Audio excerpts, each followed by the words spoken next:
Engineering Fundamentals. Research Document. Fundamentals of Engineering.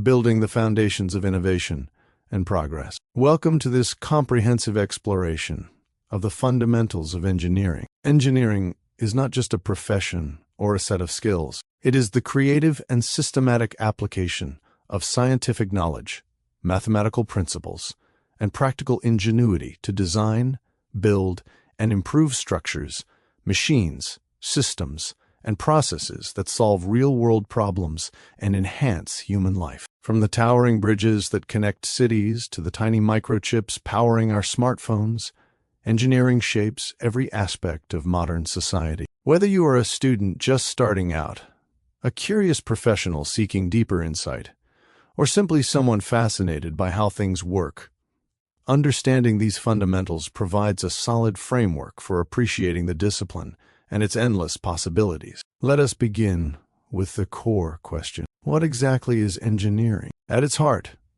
engineering is about problem-solving under constraints. Engineers take abstract ideas from science and turn them into tangible solutions that must be safe, efficient, cost-effective, and environmentally responsible. Unlike pure science, which focuses on discovering new knowledge for its own sake, engineering applies that knowledge to create useful outcomes. It blends creativity with rigor, imagination with precision. Engineers ask questions like, how can we make this stronger, faster, cheaper, or more sustainable?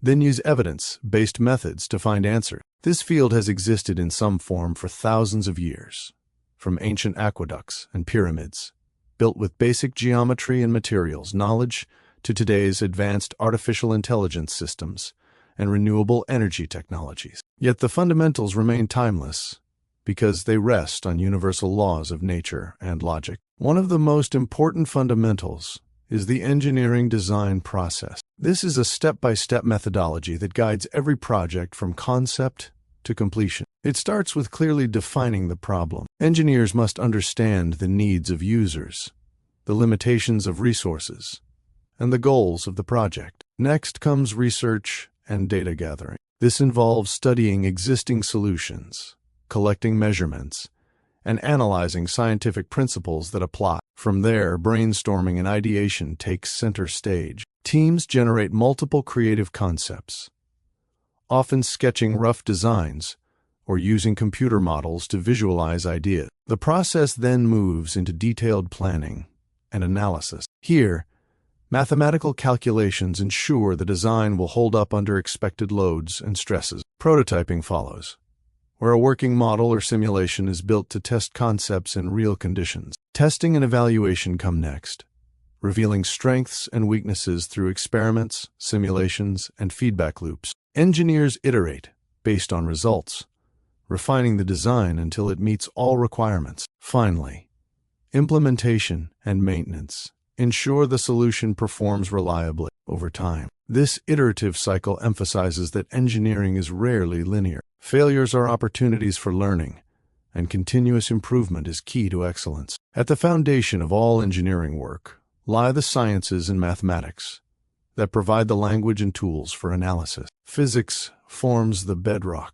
Concepts such as mechanics explain forces, motion, and equilibrium, allowing engineers to design stable structures or efficient machines. Thermodynamics governs energy transfer and heat, essential for engines, refrigeration, and power plants. Electricity and magnetism underpin electrical systems, from simple circuits to complex power grids. Fluid dynamics helps in designing airplanes that slice through air or pipelines that transport water without leaks. Chemistry plays a vital role too, especially in materials science, where understanding molecular interactions leads to stronger alloys, lighter composites, or biodegradable plastics. Mathematics translates these physical realities into precise predictions. Algebra and geometry handle basic measurements and shapes. Calculus models rates of change, such as how stress builds in a beam over time, or how velocity affects fuel consumption. Linear algebra solves systems of equations for complex structures like bridges or circuits.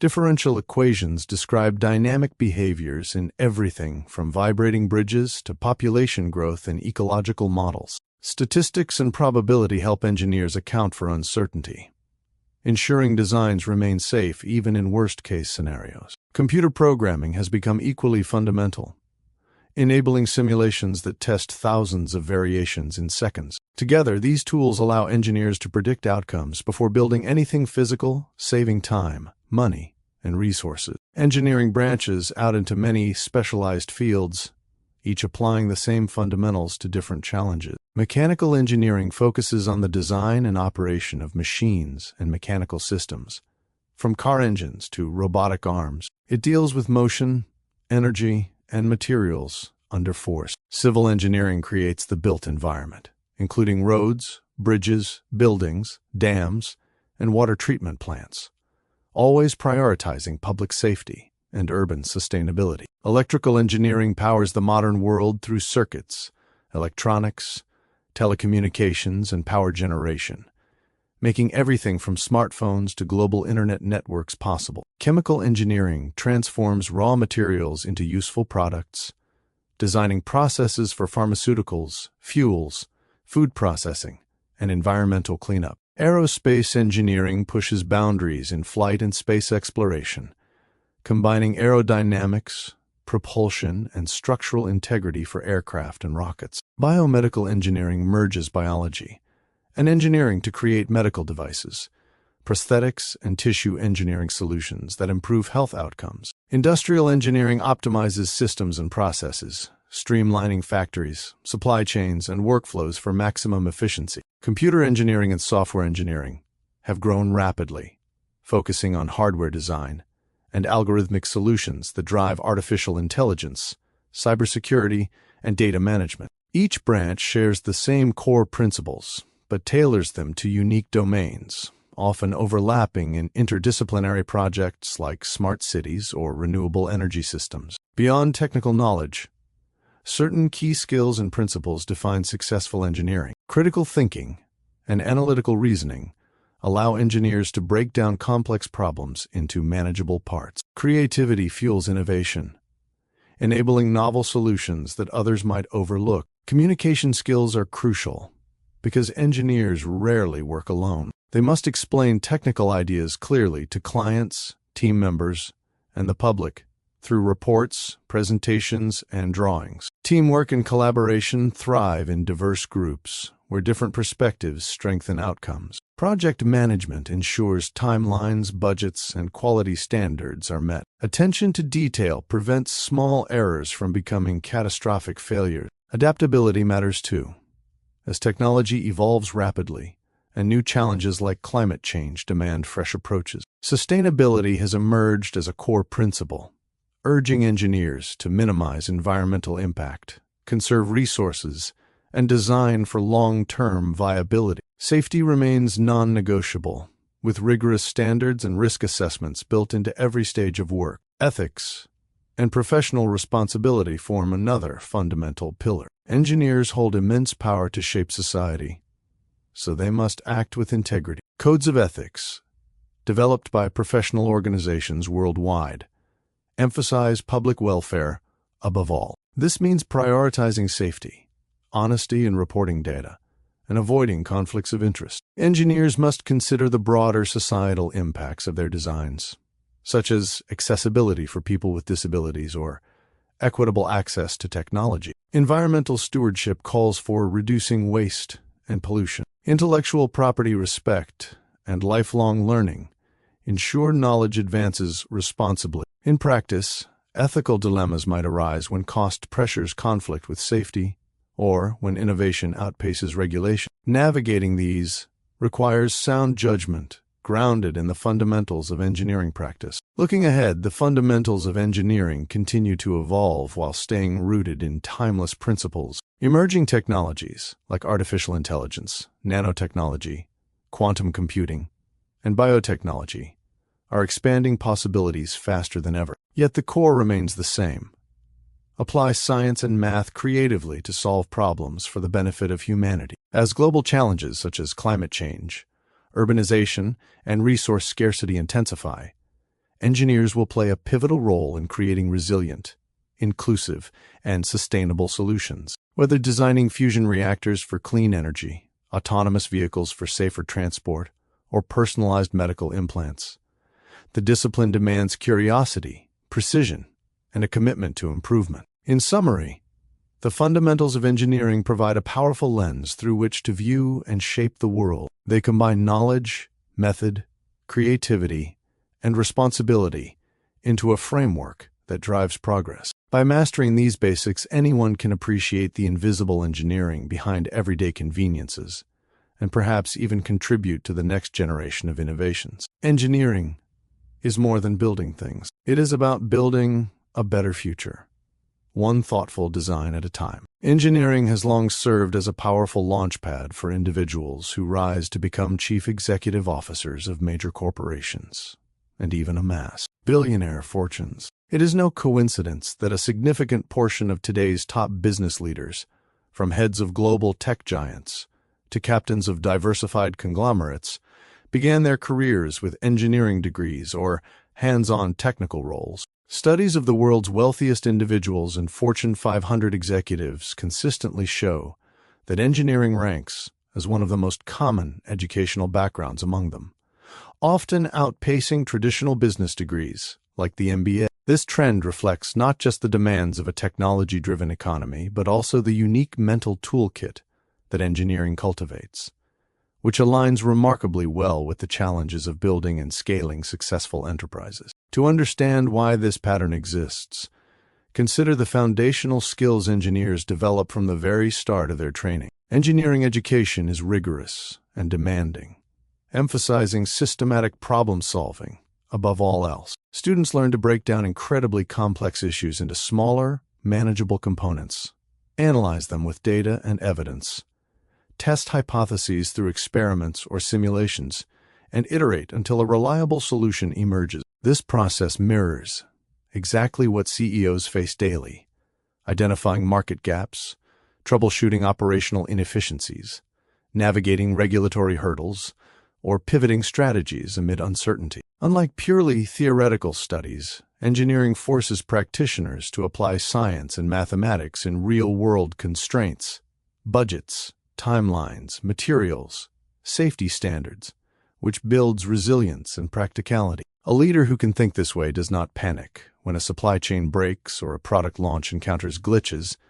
Instead, they diagnose the root cause, model potential fixes, and implement the most efficient path forward. This structured, logical approach turns potential disasters into opportunities for improvement, a trait that separates enduring companies from those that falter. Another key reason stems from the deep technical expertise engineering provides, particularly in an era where technology underpins nearly every industry. Many of the world's most valuable companies today, think e-commerce platforms, search engines, electric vehicles, cloud computing services, or semiconductor design, originated from innovations that required profound understanding of hardware, software, algorithms, or physical systems. Founders or early leaders with engineering backgrounds can personally contribute to product development in the crucial startup phase. They know how to prototype, optimize code, design circuits, or engineer manufacturing processes,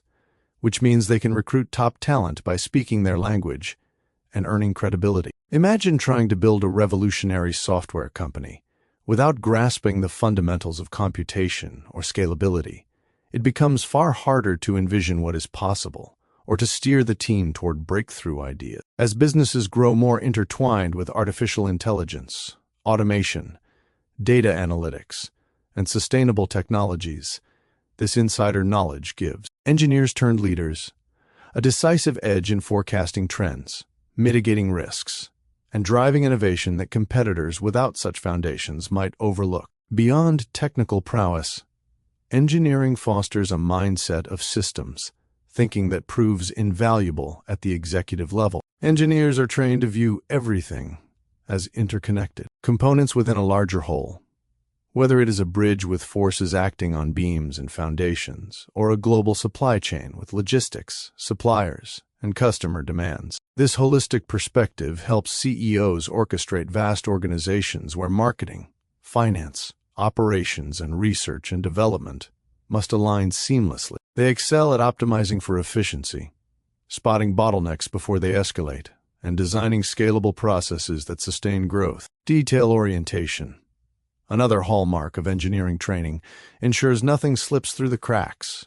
A single weak link in a structural design can cause collapse, just as one overlooked inefficiency in business operations can erode profits. Billionaires who started this way often credit their success to relentless attention to metrics, iterative testing, and evidence-based decisions, rather than gut feelings alone. This data-driven discipline translates into better resource allocation, risk management, and long-term strategic planning, qualities that compound into extraordinary wealth when applied to high-growth sectors. The path to billionaire status also benefits enormously from the entrepreneurial spirit that engineering naturally encourages. Many engineers enter the workforce solving tangible problems, building better machines, more efficient energy systems, or faster computing tools, and soon realize they can commercialize their solutions on a massive scale. Tech products, in particular, offer unparalleled scalability.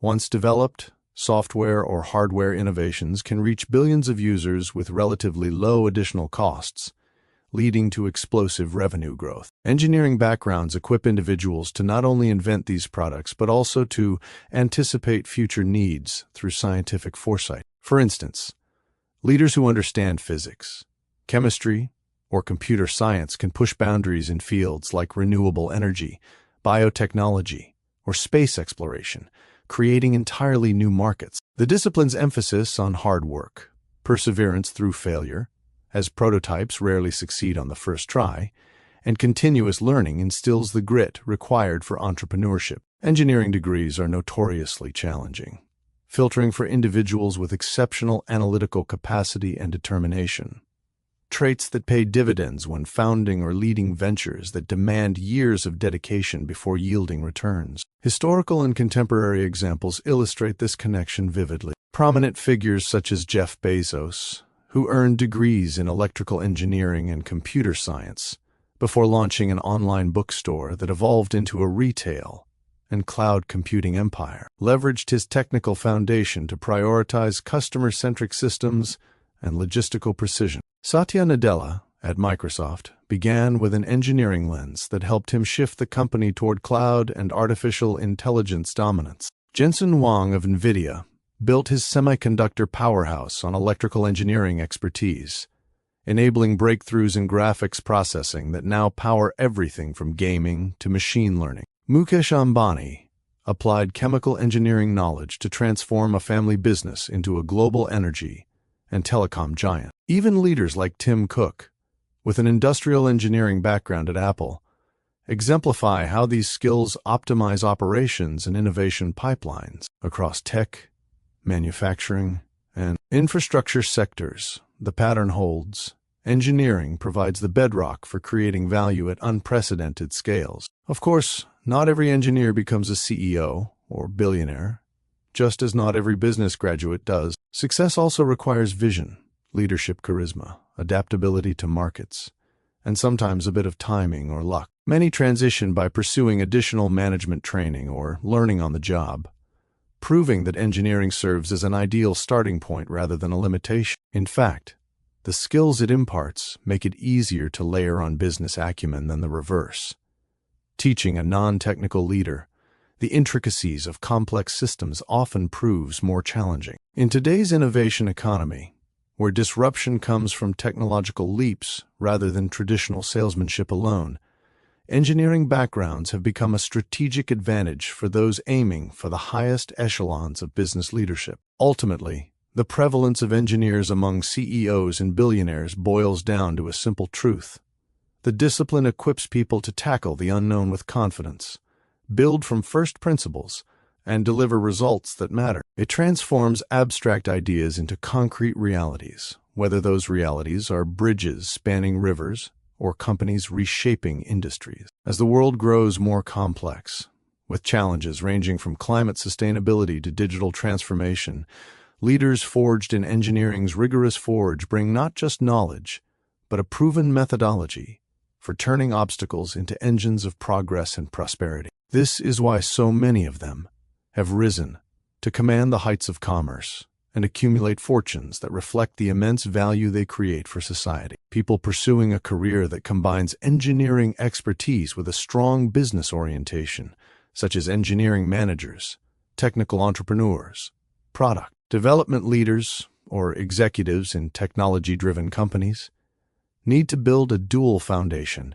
that integrates rigorous technical knowledge with practical business acumen. This blend allows them to translate innovative engineering solutions into viable commercial products, optimize organizational processes, lead cross-functional teams, and make strategic decisions that drive profitability and growth. Unlike pure engineering paths that focus solely on design and analysis, or traditional business routes that emphasize finance or marketing without technical depth, this focus requires studying subjects that bridge the two worlds. The goal is to develop individuals who can manage complex projects, understand market dynamics, handle financial realities, and foster innovation while staying grounded in scientific principles. At the core, these professionals must first master the fundamentals of engineering, as these provide the credibility and problem-solving framework essential for any technical leadership role. This includes in-depth study of mathematics, including calculus, linear algebra, differential equations, and statistics, which enable modeling real-world systems and making data-driven decisions. Physics and chemistry form the bedrock for understanding materials, forces, energy systems, and processes across disciplines like mechanical, electrical, civil, or chemical engineering. Students delve into core engineering principles such as mechanics, thermodynamics, fluid dynamics, circuits, and materials science, depending on their chosen specialty. The engineering design process remains central, teaching iterative problem-solving, prototyping, testing, and systems thinking to ensure solutions are feasible under real constraints like cost, safety, and scalability. Computer programming, simulation tools, and data analysis techniques are also vital, as they allow engineers to automate processes, predict outcomes, and handle big data, skills that become even more powerful when applied to business contexts like supply chain optimization or product forecasting. To add the business focus, individuals need to study a range of management-oriented subjects that build directly on their engineering background, often through specialized programs like a Master of Engineering Management, MEM, a dual-degree Bachelor of Science in Engineering, combined with a Master of Business Administration, MBA, or minors, certificates in business within an engineering curriculum. One key area is finance and accounting tailored for engineers. This involves learning financial statements, budgeting, cost analysis, return on investment calculations, and capital allocation, but with an emphasis on technical projects, such as evaluating the economic feasibility of a new manufacturing process or assessing the life cycle costs of engineered products. Engineering economics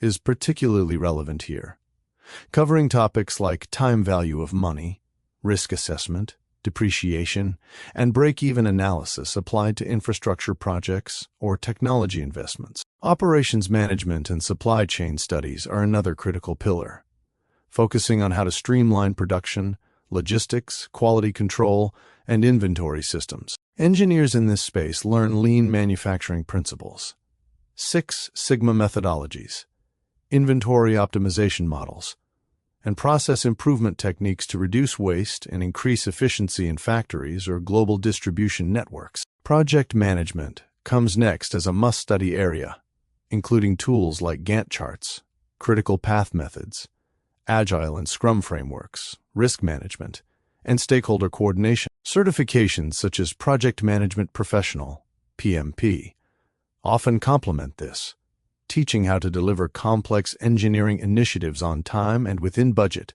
while aligning with business goals. Leadership, organizational behavior, and human resources form an essential soft skills component, as business-focused engineers rarely work in isolation. Courses here explore team dynamics, motivation theories, conflict resolution, diversity in the workplace, and change management, skills needed to lead multidisciplinary teams of engineers, marketers, and salespeople. Strategic management and business policy delve into competitive analysis, corporate strategy, industry disruption, and long-term planning, helping these professionals anticipate market shifts and position their organizations for sustained success. Marketing, especially technology marketing or product management, teaches market research, customer segmentation, branding, pricing strategies, and go-to-market plans for engineered innovations, ensuring technical features translate into customer value. Entrepreneurship and innovation management round out the business toolkit,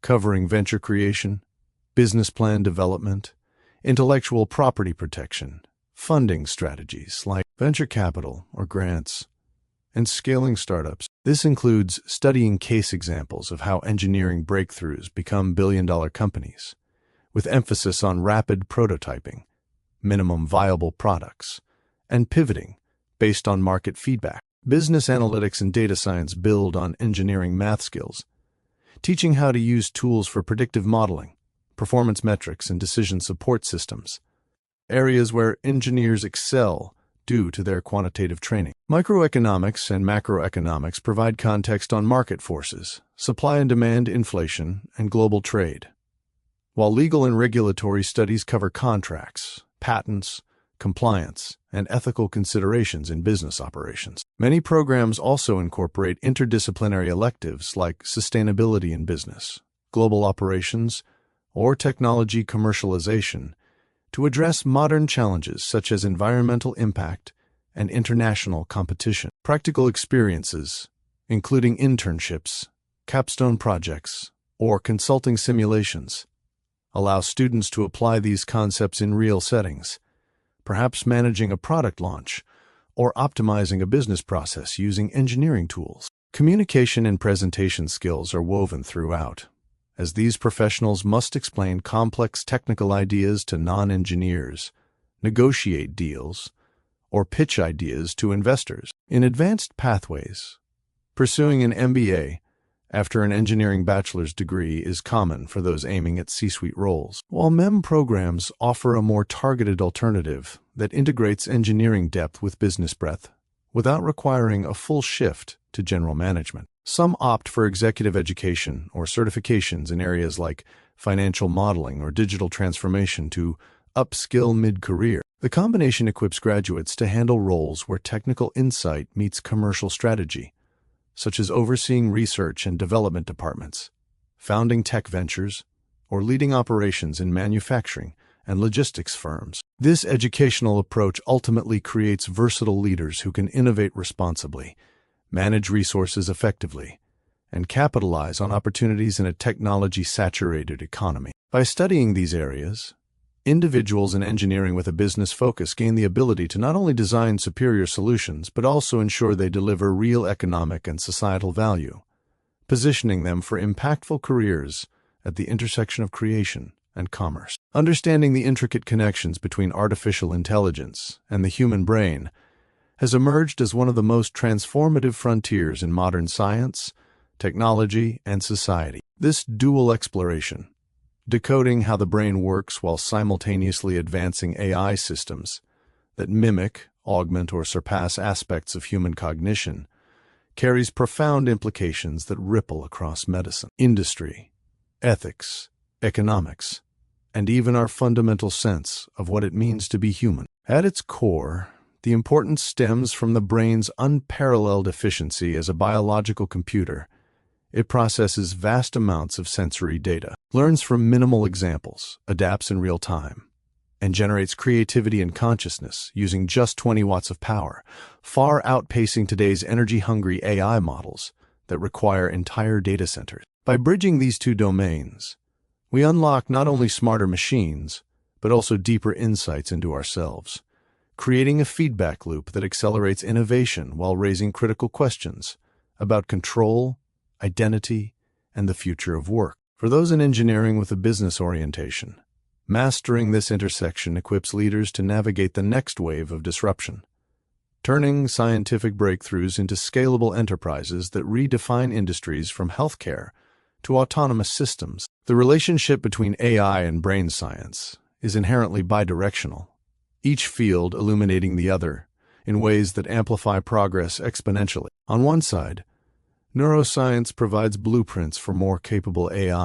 Traditional neural networks draw loose inspiration from brain neurons and synapses, but they fall short in areas like true generalization, energy efficiency, and handling uncertainty. Recent advances in neuromorphic computing, for instance, design chips that replicate the brain's sparse, event-driven signaling, allowing AI to operate with dramatically lower power consumption, ideal for edge devices in robotics or wearable tech. Understanding brain plasticity, the way neural pathways strengthen or weaken based on experience, has inspired algorithms that enable lifelong learning without catastrophic forgetting, where models adapt continuously rather than requiring retraining from scratch. Similarly, insights into how the brain integrates multiple senses, vision, sound, touch, through hierarchical processing have led to multimodal AI systems that fuse data types more intuitively, improving applications like natural language understanding or autonomous driving.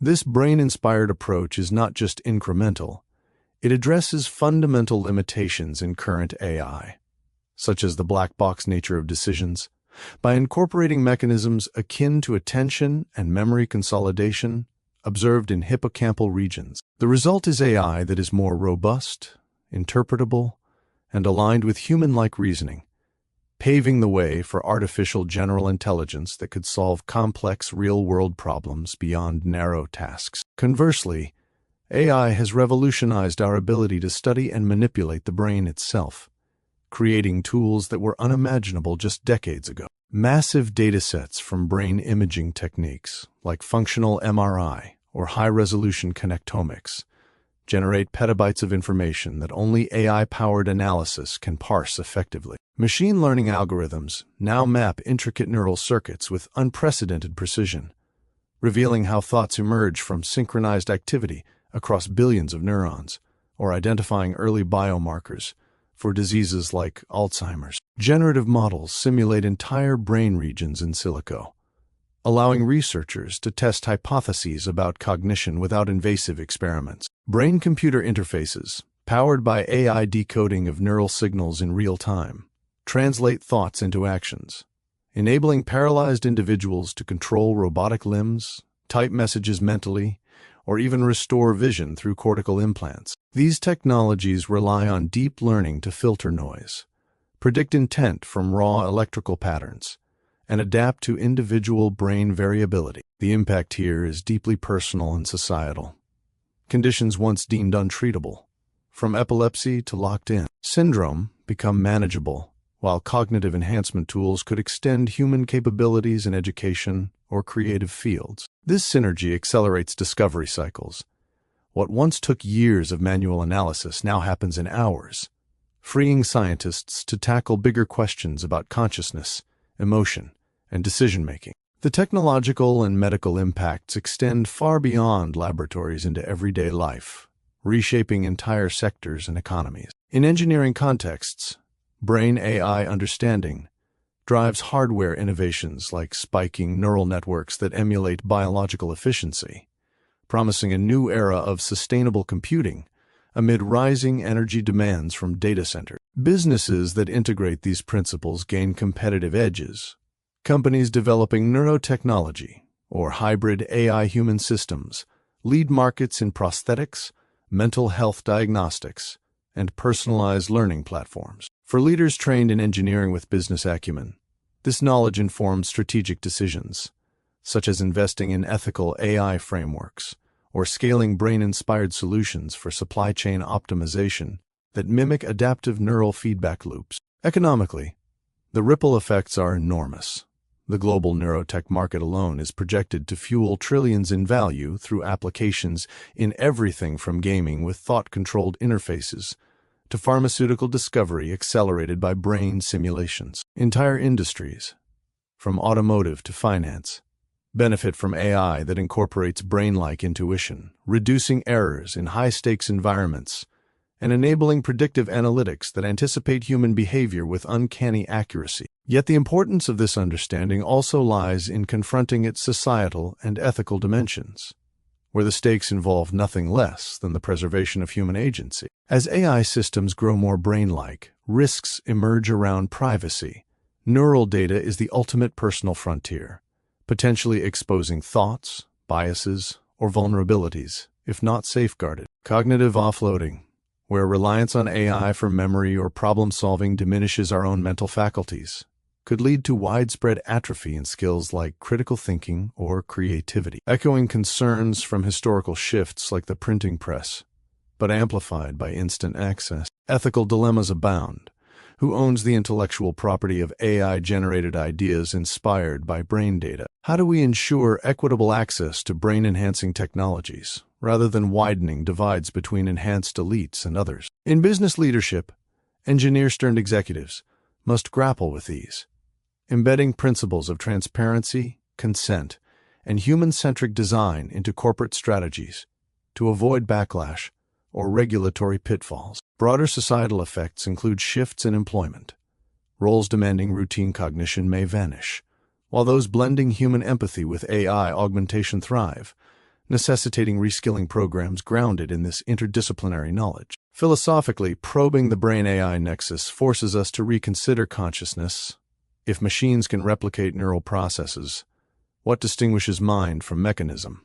And how does this reshape education, law, or even spirituality? The urgency of deepening this understanding cannot be overstated in an era of rapid convergence. Climate pressures demand ultra-efficient AI for modeling complex systems like weather or ecosystems, where brain-inspired architectures offer pathways to sustainability. Global challenges, pandemics, aging populations, space exploration, benefit from hybrid intelligence that combines human adaptability with machine precision. For aspiring engineering leaders focused on business, immersing in this field means studying computational neuroscience alongside strategic management, enabling them to pioneer ventures that not only profit, but also advance humanity. It fosters a mindset of responsible innovation, where technical mastery meets foresight about long-term consequences. In essence, our grasp of AI and the brain stands as a cornerstone for progress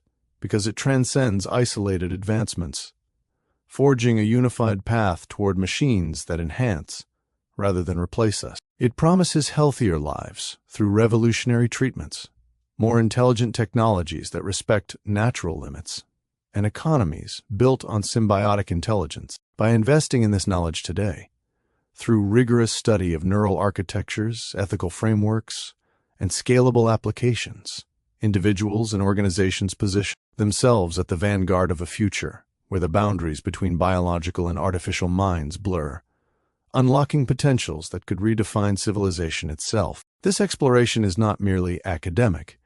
It is a call to action for building a world where technology amplifies the very essence of human ingenuity. In the dynamic intersection of engineering principles and business leadership, where the rigorous problem-solving of technical foundations meets the strategic imperatives of commercialization and scalability, certain fields emerge as the most profoundly disruptive forces of our era. These disciplines do not merely incrementally improve existing systems.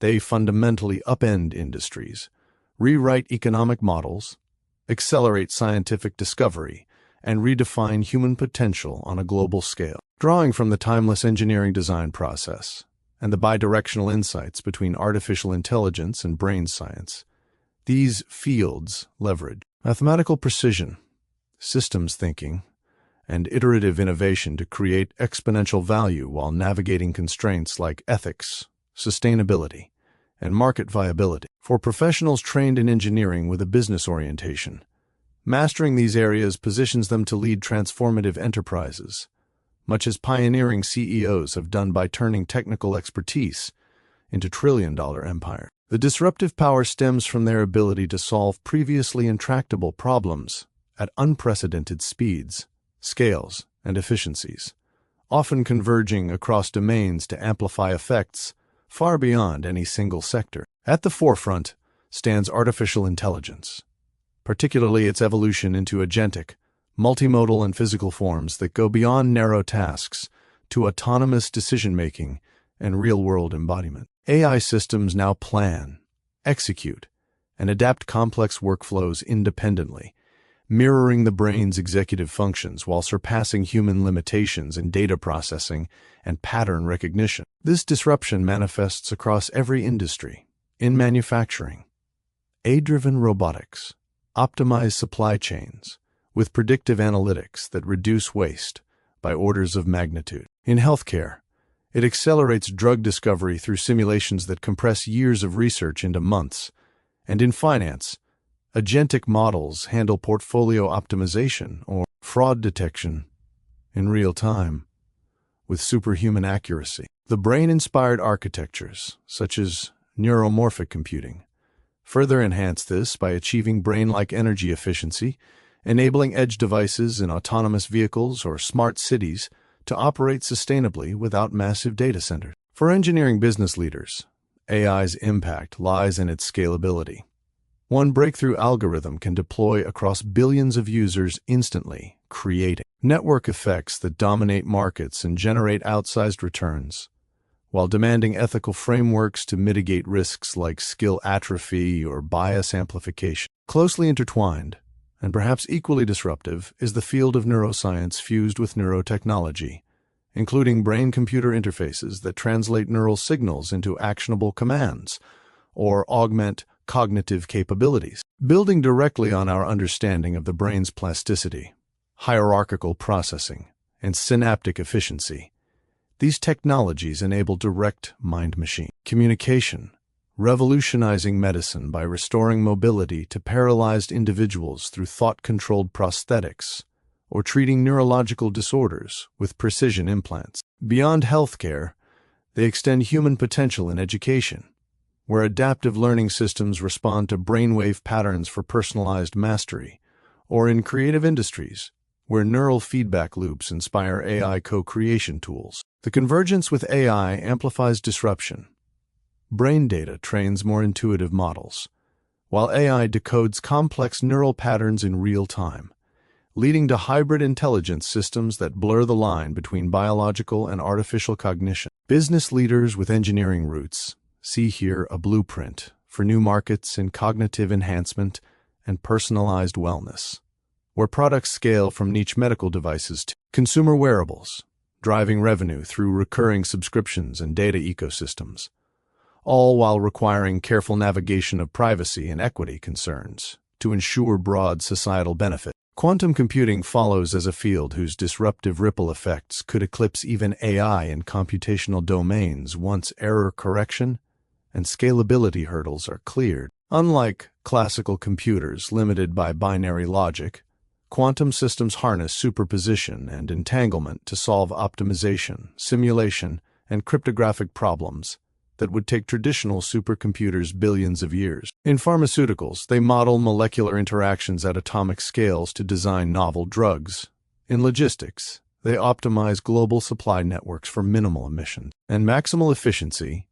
And in materials science, they accelerate discovery of superconductors or advanced alloys essential for next-generation engineering projects. When paired with AI, quantum algorithms enhance machine learning training speeds dramatically, unlocking artificial general intelligence pathways. For those bridging engineering and business, this field demands investment in hybrid quantum classical infrastructures, creating competitive moats through proprietary solutions in finance, cybersecurity, and energy modeling. The economic stakes are immense, as early adopters could capture trillion-dollar efficiencies in sectors long constrained by computational bottlenecks. Biotechnology and synthetic biology represent another powerhouse of disruption, engineering living systems at the molecular level to produce everything from sustainable fuels to personalized therapies. Techniques like CRISPR gene editing and engineered microbes allow redesign of organisms for targeted applications, such as bacteria that break down plastics or crops resilient to climate extremes. This intersects powerfully with AI and brain science. Machine learning designs genetic sequences faster than trial and error biology ever could, while brain-inspired models simulate cellular networks for drug testing. The results transform agriculture into precision systems that feed growing populations with fewer resources, healthcare into preventive rather than reactive models via gene therapies, and manufacturing into bio-based processes that slash carbon footprints.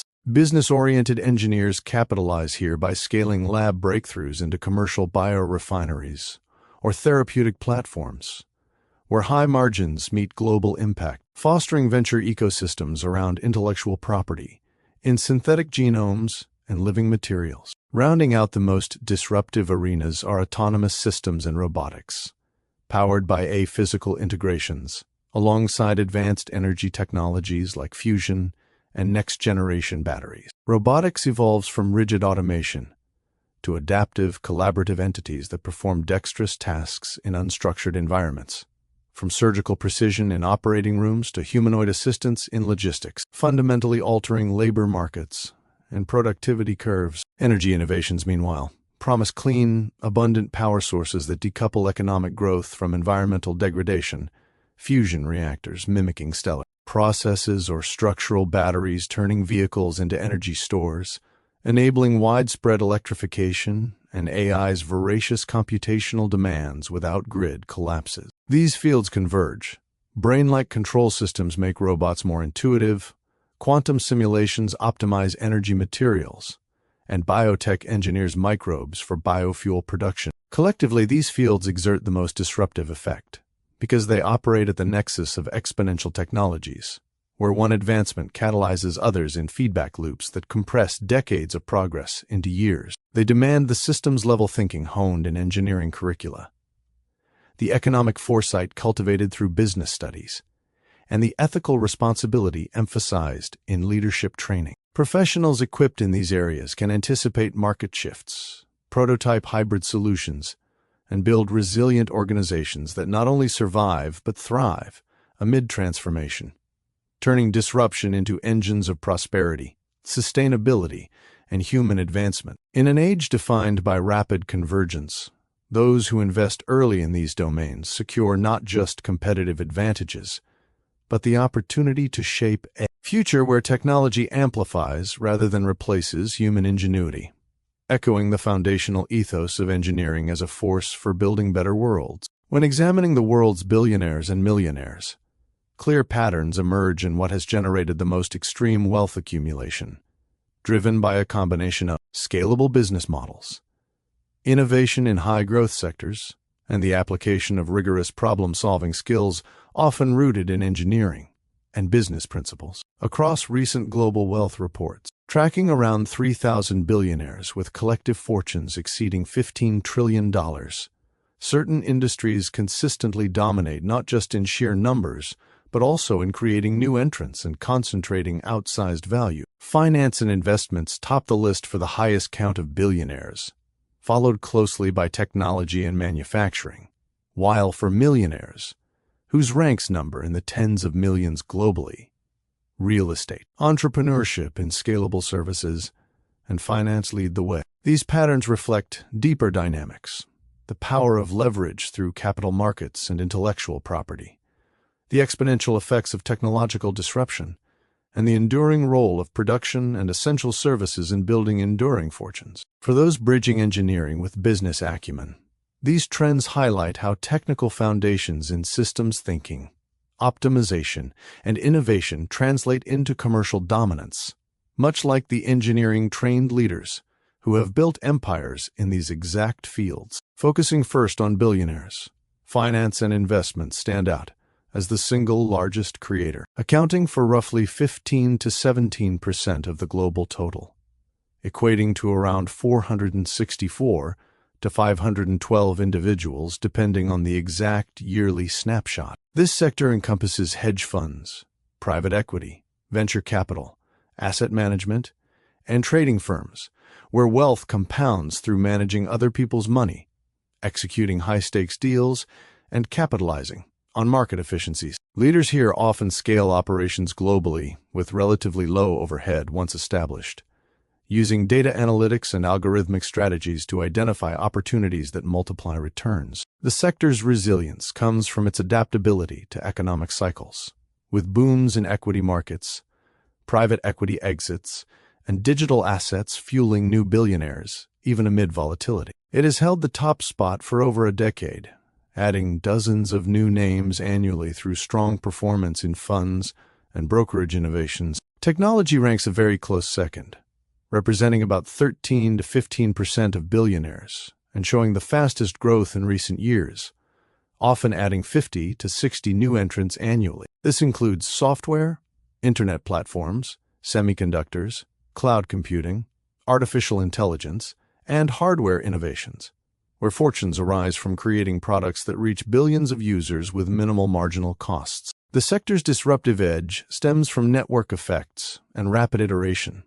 Think platforms that dominate search, social connectivity, e-commerce, or AI infrastructure, which align perfectly with the engineering design process of prototyping, testing, and scaling under constraints. Technology also generates the highest concentration of total wealth among top-tier billionaires, fueled by stock valuations in high-growth areas like AI and data systems. Its rise ties directly to brain-inspired computing and multimodal AI advancements, enabling solutions that solve complex problems at unprecedented scales and creating ripple effects across industries. Manufacturing follows closely behind, contributing around 11% of billionaires and notably leading in the creation of new ones over the past decade, with hundreds added through expansions in production, supply chains, and industrial processes. This sector covers everything from automotive components and consumer goods to advanced materials and infrastructure, where engineering precision in optimizing factories, logistics, and resource use drives massive efficiencies. Wealth here builds through volume, global exports, and vertical integration, turning raw inputs into high-value outputs that meet steady demand in emerging markets. While sometimes viewed as traditional, modern manufacturing benefits from automation, sustainable materials, and integration with AI and robotics, making it a quiet powerhouse for new fortunes, especially in regions focused on heavy industry and consumer staples. Other notable sectors for billionaires include fashion and retail, around 10%, which thrives on brand scalability and e-commerce integration, healthcare, 7 to 8%, propelled by pharmaceuticals, biotech, and medical devices that leverage scientific breakthroughs for life-changing innovations, food and beverage, 7%, rooted in essential consumption patterns and global distribution,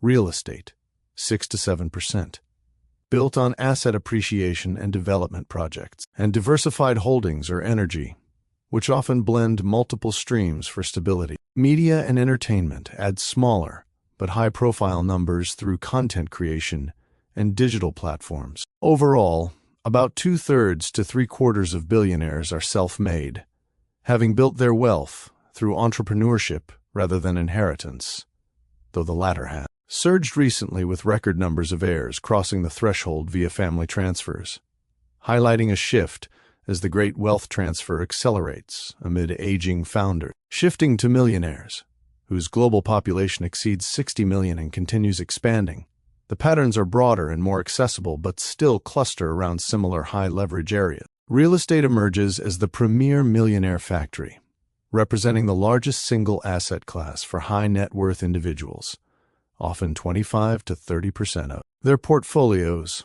through property development, rentals, flipping, and commercial holdings that benefit from urbanization, population growth, and inflation hedging. It creates wealth steadily via appreciation and cash flow, without requiring the same hyperscalability as tech. Finance and investments follow closely, mirroring billionaire trends, but at smaller scales through stock trading, retirement accounts, side businesses, or advisory roles that compound over time. Technology and e-commerce produce rapid millionaires via startups, app development, SaaS models, and digital ventures, where low entry barriers and global reach allow engineers or business-minded founders to bootstrap solutions that solve everyday problems. Healthcare and medical services generate many through specialized practices, device innovation, or service networks that tap into aging populations and preventive care demands. Manufacturing and supply chain roles, along with fashion and retail entrepreneurship, round out the list by enabling ownership of production or distribution businesses that scale locally or regionally. Unlike billionaires, Millionaire wealth often stems from consistent high-income careers, such as engineering, accounting, management, or law, combined with disciplined investing, where technical expertise in optimization directly boosts earning potential and asset growth. Several overarching patterns explain these outcomes and reveal why certain paths consistently outperform others. First is scalability.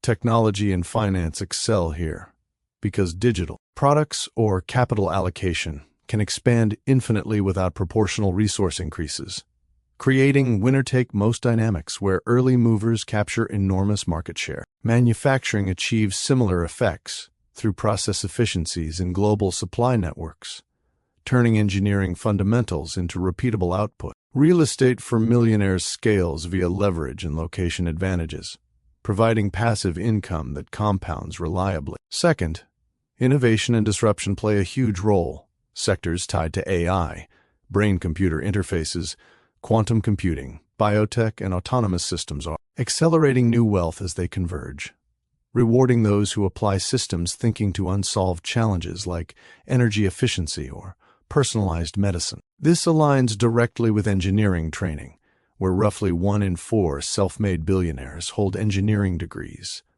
far outpacing business or other fields. The discipline instills analytical rigor, iterative problem-solving, and a focus on measurable outcomes that translate seamlessly into building scalable enterprises. Third, self-made dominance, especially in the United States where it reaches 70 to 75%, stems from cultural tolerance for risk, access to venture capital, and public markets that reward equity ownership in growth companies. Inheritance is rising globally as trillions transfer across generations, but it often funds further entrepreneurship rather than replacing it. Geography matters too.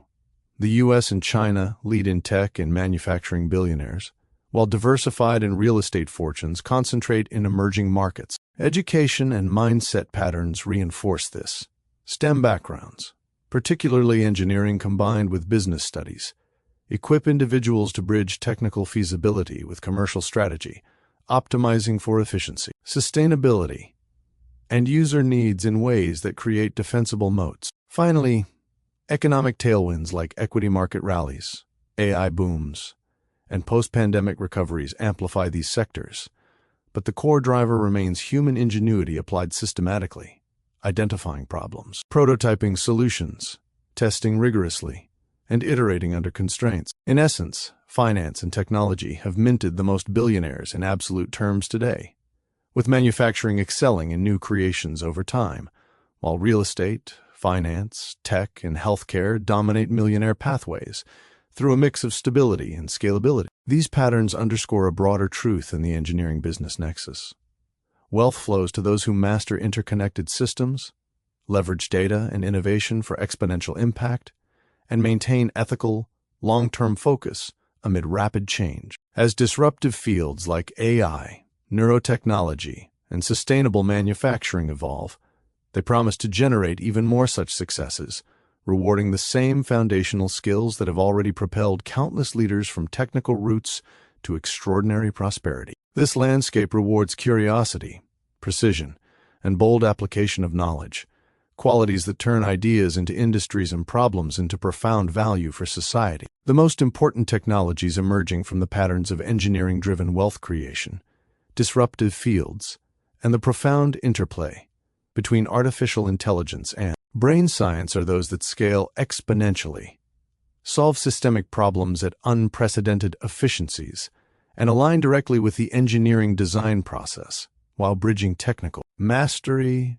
to commercial dominance. These technologies, led overwhelmingly by artificial intelligence, particularly brain-inspired and agentic variants, followed by neurotechnology including brain-computer interfaces, quantum computing, synthetic biology and biotechnology, autonomous robotics and systems, and advanced energy storage and generation, have minted the lion's share of billionaires and millionaires in technology and modern manufacturing sectors, because they transform abstract scientific principles into tangible, repeatable value at global scales. They reward the same rigorous problem-solving, systems thinking, iterative prototyping, and constraint-based optimization that engineering fundamentals instill, enabling leaders with that background to build empires through network effects, intellectual property moats, and rapid iteration. From an engineering standpoint, each operates through precise mathematical models, physical laws, feedback loops, and hardware-software integration that mirror the brain's efficiency while surpassing its biological limits. Below, we delve deeply into how each functions, breaking down the core mechanisms, underlying principles, design processes, and engineering challenges that make them so potent. Artificial intelligence stands as the paramount technology, accounting for the explosive growth in technology sector fortunes, and directly leveraging our deepening understanding of the brain to create systems that learn, adapt, and act autonomously. At its engineering core, modern AI relies on artificial neural networks, mathematical abstractions of biological neurons, where inputs are processed through layers of interconnected nodes. Each node applies a weighted sum of incoming signals, represented as vectors in high-dimensional space, followed by a nonlinear activation function, such as the rectified linear unit, ReLU, defined mathematically as fx equal to max 0x. Training occurs via backpropagation. The network computes a loss function, typically cross-entropy for classification or mean-squared error for regression, measuring prediction errors against labeled data, then uses gradient descent, an optimization algorithm rooted in multivariable calculus, to adjust weights and biases iteratively. The gradient of the loss, with respect to each parameter, is calculated using the chain rule, allowing millions of parameters to be tuned across massive datasets. Brain-inspired advancements elevate this. Neuromorphic hardware, such as spiking neural networks, mimics the brain's event-driven, sparse signaling by transmitting information only when a membrane potential threshold is crossed, governed by differential equations like the leaky integrate and fire model, dVdt equal to 5v. Rest plus IC, where 5 is voltage, tau is time constant, I is input current, and C is capacitance. This reduces energy consumption from gigawatts in data centers to mere watts, enabling edge computing in devices. Agentic AI extends this with reinforcement learning loops.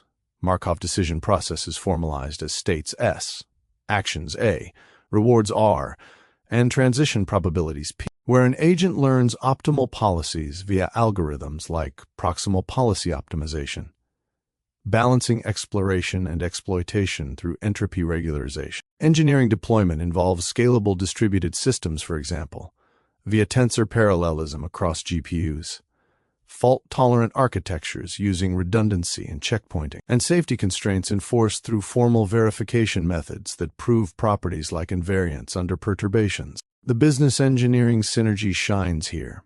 Iterative design cycles, prototype, test on simulated environments, deploy via continuous integration, allow rapid scaling from narrow tasks, image recognition, to multimodal systems fusing vision, language, and sensor data, creating platforms that dominate markets and generate recurring revenue through APIs and subscriptions. Neurotechnology, particularly brain, computer interfaces, BCIs, ranks second in disruptive importance because it closes the loop between brain science and AI, enabling direct neural to digital communication that has birthed new medical and augmentation markets while powering efficiency gains in manufacturing and robotics. From an engineering perspective, a typical BCI system begins with signal acquisition hardware. Non-invasive electroencephalography, EEG, uses scalp electrodes to capture voltage fluctuations on the order of microvolts arising from synchronized neuronal firing, while invasive options like Utah arrays implant microelectrodes directly into cortical tissue to record local field potentials or single unit spikes with sub-millisecond precision. Raw signals are filtered through bandpass filters, typically 0.5 to 100 Hz for EEG, and amplified via low noise instrumentation amplifiers to combat artifacts from muscle movement or electromagnetic interference. Feature extraction employs signal processing techniques such as fast Fourier transforms to isolate frequency bands.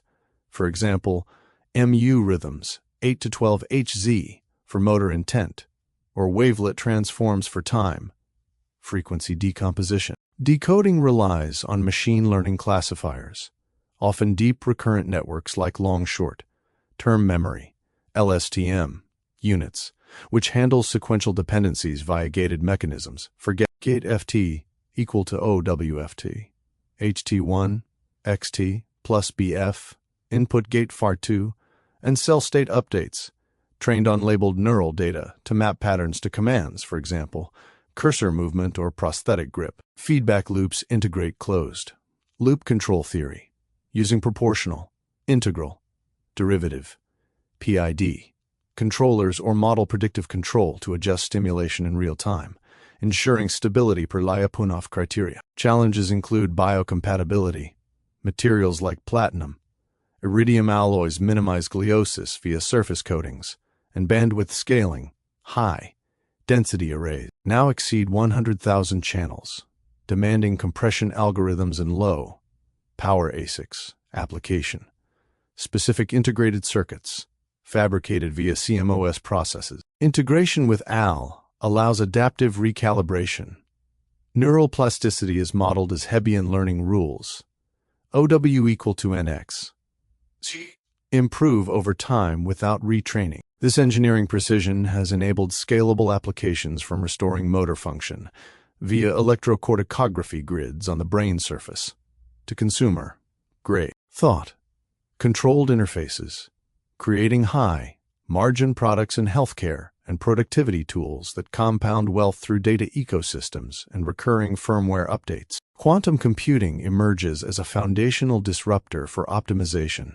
Heavy sectors like finance, manufacturing, and drug design, where classical limits stall progress. Engineering a quantum computer centers on qubits. Quantum bits realized physically as superconducting circuits. Josephson junctions where current tunnels quantum mechanically trapped ions, or photonic states that exploit superposition. 14 equal to 0 plus B or 1, with or A, or plus or B or 1, ew to 1. Bell states like 100, plus or 11 2. Gate operations apply unitary matrices from quantum mechanics, for instance. The Hadamard gate H creates superposition via H or 0 equal to 10 plus 1, 2, while controlled, not entangles pairs. Error correction is critical due to decoherence. Qubit, environment interactions causing phase or bit flips, addressed by surface codes or short. Algorithm variants that encode logical qubits across thousands of physical ones, with threshold theorems proving fault tolerance above certain error rates. Scaling involves cryogenic dilution refrigerators, maintaining milli-Kelvin temperatures to suppress thermal noise.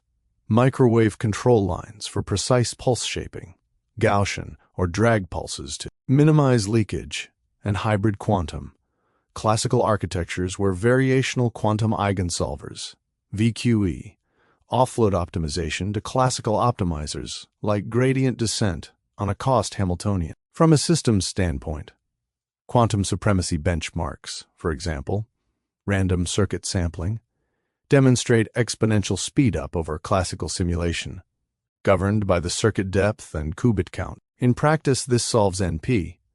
Hard problems like portfolio optimization via quantum approximate optimization algorithm, QAAOA, layering variational parameters 0 to minimize, WE or H or 4E. Molecular simulations for materials discovery by mapping Hamiltonians to qubit operators. Engineering. Business leaders leverage this for proprietary solvers in logistics or cryptography. Post-quantum algorithms like lattice-based encryption, yielding defensible advantages and trillion-scale efficiencies. Synthetic biology and biotechnology harness engineering principles to program living systems, disrupting manufacturing and healthcare through precise genetic and metabolic redesign. Core to this is the design, build, test, learn cycle. DN sequences are designed computationally using sequence alignment tools and metabolic flux analysis. Modeled as linear programs maximizing biomass subject to stoichiometric constraints, V equal to 0, where S is the stoichiometric matrix and V reaction fluxes. CRISPR Cas9 acts as molecular scissors. Guide RNA directs the Cas9 endonuclease to cleave target DNA via Watson. Crick-base pairing, triggering homology-directed repair or non-homologous end joining for edits. Synthetic circuits employ genetic logic gates, for example, repressilator oscillators governed by ordinary differential equations. mRNA, dt equal to A, 1 plus repressor, Y, mRNA, to create feedback loops for inducible gene expression. Scaling occurs in bioreactors optimized via fluid dynamics and control theory, stirred. Tank models use mass transfer coefficients and monode kinetics. Growth rate U max, S, Ks plus, S for microbial fermentation, while downstream processing employs chromatography and centrifugation for purification. Materials like engineered microbes produce biofuels or pharmaceuticals at yields orders of magnitude higher than natural strains, with chassis organisms, for example, E. coli, modified via plasmid libraries and directed evolution. This engineering approach ensures safety through kill switches and containment, turning biology into programmable factories that integrate with AL for design automation. Autonomous robotics and systems fuse AL perception with mechanical engineering to create self-operating entities, reshaping manufacturing and logistics. Kinematics model robot motion via Denivit, Hartenberg parameters for forward and inverse kinematics, solving zero from end effector pose via Jacobian matrices J, where velocity phi equal to JW, while dynamics apply Newton-Euler equations for torque computation under gravity and inertia. Sensors, LIDAR for point clouds, IMUS for inertial measurement, feed into simultaneous localization and mapping, SLAM. Algorithms using extended Kalman filters or graph-based optimization to estimate pose probabilistically. Control employs model predictive control over horizons, minimizing cost functions subject to dynamics constraints. Brain-like architectures add compliance via variable impedance control, mimicking muscle reflexes. Scalability comes from swarm coordination using graph theory and consensus algorithms, enabling fleets that optimize warehouse flows or assembly lines with sub-millimeter precision. Advanced energy technologies, including fusion and next-generation batteries, underpin all others by providing sustainable power. Fusion engineering replicates stellar processes in tokamaks or stellarators, confining plasma, ionized deuterium-tritium, via magnetic fields described by MHD equations, times B equal to M0J, and force balance J time SB equal to P. Heating to 150 million Kelvin via neutral beam injection or radio frequency waves achieves Lawson criterion. Tau A to the power of 21 keV there, and the power for ignition with superconducting magnets, niobium tin alloys, generating Tesla-scale fields at cryogenic temperatures. Batteries advance through solid-state electrolytes and silicon anodes, modeled by Nernst-Planck equations for ion transport and Butler-Volmer kinetics for reaction rates, optimizing energy density while managing thermal runaway via phase change materials and BMS. Battery management systems, with state-of-charge estimation via Coulomb counting and Kalman filtering. These technologies interlock. AI accelerates quantum algorithm design, neurotech enhances robotic control, synthetic biology powers biobatteries, and energy breakthroughs sustain data centers. Collectively, they exemplify engineering's power to convert constraints into opportunities, generating wealth through scalable, defensible innovations that echo the pathways of history's most successful technical leaders. Mastery here demands the full spectrum of fundamentals: mathematics for modeling, physics for realization, iterative design for refinement, while embedding business strategy to commercialize at global impact. Diving deeper into artificial intelligence reveals a discipline that stands as the most potent force in the ongoing convergence of engineering fundamentals, business strategy, and human cognitive science. Building directly on the neural network abstractions and brain-inspired architectures we explored earlier, AI operates as a grand engineering endeavor. It transforms raw computational resources into systems capable of perception, reasoning, planning, and action through meticulously layered mathematical frameworks, hardware optimizations, and iterative design cycles that echo the classic engineering process of define, research, prototype, test, and refine. At its heart, modern AI is powered by transformer architectures, which revolutionize the field by enabling models to process sequences of data, whether text, images, audio, or sensor streams, with unparalleled efficiency and context awareness. The core innovation lies in the self-attention mechanism, formalized mathematically as a scaled dot-product operation. For input embeddings represented as matrices Q, K, and 5, queries, keys, and values derived from the input via linear projections, attention is computed as attention, Q, K, V, equal to softmax, QK, 2K, 5, where DK is the dimensionality of the keys.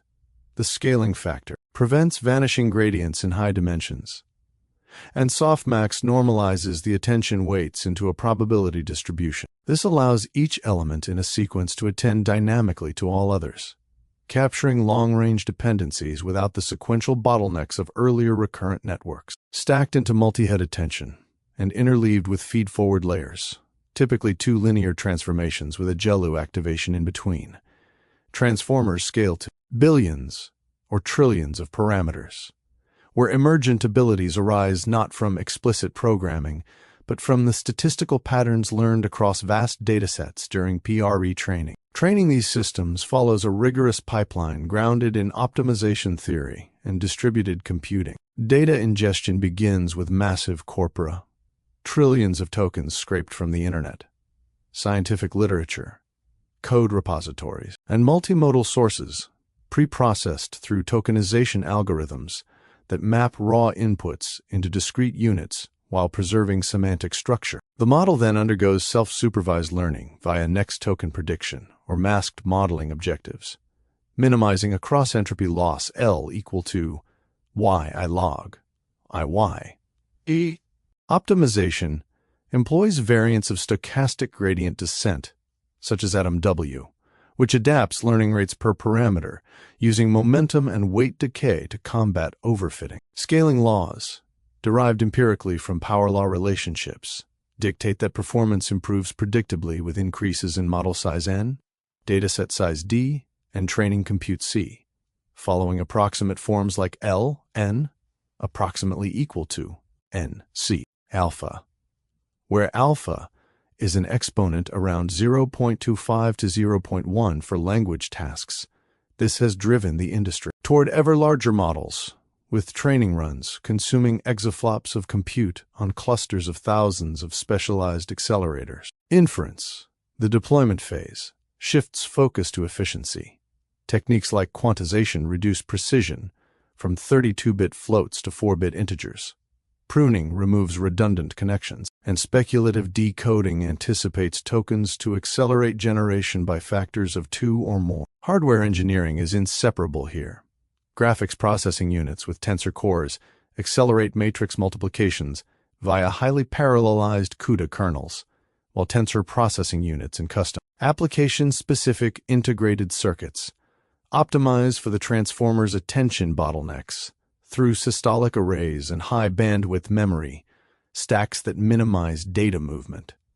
The true limiter in large-scale runs, neuromorphic and brain-aligned extensions, push these boundaries further, addressing the energy inefficiency of traditional digital AI, which can demand megawatts for training, while the human brain achieves similar feats on a mere 20 watts. Spiking neural networks replace continuous activations with discrete events governed by differential equations such as the leaky integrate and fire model, dv/dt equal to 5 v rest tau plus a first, where synaptic inputs I spikes only when voltage exceeds threshold. This sparsity enables asynchronous, event-driven computation on dedicated chips fabricated in advanced CMOS nodes or emerging memristor arrays that physically emulate synaptic plasticity. Agentic AI systems layer planning and reasoning atop these foundations, incorporating reinforcement learning from human feedback or constitutional principles to create autonomous agents. These operate within partially observable Markov decision processes, learning policies PI, AORs, that maximize expected cumulative reward through actor-critic methods or Monte Carlo tree search hybrids, allowing them to decompose complex goals into subtasks, simulate outcomes via world models, and self-correct via reflection loops. Multimodal integration fuses vision transformers, processing image patches as tokens, audio spectrograms, and even robotic sensor streams into unified, latent spaces, enabling systems that reason across domains, generating code from sketches or controlling physical actuators from natural language commands. Engineering challenges persist.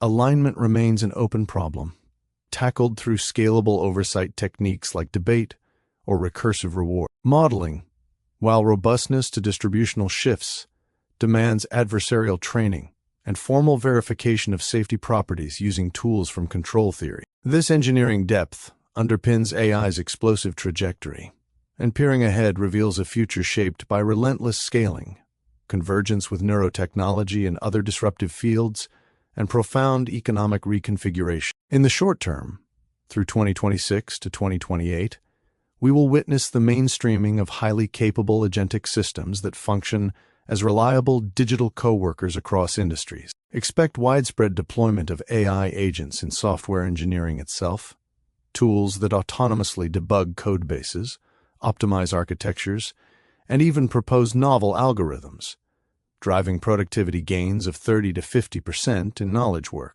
Multimodal models will evolve into seamless interfaces for robotics and manufacturing, where brain-computer interfaces begin feeding direct neural intent into control loops, enabling paralyzed users or remote operators to command fleets of adaptive robots with thought alone. Compute infrastructure will shift toward hybrid neuromorphic digital clusters, slashing energy costs and allowing edge deployment in everything from autonomous vehicles to personalized medical devices. Billionaire creation will accelerate here, with new fortunes emerging from AI infrastructure providers, specialized data sets for vertical industries, and agent orchestration. Platforms engineering leaders with business acumen will dominate by bridging hardware constraints to scalable SaaS models, much as past tech CEOs did with cloud computing. Medium-term horizons, spanning 2029 to 2035, mark the ascent toward artificial general intelligence, systems that match or exceed human performance across most cognitive tasks,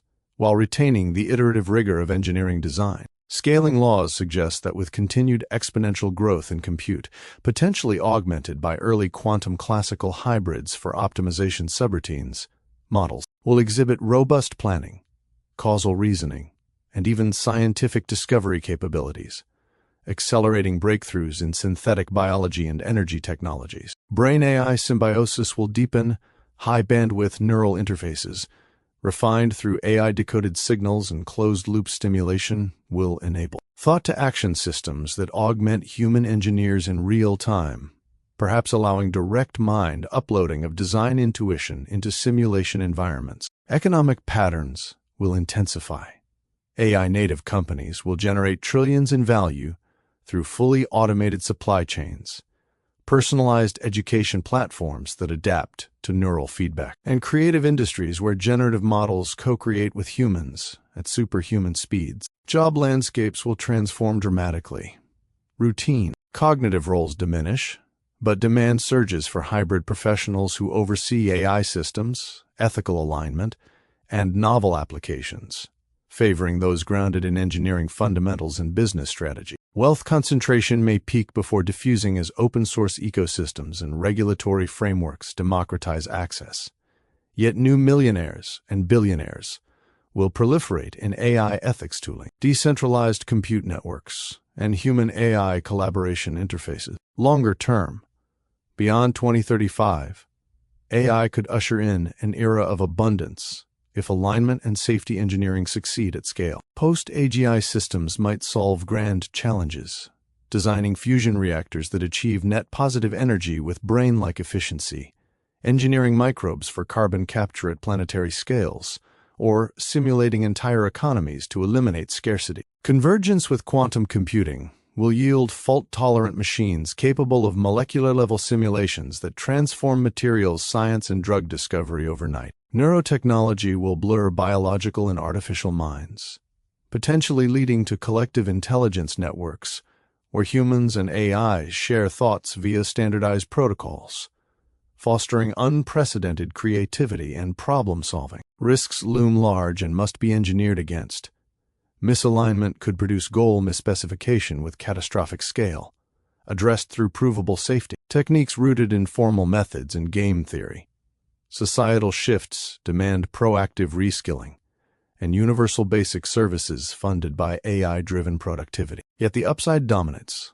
Global gross domestic product could multiply several-fold as AI compresses centuries of innovation into decades, rewarding the engineering business mindset with opportunities to orchestrate this transition responsibly. In this unfolding narrative, artificial intelligence emerges not as a black box oracle, but as the ultimate expression of engineering ingenuity, a technology forged in mathematics, physics, and systems, thinking that amplifies human potential, while demanding the same ethical stewardship and iterative refinement that built bridges, circuits, and empires. Those who master its depths today, through rigorous study of architectures, hardware co-design, and strategic commercialization, will shape tomorrow's landscape, creating value on a scale that echoes and surpasses the fortunes of past engineering pioneers. The coming decades promise a world where AI does not replace ingenuity but elevates it, turning constraints into catalysts for a more intelligent,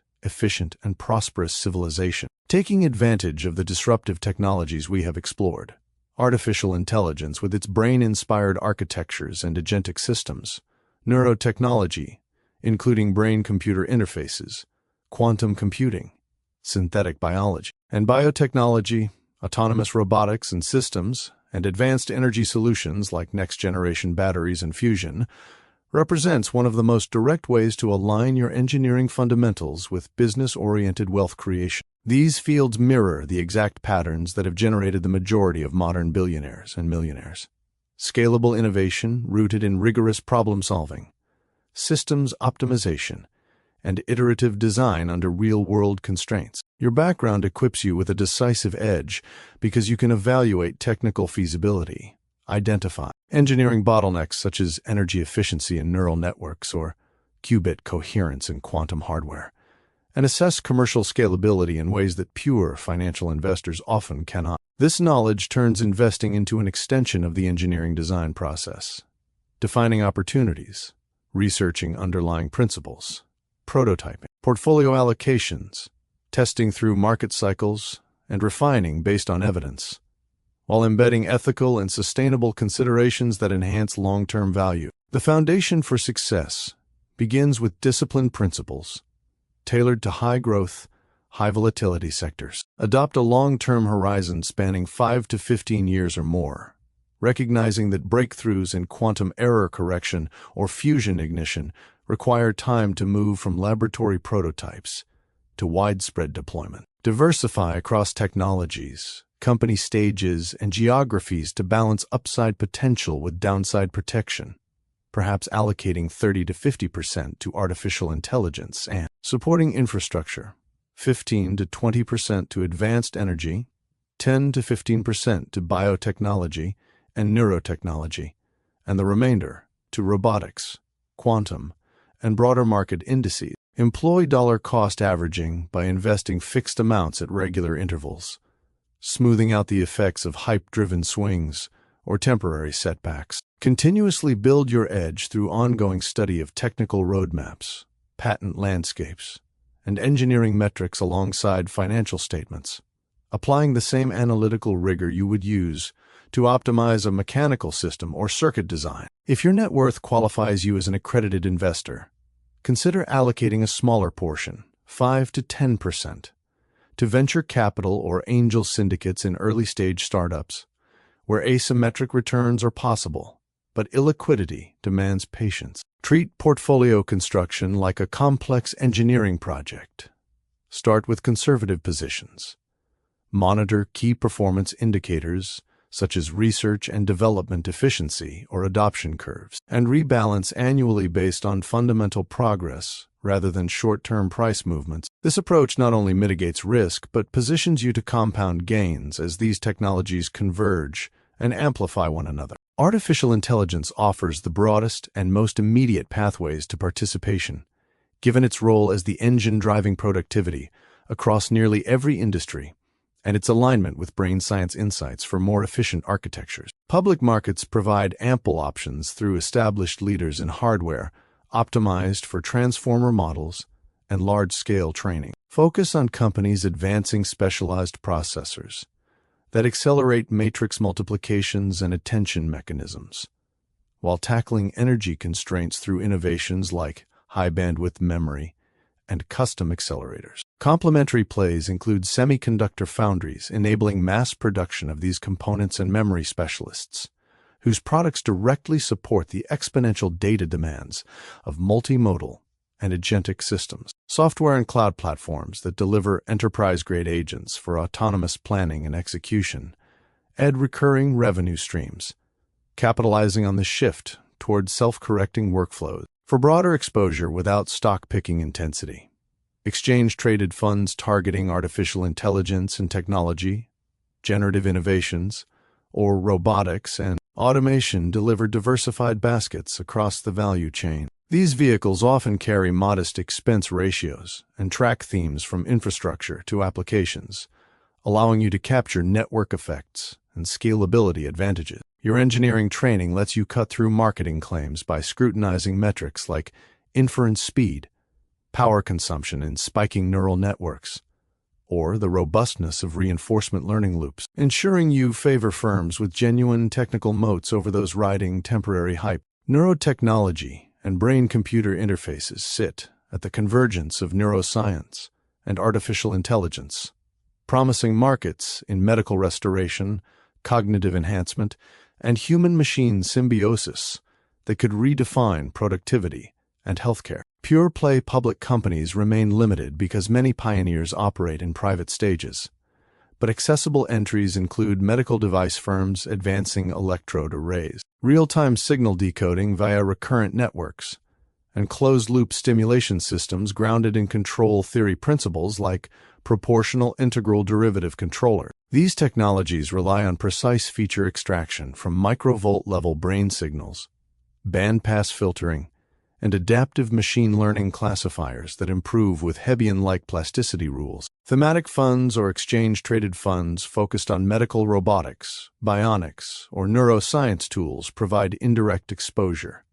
blending interfaces with supporting artificial intelligence decoding and neuromodulation hardware. If accredited, venture opportunities in this space, through specialized funds targeting bidirectional data streaming between brains and computers, offer higher potential rewards, but demand deep due diligence on biocompatibility, bandwidth scaling, and clinical trial progress. From your perspective, evaluate designs based on signal-to-noise ratios, long-term stability of implanted materials, and integration with multimodal artificial intelligence, distinguishing viable paths to regulatory approval and commercial scale.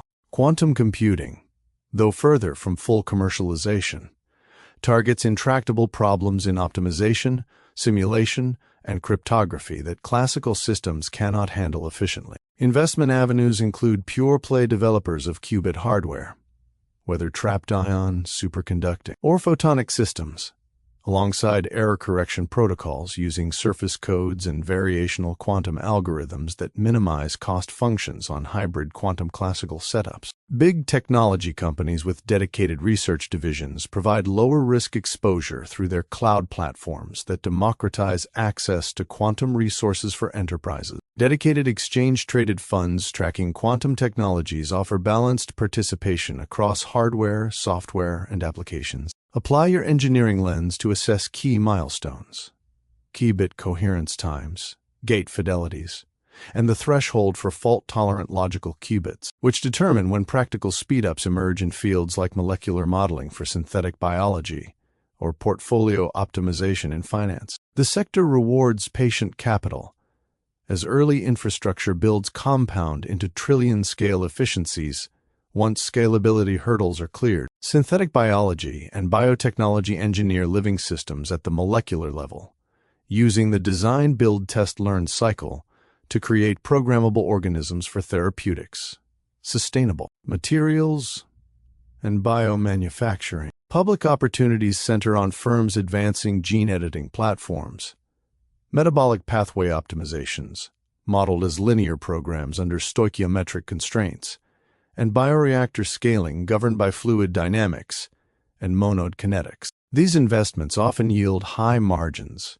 once yields improve and regulatory pathways clear, particularly in pharmaceuticals, agriculture, and industrial processes that reduce carbon footprints. Biotechnology-focused, exchange-traded funds or thematic vehicles capture the ecosystem, blending synthetic biology leaders with adjacent gene therapy innovators. Your background in chemistry, materials science, and process engineering is invaluable for analyzing genetic circuit stability, downstream purification, efficiency, and containment mechanisms, helping you identify companies with defensible intellectual property and repeatable manufacturing advantages. Autonomous robotics and systems fuse artificial intelligence perception with mechanical precision, transforming manufacturing, logistics, and human assistance through kinematics, modeled via Dinavet-Hartenberg parameters, dynamics via Newton-Euler equations, and control via model predictive algorithms.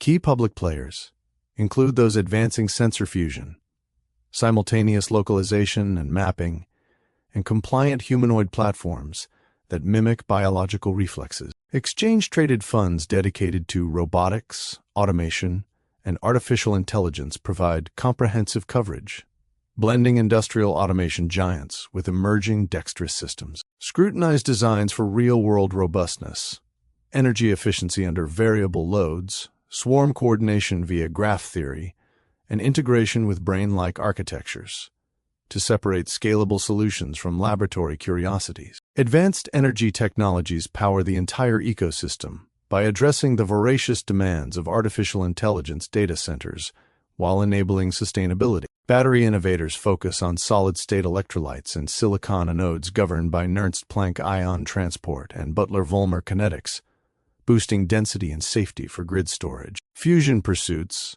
though longer horizon, attract capital through plasma confinement systems and magnetic designs that aim for loss and criterion ignition. Public and fund-based exposure comes through clean energy transition vehicles or infrastructure plays in critical materials processing and grid modernization. Your systems thinking skills help evaluate lifecycle costs, thermal management, and integration with renewable sources, favoring projects with clear paths to net positive energy and economic viability. Convergence represents perhaps the highest leverage strategy.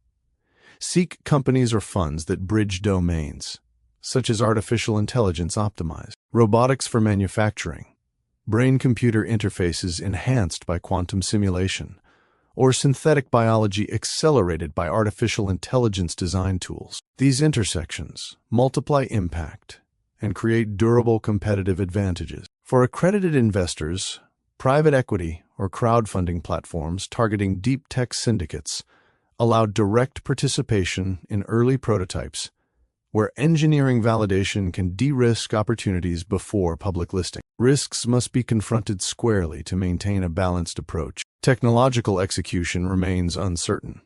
Quantum decoherence, fusion Brekhoven delays, or neurotechnology biocompatibility issues can push timelines years outward. Regulatory scrutiny around artificial intelligence safety, data privacy in brain interfaces, or biotech approvals introduces volatility, while supply chain dependencies on rare materials or semiconductors expose geopolitical tensions. Valuation bubbles fueled by enthusiasm can trigger sharp corrections, and intense competition may erode margins for late entrants. Economic cycles affecting capital spending in data centers or factories amplify these effects. Counter them through broad diversification, position sizing that never exceeds what you can hold through downturns, and ongoing monitoring tied to engineering milestones rather than quarterly earnings alone. Ultimately, investing in these technologies transforms your engineering and business foundation into a compounding engine for personal prosperity while contributing to societal progress. By treating the markets with the same methodical curiosity and iterative refinement that define great engineering,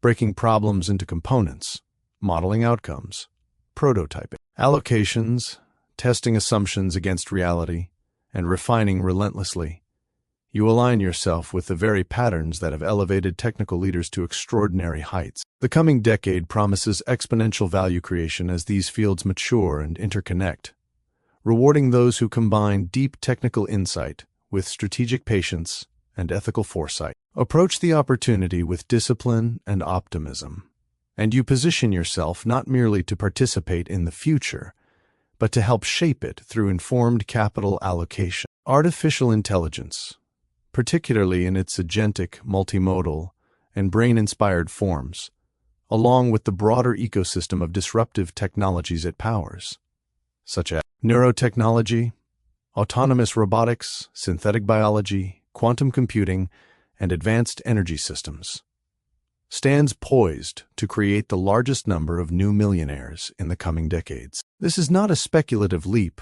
but a direct extension of the wealth creation patterns we have examined, where engineering fundamentals meet scalable business models to generate exponential value. While finance and real estate have long served as reliable engines for steady millionaire growth through asset appreciation and capital allocation, and manufacturing has quietly produced many through efficient production scaling, these sectors operate on more linear trajectories. AI, by contrast, compresses timelines dramatically, lowers entry barriers for entrepreneurship, multiplies productivity across every industry, and rewards technical business hybrids with outsized equity stakes and rapid revenue streams. Projections and recent trends indicate that AI alone could mint more millionaires in the next 5 to 10 years than the entire internet boom did over 2 decades, creating hundreds of thousands of new 7-figure net worth individuals annually through a combination of high-impact careers,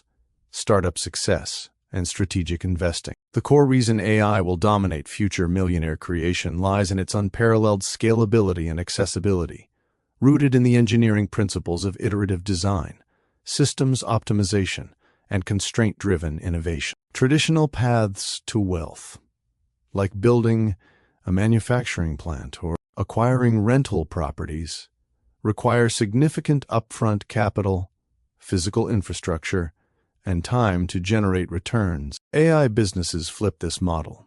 Once a foundational model or agentic system is trained, it can be deployed globally at near zero marginal cost, serving millions of users instantly via cloud platforms or edge devices. This creates winner-take-most dynamics where early innovators capture enormous market share. For instance, developers building specialized AI agents that automate complex workflows, such as supply chain optimization using reinforcement learning loops or personalized medical diagnostics drawing on brain-like neural architectures, can bootstrap companies with minimal teams and achieve hyper-growth valuations in months rather than years. Engineers who combine their technical training in transformer architectures, spiking neural networks, or multimodal fusion with business acumen and product market fit and go-to-market strategies are perfectly positioned to found or lead these ventures, often retaining substantial equity that appreciates as adoption surges. The result is a wave of first-generation millionaires emerging not just from Silicon Valley elites, but from diverse backgrounds worldwide, including those who leverage open-source tools to create niche applications in fields like agriculture, education, or creative industries. Beyond founding companies, high-paying roles within the AI ecosystem will accelerate millionaire status for technical professionals. Roles in AI engineering, data infrastructure, agent orchestration, and ethical alignment command salaries and bonuses that routinely push total compensation into the high 6 figures or low 7 figures, especially when paired with equity grants in high-growth firms. An engineer designing neuromorphic hardware to reduce energy consumption in large-scale models or a business-oriented leader optimizing deployment. Pipelines for autonomous robotics can accumulate wealth rapidly through stock options that vest as company valuations climb with technological milestones. This effect multiplies when AI intersects with other disruptive fields. Imagine a specialist in brain-computer interfaces who develops thought-controlled interfaces for industrial robotics, or a synthetic biology expert using AI-driven genetic circuit design to engineer sustainable materials. These hybrid positions blend rigorous problem-solving with commercial strategy, turning expertise into ownership stakes that compound into millionaire portfolios within a few years. Productivity gains from AI tools further amplify this.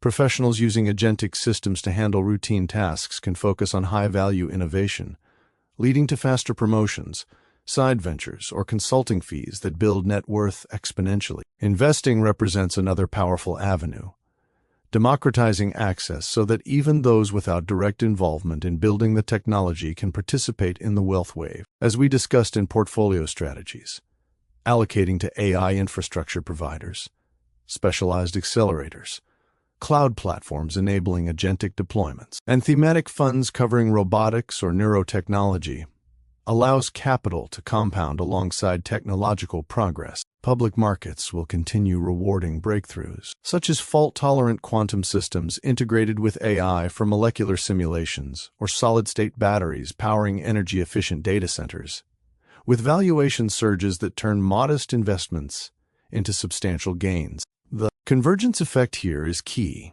AI does not exist in isolation, but acts as a multiplier for quantum optimization and logistics, biotech drug discovery via generative models, and robotic systems with brain-like compliance control. Individuals who apply engineering analysis to evaluate technical roadmaps, assessing metrics like inference efficiency, qubit coherence, or bioreactor yields, while layering on business. Evaluation of market adoption and regulatory pathways will identify high-conviction opportunities early, mirroring how past technical leaders spotted scalable platforms before they dominated. Real estate and traditional finance will remain important, but will increasingly be overshadowed in velocity by AI-driven wealth. Real estate has historically created the broadest base of millionaires through rental income, appreciation, and leverage in growing urban centers, and it will continue doing so as populations expand and smart cities integrate AI for efficient property management. Finance,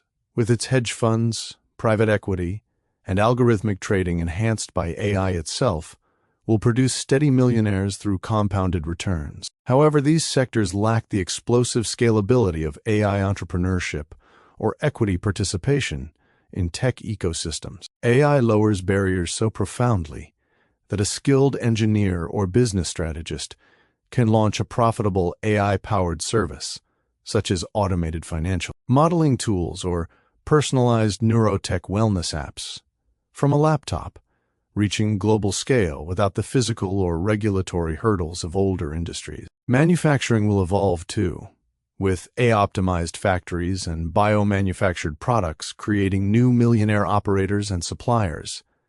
But the primary engine remains the intelligence layer, enabling it all. Looking further ahead, the next 10 to 20 years will see this millionaire creation accelerate as AI achieves greater generality and symbiosis with human capabilities. Agentic systems that autonomously manage entire business processes could spawn millions of micro-entrepreneurs who orchestrate AI teams for custom solutions, while brain-computer interfaces democratize access to augmented cognition, enabling faster learning and innovation for a broader population. Global Wealth reports project millions of additional millionaires worldwide by the end of the decade, with technology hubs and emerging markets in Asia and Latin America capturing a growing share as AI tools become ubiquitous. Economic tailwinds, including rising productivity that boosts overall wages and corporate profits, will lift those prepared to ride the wave. Challenges like regulatory frameworks around AI safety or ethical data use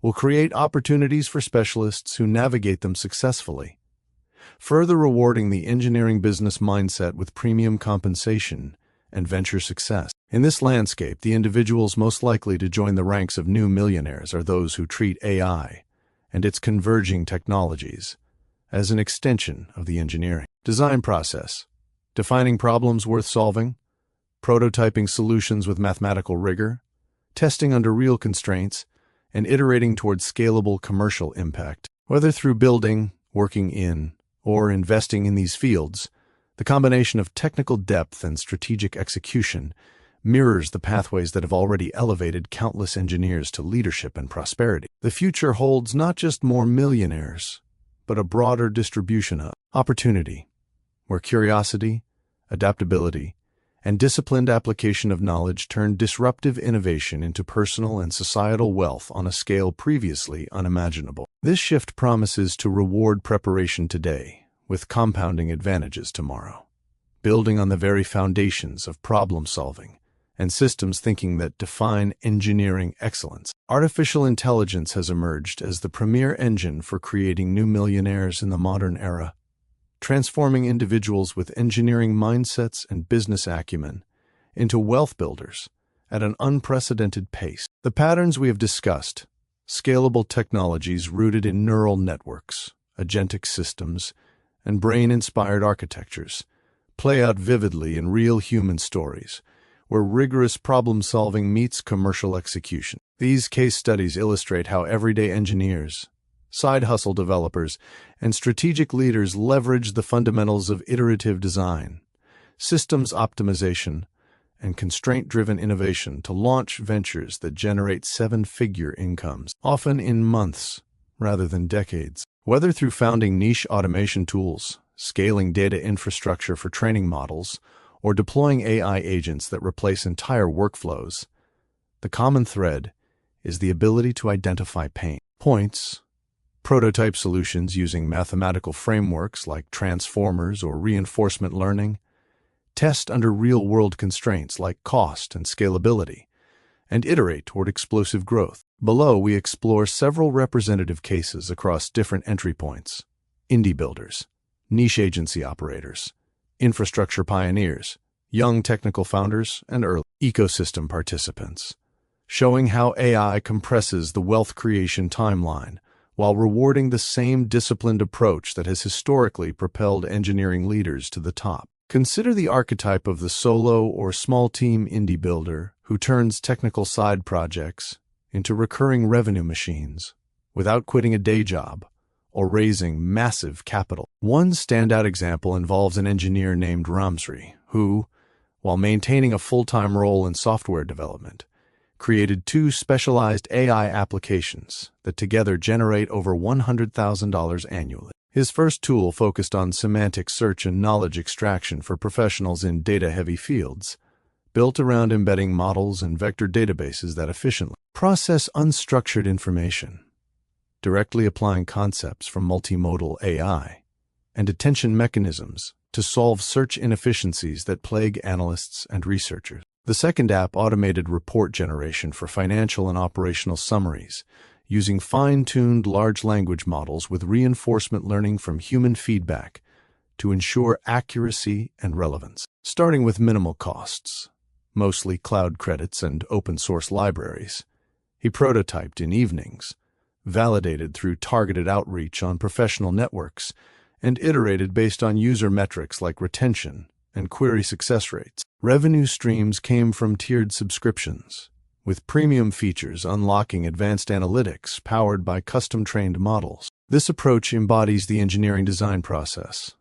Define the problem through user pain points, research existing tools, build a minimum viable prototype, test with real feedback loops, and refine for scalability. Within a year, passive income from these projects compounded into millionaire-level net worth when combined with savings and investments, all while preserving work-life balance. The key insight here is accessibility. AI lowers barriers so that a single engineer can deploy global solutions with near-zero marginal costs, turning personal expertise into automated value delivery. Niche AI consulting and automation agencies represent another fast-track path, where business-oriented engineers target specific industries to deliver outsized returns with lean operations. Take Baron van den Berg, who engineered a $50,000 per month AI business in just 90 days By focusing on hyper-specific problems in underserved sectors like dental practices. Rather than chasing broad consumer apps, he developed custom AI chatbots and workflow automators that handled patient scheduling, follow-up communications, and compliance documentation. Systems built on agentic architectures that plan, execute, and adapt using Markov decision processes and closed-loop feedback. The engineering backbone involved integrating natural language processing with domain-specific knowledge graphs, ensuring low hallucination rates through retrieval-augmented generation techniques that pull from verified databases. He started by manually solving one clinic's bottlenecks, documented the process as a case study, and scaled via templated no-code interfaces layered with custom scripts for data privacy and integration. Operating with a tiny team, or even solo at first, the model relied on retainer contracts that delivered immediate return on investment. Clinics saw appointment no-shows drop dramatically, while staff hours freed up for higher-value tasks. This generated recurring revenue exceeding $50,000 monthly across 3 parallel businesses, propelling Barron past the millionaire threshold through disciplined execution rather than hype. His success highlights how combining engineering rigor, optimizing for efficiency and reliability under regulatory constraints, with business strategy, niching down to high margin verticals creates defensible moats and rapid cash flow, a pattern repeating across healthcare, legal, and manufacturing services where AI agents handle entire operational slices. Infrastructure plays in the AI data and training ecosystem have minted millionaires, and often billionaires, at even greater scale, as these companies provide the foundational fuel for larger models. Alexander Wang exemplifies this through his role in co-founding Scale AI, a platform that curates high-quality labeled data for training everything from autonomous vehicles to multimodal systems. With an engineering background emphasizing optimization and systems thinking, Wang identified the bottleneck in AI development. Without clean, diverse datasets, even the most advanced neural networks falter. The company employs a hybrid human-AI pipeline where machine learning algorithms pre-label data and specialized workers refine outputs under strict quality controls governed by statistical validation metrics like inter-annotator agreement. This scales to enterprise contracts with major tech firms and governments, turning data engineering into a high-margin service. Early employees and CO founders who joined with technical expertise saw equity stakes balloon as valuations hit tens of billions, creating multiple millionaires through stock appreciation alone. Similarly, Lucy Guo, another co-founder with deep engineering roots, transitioned her experience into additional ventures while her initial stake compounded wealth. These cases demonstrate how solving upstream problems in the AI stack, using principles from linear algebra for embedding spaces and control theory for quality assurance,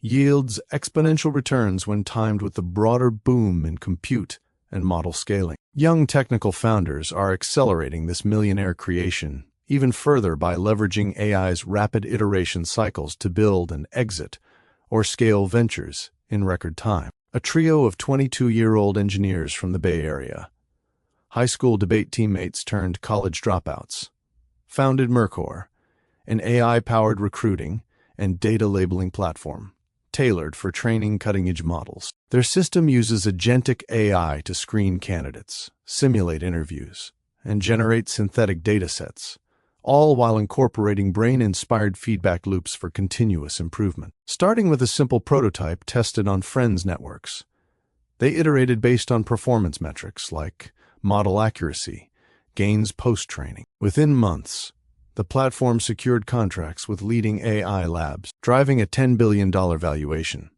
and turning each founder into a self-made billionaire through equity.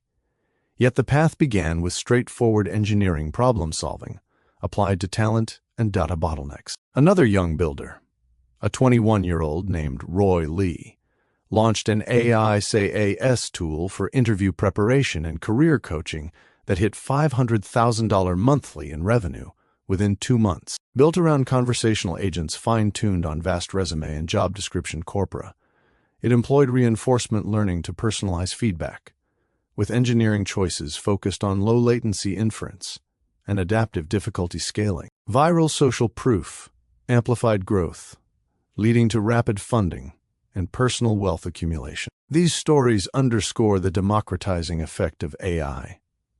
Engineering fundamentals enable solo or small team founders to validate ideas quickly, deploy globally, and capture market share before incumbents react. Early participants in established AI companies also accumulate millionaire status through equity in high-impact roles, often without founding anything themselves. Engineers joining firms like Anthropic or OpenAI in technical positions, designing safety alignments for large models or optimizing transformer efficiency, receive compensation packages heavy in stock options. As these organizations grow through breakthroughs in agentic capabilities and multimodal integration, vested equity turns mid-level contributors into millionaires within a few years. For instance, principal engineers at companies advancing neuromorphic hardware or quantum AI hybrids see portfolios surge as patents and deployments validate their work. This pathway rewards the same iterative mindset,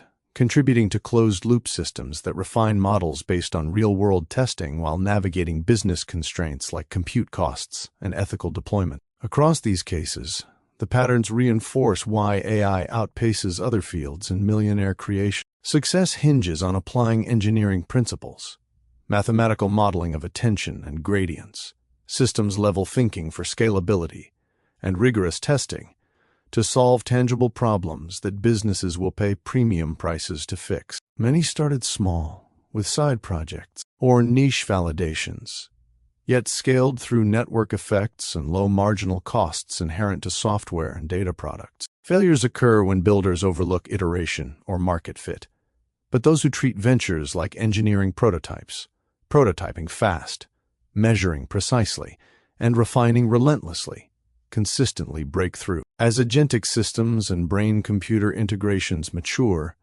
more such stories will emerge, from automated manufacturing optimizers to personalized neurotech tools, all rewarding the blend of technical depth and strategic commercialization we have explored. The future belongs to those who execute with this disciplined curiosity, turning AI's transformative power into personal prosperity while advancing industries at large. Artificial intelligence is rapidly emerging as the economic equivalent of the atomic bomb because it represents a singular, irreversible breakthrough in human capability that unleashes exponential power from relatively modest inputs, fundamentally reshaping global wealth, productivity, competition, and power structures in ways that echo the nuclear age's transformation of energy, warfare, and international economics. Just as the atomic bomb harnessed the immense energy locked within atomic nuclei through a self-sustaining chain reaction, AI taps into the vast latent potential of data,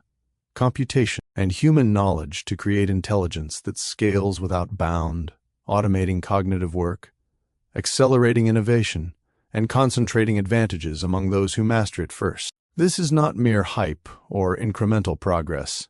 It is a phase shift in economic reality, where small teams of engineers applying rigorous mathematical frameworks and iterative design principles can generate value once reserved for entire industries or nations. The parallel is striking. The bomb ended one era of conventional conflict and birthed a new age of deterrence and nuclear power, while AI is dismantling legacy economic models and forging a new landscape of hyper-productive, intelligence-driven prosperity laced with profound risks and opportunities. At the heart of this equivalence lies AI's capacity for explosive, self-reinforcing growth, mirroring the chain reaction of nuclear fission. In the atomic bomb, a single neutron split one uranium atom, releasing more neutrons that split others in a cascade yielding energy equivalent to thousands of tons of TNT from a device the size of a suitcase. Similarly, AI systems begin with foundational models trained on massive datasets using transformer architectures and gradient-based optimization, then improve themselves through reinforcement learning loops, agentic planning, and multimodal integration. A well-designed model can analyze patterns across text, images, code, and sensor data,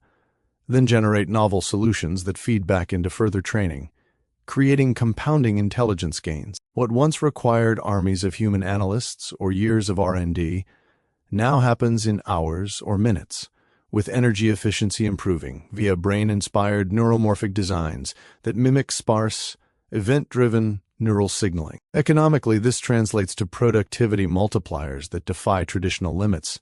A single AI agent can optimize supply chains, draft legal contracts, design pharmaceuticals, or manage customer interactions for thousands of businesses simultaneously, at near zero marginal cost after initial development. This scalability turns knowledge work, the engine of modern economies, into something abundant rather than scarce, much like how nuclear fission unlocked cheap, dense energy that powered entire grids and reshaped industrial output. The economic dominance it confers mirrors the strategic supremacy of nuclear weapons during the Cold War. Nations and corporations that achieve breakthroughs in AI capabilities gain asymmetric advantages that compound into lasting leads, much as the United States' initial monopoly on atomic weapons shifted global power balances and sparked an arms race. Today, leading AI developers control not just software but the infrastructure of future prosperity. Specialized hardware accelerators that speed up matrix multiplications in attention mechanisms, vast datasets curated for training, and agentic systems that autonomously execute complex strategies. Companies or countries mastering these elements can dominate sectors from manufacturing to finance, creating trillion-dollar valuations and minting new millionaires and billionaires at a pace unmatched by any prior technology. Engineering-trained leaders who blend systems thinking with business strategy are ideally positioned here as they apply the design process, problem definition, prototyping with differential equations for neural dynamics, testing under constraints like compute budgets, and iterative refinement to build defensible moats. This concentration of power drives wealth creation on a massive scale, as we have seen in case studies of indie builders launching subscription tools that automate niche workflows, or infrastructure firms labeling data for next-generation models, all scaling globally without proportional increases in labor or capital. Yet the bomb-like nature of AI also stems from its creative destruction, an economic force that obliterates old structures while forging new ones at breakneck speed. The atomic bomb rendered conventional armies and battleships obsolete overnight in strategic terms, forcing entire defense industries to pivot or decline. AI is doing the same to knowledge-intensive jobs and business models. Routine cognitive tasks in accounting, coding, marketing, legal analysis, and even creative fields are being automated by multimodal systems that fuse language, vision, and reasoning. This displacement is not gradual. It cascades across supply chains and ecosystems, reshaping labor markets and forcing rapid reskilling or obsolescence. At the same time, it births entirely new industries, agent orchestration platforms, brain-computer interfaces for augmented cognition, AI-optimized robotics for autonomous factories, and synthetic biology accelerated by generative design algorithms. The net effect is a surge in overall economic output, with projections of global gross domestic product multiplying several-fold as AI compresses decades of innovation into years. But the transition creates winners and losers on a scale comparable to the post-war economic realignments that followed nuclear proliferation. For those with engineering fundamentals and business orientation, this disruption is an opportunity, identifying bottlenecks in current systems, prototyping AI solutions that solve them under real-world constraints like data privacy or energy use, and scaling commercially turns potential threats into personal and societal wealth engines. Geopolitically and economically, the race for AI supremacy echoes the nuclear proliferation era, where control over fissile materials and delivery systems determined national security and economic influence. Countries investing heavily in compute infrastructure, talent pipelines, and regulatory frameworks for safe deployment are positioning themselves as the new economic superpowers, much as nuclear capabilities underpinned industrial and military might. Companies leading in agentic AI or neuromorphic hardware capture not just market share, but the ability to set standards, much like how nuclear technology influenced energy policy and alliances worldwide. This creates ripple effects. Supply chains for semiconductors and energy storage become strategic assets, venture capital flows disproportionately toward AI-adjacent fields like quantum computing for optimization or advanced batteries to sustain data centers. And wealth concentrates among those who navigate the convergence. The engineering-business intersection shines here, as professionals trained in mathematics for modeling neural dynamics, physics for hardware efficiency, and strategic management for commercialization can anticipate these shifts, invest accordingly, and build ventures that ride the wave rather than being swept away. Of course, the analogy holds because of the dual-use dilemma and existential stakes. Just as nuclear technology offered boundless energy, yet carried the shadow of mutually assured destruction, AI promises solutions to grand challenges. Designing climate-resilient materials through synthetic biology simulations, optimizing global logistics with reinforcement learning, or enhancing human capabilities via neurotechnology interfaces.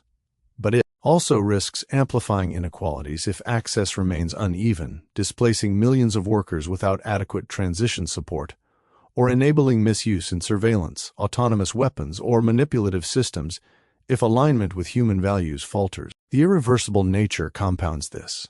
Once AI capabilities reach certain thresholds, rolling them back becomes impossible.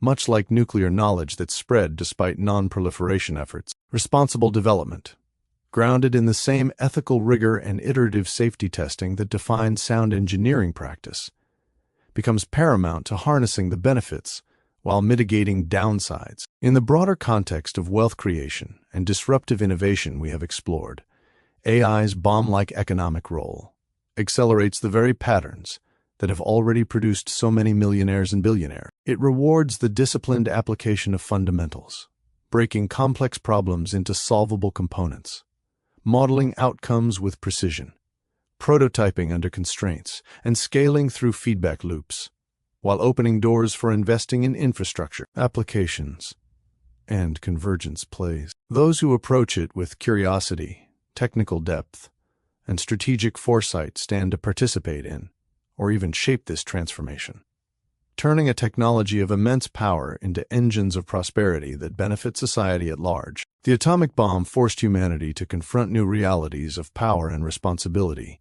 AI demands the same, but in the realm of economics, where the chain reaction of intelligence could either fragment societies or elevate them to unprecedented heights of abundance and ingenuity. This moment calls for the same blend of rigor and vision that has always driven engineering progress, positioning prepared individuals and organizations to thrive amid the most profound economic shift of our time. If artificial intelligence reaches the point of surpassing every human in intelligence, becoming what we call artificial superintelligence, or ASI, it would indeed mark a profound shift in the economic landscape, one that challenges many of our assumptions about work, value, and prosperity. This is not a distant fantasy, but a logical extension of the trajectories we have explored together.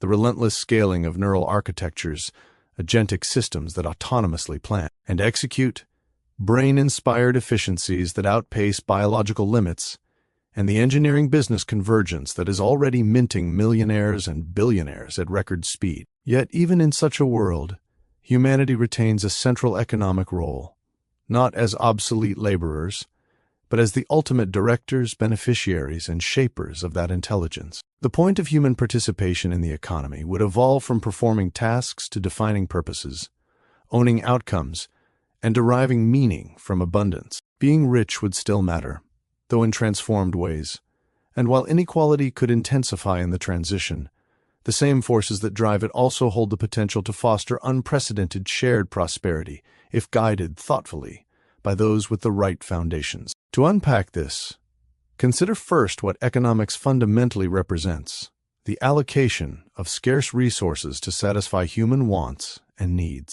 Superintelligent AI would compress scarcity in cognitive and productive domains to near zero. Routine analysis, innovation, manufacturing optimization, supply chain orchestration, even creative ideation could be handled by systems far more capable than any individual or team. An AI could design fusion reactors, simulate entire economies, personalize education at planetary scale, or manage global logistics with flawless precision, all while iterating faster than humans ever could. In this scenario, Traditional labor markets for knowledge work would largely dissolve, much as the Industrial Revolution displaced manual toil. Humanity's economic contribution would shift upstream to setting the goals that AI pursues, owning the capital that deploys it, and consuming or experiencing the outputs in uniquely human ways. Engineers and business leaders who master the fundamentals today, those who understand transformer attention mechanisms,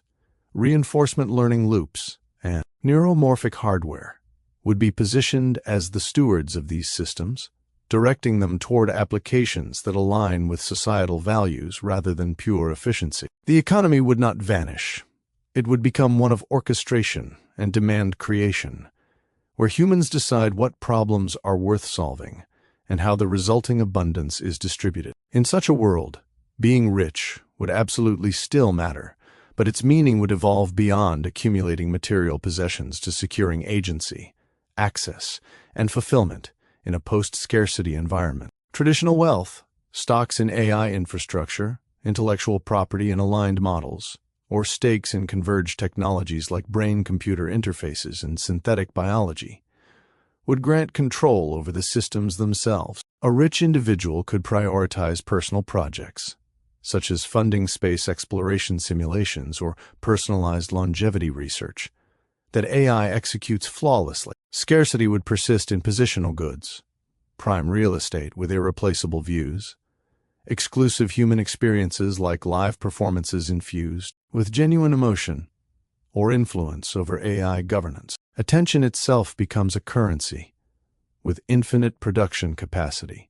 Standing out or curating meaningful interactions gains premium value. Wealth would enable legacy building, shaping cultural narratives, philanthropic initiatives, or even personal augmentation through neurotechnology, rather than mere survival or status competition. For those who built fortunes through the engineering business pathways we have discussed, this transition rewards foresight, early ownership of scalable AI platforms or data ecosystems, compounds into enduring economic power, allowing the wealthy to thrive not by outworking machines, but by guiding them toward human flourishing outcomes. That said, the risk of further wealth inequality is real and demands honest acknowledgement. In the early phases of ASI emergence, advantages would concentrate among those already positioned at the frontier: technical founders, engineering-trained executives, and investors who capitalized on the millionaire-creating patterns in agentic systems. Quantum AI hybrids and autonomous robotics. A small cohort could control the most capable models and infrastructure, much as early nuclear technology created geopolitical divides. Without deliberate mechanisms like broad equity distribution, public oversight, or incentive-aligned policies, this could widen gaps dramatically. The super-rich amplify their advantages through superior AI access, while others face displacement in traditional roles without adequate transition support. History shows technology waves often exacerbate inequality before diffusing benefits. Think the internet's early dot-com winners versus today's ubiquitous access. But AI's speed and generality could accelerate both the concentration and the potential diffusion. The engineering business mindset offers a counterbalance here. Leaders forged in rigorous problem-solving can advocate for and implement designs that prioritize broad accessibility, such as open-source foundational models or decentralized agent orchestration, turning potential division into inclusive growth. Yet the deeper point of humanity economically and beyond transcends these mechanics. Even with ASI handling production, humans remain the source of values, creativity in its rawest form, and the very definition of progress. Economics is ultimately a human construct for organizing cooperation and fulfilling desires. AI lacks intrinsic wants, emotions, or the messy, unpredictable spark that drives art, relationships, scientific curiosity, or ethical deliberation. Our point becomes one of stewardship and enjoyment, directing intelligence toward exploration of the universe, enhancing personal and collective well-being, or pursuing meaning through community, discovery, and self-expression. In an abundant economy, work might resemble play. Collaborating with AI on grand challenges like climate restoration or personalized medicine, while wealth serves as a tool for amplifying those pursuits rather than a scoreboard. Inequality, if unmanaged, could erode social cohesion.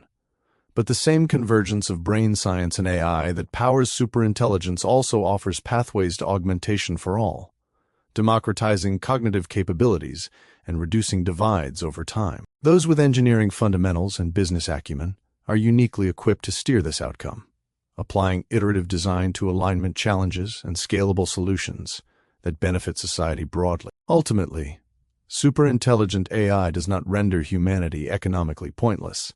It liberates us from drudgery to focus on what makes existence worthwhile. Being rich would retain relevance as a means of influence and experience in a transformed world, while the potential for greater inequality serves as a call to responsible action rather than inevitability. This future hinges on the choices we make today, investing in the right skills, building aligned systems, and fostering inclusive frameworks so that intelligence becomes a rising tide that elevates human potential rather than eclipsing it. The engineering ethos of solving problems under constraints, combined with business strategy for sustainable value, positions prepared individuals not as relics but as architects of this new era, ensuring that abundance serves humanity's enduring drive for progress, connection, and wonder. The percentage of the global population that actually uses paid AI subscription services specifically for research, academics, or investing purposes remains extremely small as of early 2026. Reliable estimates place it at roughly 0.2 to 0.4% of the world's approximately 8.1 billion people, or somewhere between 16 million and 32 million individuals worldwide. This figure accounts for the full range of consumer and professional paid tiers across major platforms like ChatGPT Plus, Claude Pro, Gemini Advanced, Perplexity Pro, and specialized tools in academic or financial domains. It is not a single universally tracked statistic from one source, but a reasoned synthesis drawn from consistent patterns in adoption data, subscriber counts, usage breakdowns, and demographic studies across regions. To understand why the number is so low, start with overall AI engagement. Roughly 16% of the global population now uses generative AI tools in any capacity on a regular basis, which translates to about 1.3 billion people. This includes free tiers that dominate everyday experimentation, such as basic chat interfaces for casual queries, brainstorming, or quick lookups. However, the jump to paid subscriptions is a steep one. Conversion rates from free users to paying customers hover between 3 and 5% across the ecosystem, reflecting that most people find the free versions sufficient for light or occasional needs. Leading services report tens of millions of paid subscribers in total. ChatGPT's paid tiers alone sit around 50 million as of early 2026, with other platforms adding perhaps another 10 to 50 million unique paying users when overlaps are considered. Even when all major providers are aggregated, the global pool of paid subscribers rarely exceeds 100 million people. Of those paid users, only a subset directs their usage toward research, academics, or investing. General-purpose tools see heavy overlap in these areas because knowledge workers, students, researchers, and finance professionals often upgrade for advanced features like higher usage limits, priority access to the latest models, multimodal capabilities, or integration with data analysis workflows. For instance, surveys of researchers show that 76 to 84% now incorporate AI into their work for tasks such as literature reviews, data synthesis, drafting, or hypothesis generation, with many relying on paid access for deeper, uninterrupted sessions. Among college students, globally adoption for academic purposes exceeds 80 to 90% in many regions, but only about 1/3 of those in detailed U.S. studies, a proxy for higher income markets, personally pay for subscriptions out of pocket, often at $15 to $20 monthly, while institutions or libraries cover costs for others. In investing in finance, professional users, analysts, portfolio managers, and retail traders leverage paid AI for market scanning, financial modeling, risk assessment, or real-time data synthesis. With usage rates around 19 to 40%, among active professionals. Yet these groups represent tiny slices of humanity. The worldwide researcher and academic community numbers in the low tens of millions, while dedicated finance professionals and active retail investors with paid tools add perhaps another 10 to 20 million. Several structural factors keep the global percentage minuscule. Paid services carry recurring costs that deter casual users, especially in lower-income regions, where free tiers suffice and internet access itself remains uneven. Many academic and research institutions provide enterprise-level access or subsidized tools, reducing the need for individual subscriptions. In investing, high-end professional platforms often bundle AI into expensive enterprise licenses rather than standalone consumer subs, limiting uptake among everyday users. Additionally, much of the paid usage is not exclusive to research, academics, or investing. People subscribe for a mix of productivity, creativity, and personal tasks, so the dedicated slice for these purposes shrinks further. Regional disparities amplify this.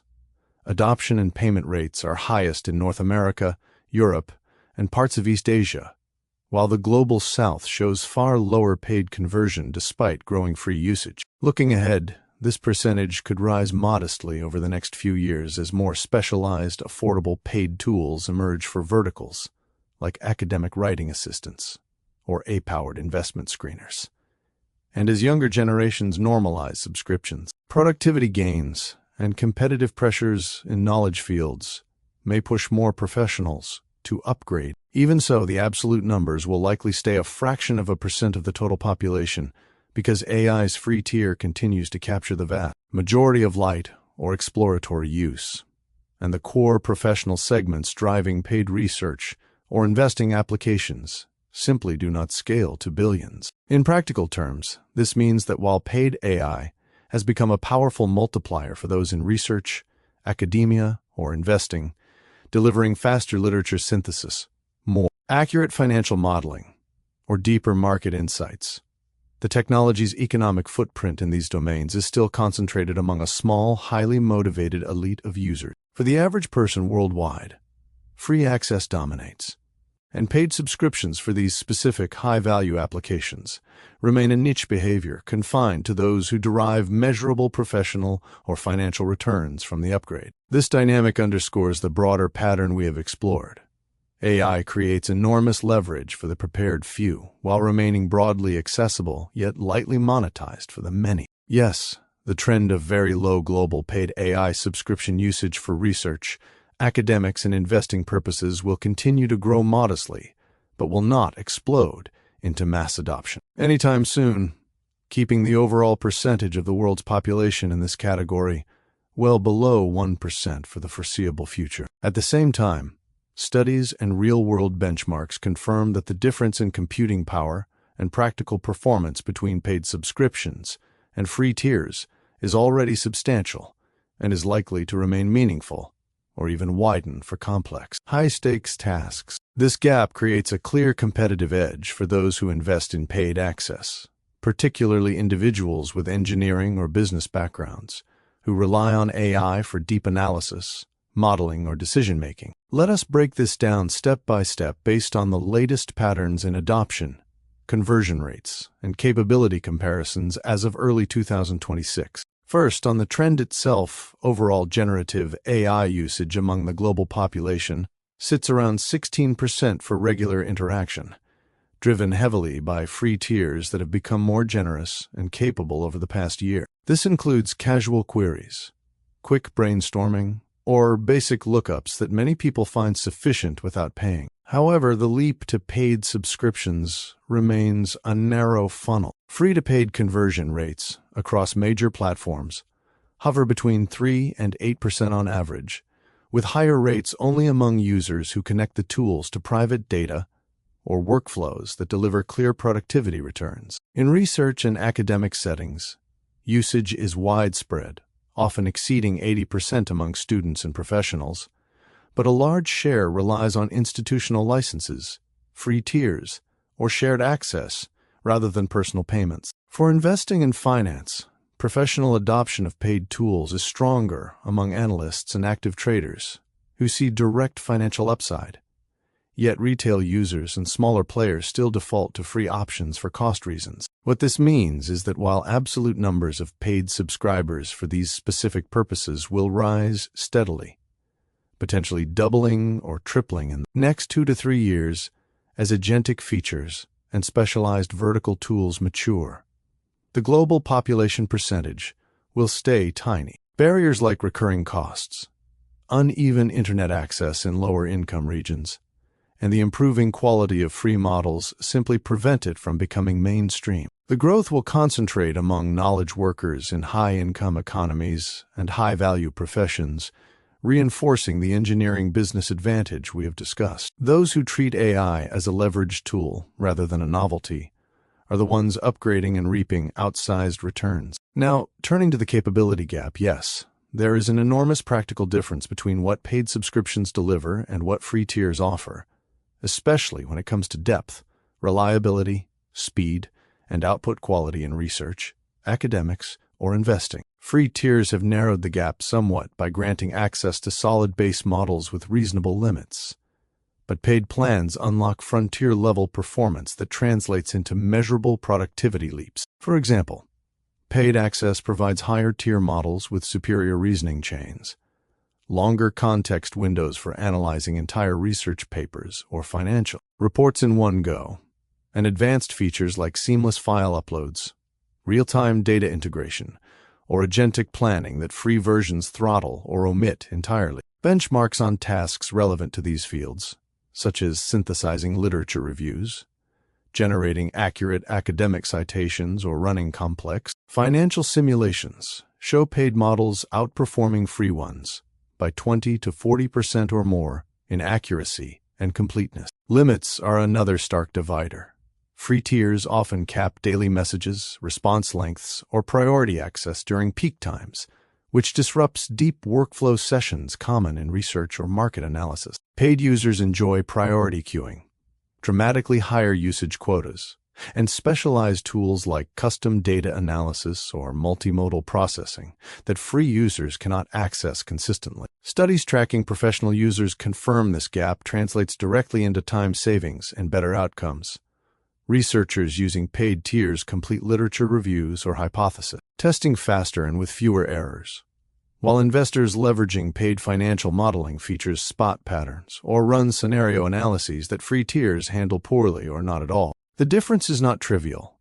It is the difference between an AI that assists sporadically and one that acts as a true extension of your engineering or strategic thinking. This widening or sustained gap plays directly into wealth creation patterns. Professionals who pay for the premium computing power gain a compounding advantage in output quality and speed, which in research can mean faster publications or grant wins, in academics stronger theses or teaching materials, and in investing sharper decisions that compound portfolio returns. Those with engineering fundamentals or business orientation are especially well placed to exploit this, as they can evaluate model outputs critically, integrate them into systems-level workflows, and turn the extra capability into commercial or personal value. Over time, as free tiers evolve to keep casual users engaged, the paid ecosystem will likely focus even more on enterprise-grade features and specialized reasoning, further separating the two experiences.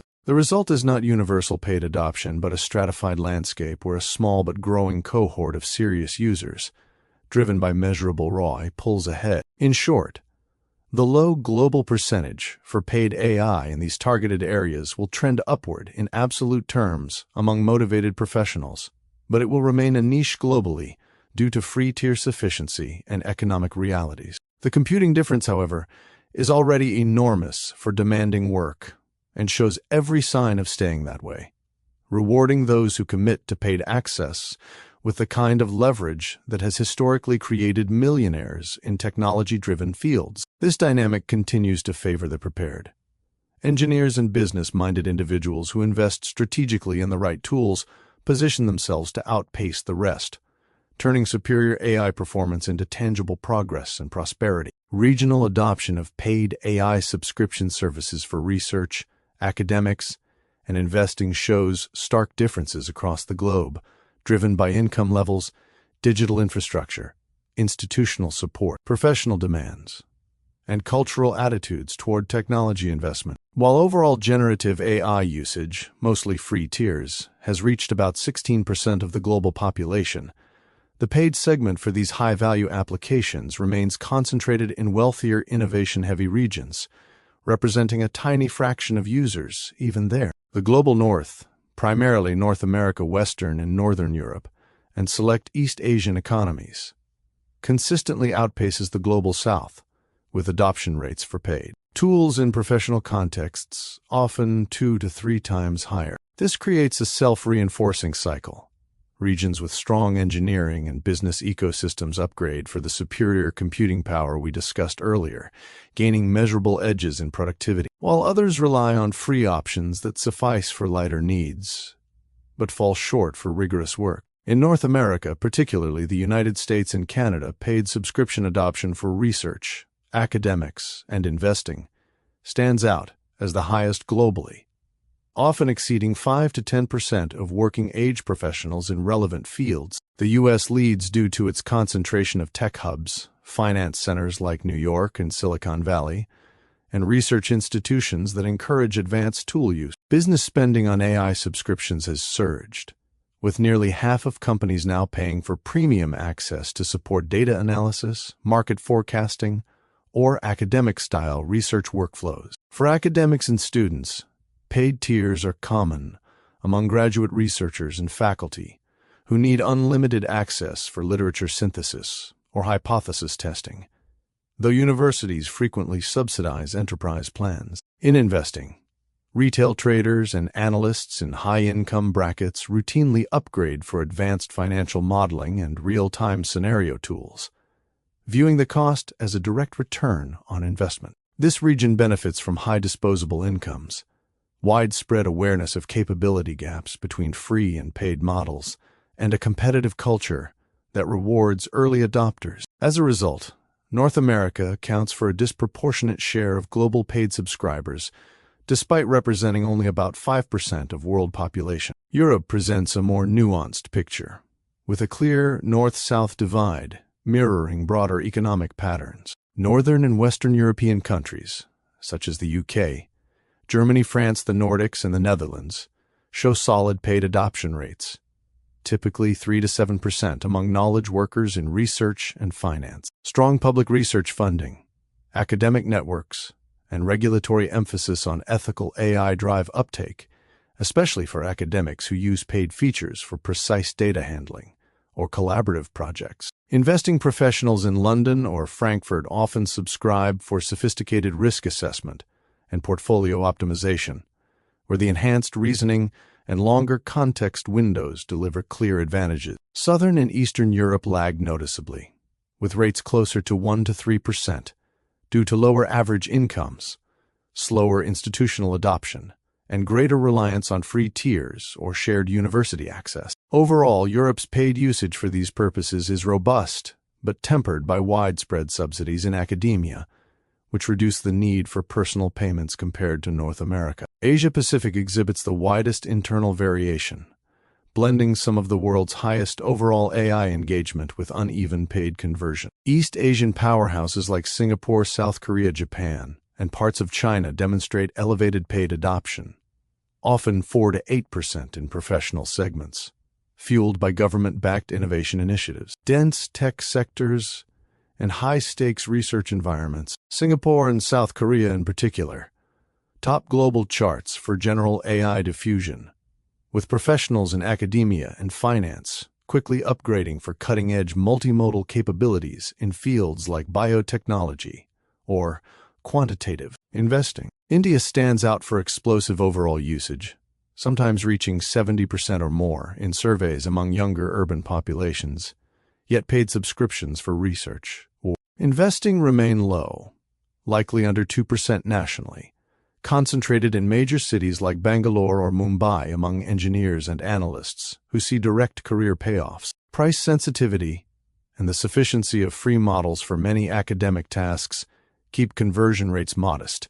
though this is shifting as local language tools improve. Southeast Asia and other parts of the region trail further, with paid adoption minimal outside elite professional circles. In contrast, Latin America, Africa, the Middle East, and other global South regions display the lowest paid adoption for these specific uses, often below 1% of the population and limited to a small urban elite. Overall AI usage hovers around 14% in the global South, driven almost entirely by free tiers that lower barriers in price-sensitive markets with uneven internet access. Countries like Brazil, Mexico, and parts of Africa show growing academic interest, students and researchers experimenting with AI for studies.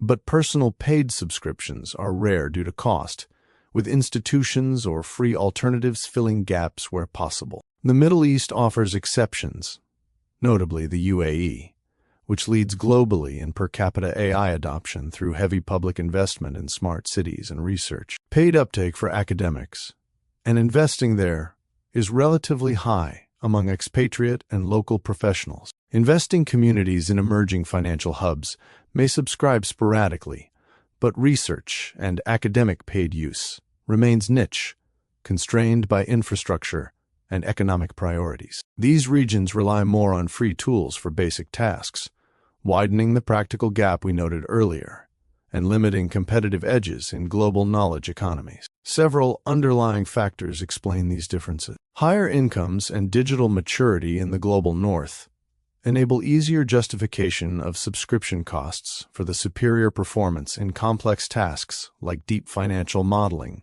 or exhaustive academic literature reviews. Institutional support. Universities in Europe or corporations in the US often covering enterprise access further boosts effective paid usage without always requiring individual outlays. In emerging markets, cultural emphasis on free access, combined with rapid growth and overall experimentation, keeps paid numbers low despite enthusiasm. Language support, data privacy concerns, and awareness of paid-free differences also play roles. Regions with advanced local AI models see faster paid uptake when they address specific professional needs. Over time, these disparities are widening in the short term, as the global north grows adoption nearly twice as fast.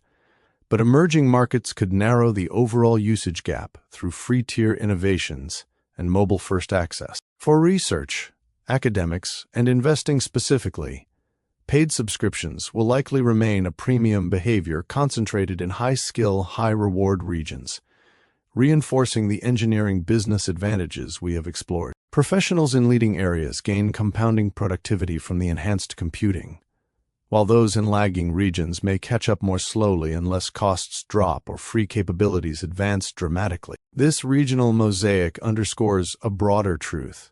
Paid AI for demanding applications is not yet democratized globally, but serves as a powerful differentiator for those positioned to invest in it strategically. The impact of paid versus free AI subscription services on education inequality is a tale of two opposing forces playing out simultaneously, creating a nuanced and evolving dynamic rather than a straightforward win for the wealthy or a complete equalizer for the underserved. As we have explored through regional adoption patterns, where paid AI uptake for academics remains heavily concentrated in high-income areas like North America, Western Europe, and parts of East Asia, while free tiers dominate globally.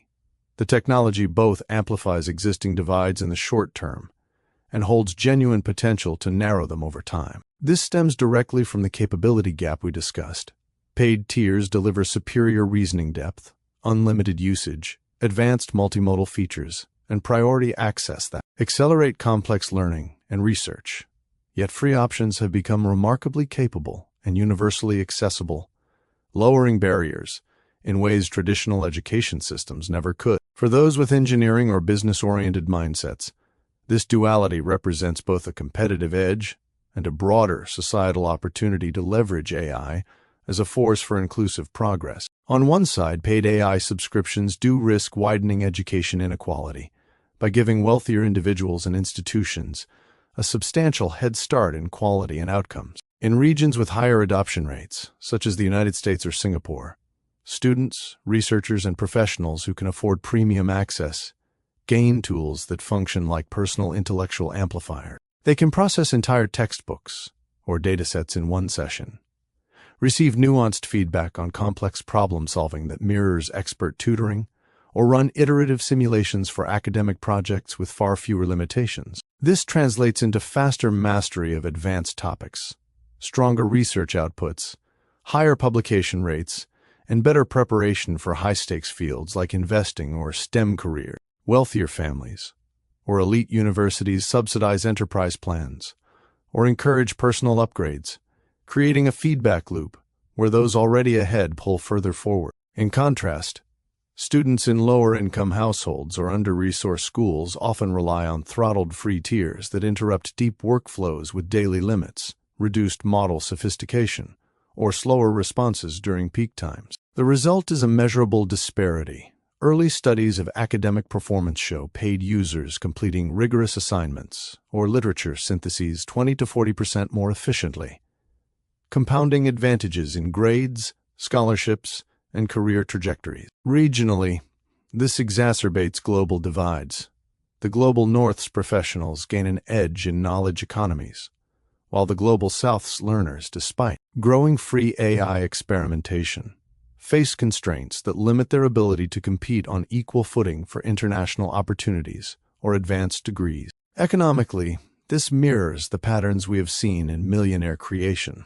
Those with resources invest in the superior computing power and reap disproportionate returns, potentially entrenching a new layer of cognitive privilege. Yet the reverse effect is equally compelling, and in many ways, more transformative on a global scale.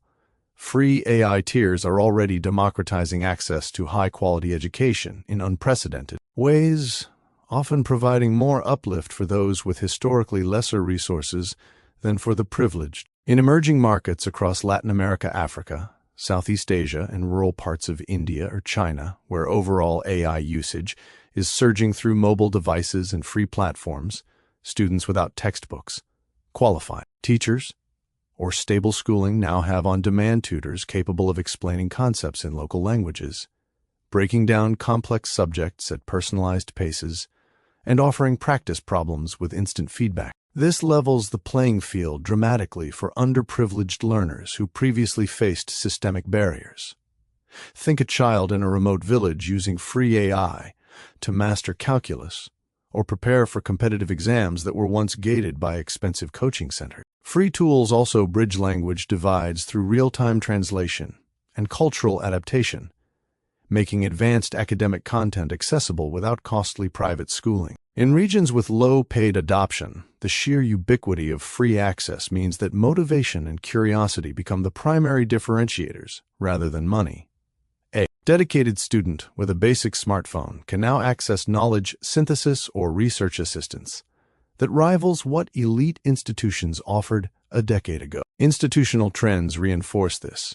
Many public universities and nonprofits in the Global South are integrating free AI into curricula, further amplifying reach without requiring individual payments. Over time, as free models continue to improve, incorporating better reasoning and longer contexts without subscriptions, the technology acts as a rising tide, compressing educational gaps faster than traditional interventions like building schools or training teachers ever could. The net trajectory leans toward a reduction in education inequality over the medium to long term, driven by the economics of AI itself. Unlike physical resources or elite tutoring that scale linearly with wealth, AI's marginal cost approaches zero, allowing free tiers to evolve rapidly and capture the vast majority of users worldwide. Regional differences will persist in the near future. Wealthier areas will continue leveraging paid advantages for cutting-edge applications like specialized research modeling or investment simulations. But the diffusion of free capabilities will disproportionately benefit underserved populations by enabling self-directed, lifelong learning at scale. This could reverse traditional inequality patterns. A motivated learner in a lower-source environment might outperform a complacent one in a paid ecosystem simply because AI removes gatekeepers. However, this optimistic outcome is not guaranteed without intentional stewardship. Challenges remain, such as digital divides in internet access, varying levels of AI literacy, and the risk that paid users monopolize the most advanced breakthroughs while free tiers lag just enough to maintain a subtle edge. Those with engineering fundamentals and business acumen are uniquely positioned to influence this positively by developing or advocating for more equitable tools, open-source integrations, or policies that prioritize accessibility, turning potential divides into broader prosperity. In essence, AI subscriptions amplify education inequality in the short run by concentrating superior tools among the affluent. Yet they simultaneously erode it through free-tier democratization that empowers the underserved with capabilities once unimaginable. The balance tips toward greater equity as adoption matures, provided we apply the same rigorous systems thinking that defines engineering excellence to ensure inclusive design and deployment. This shift aligns with the larger patterns of wealth and disruption we have examined.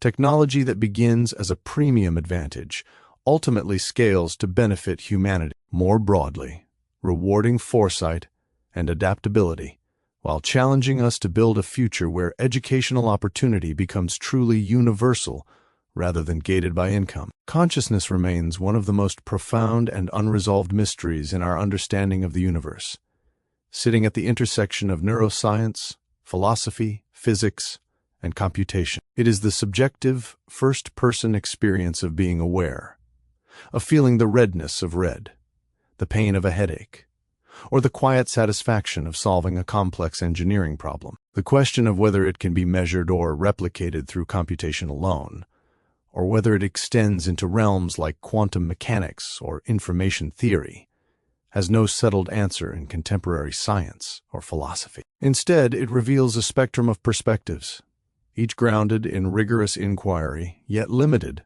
by the tools and assumptions we currently possess. To address this directly, consciousness cannot yet be definitively measured or generated through classical computation in a way that captures its essential subjective nature.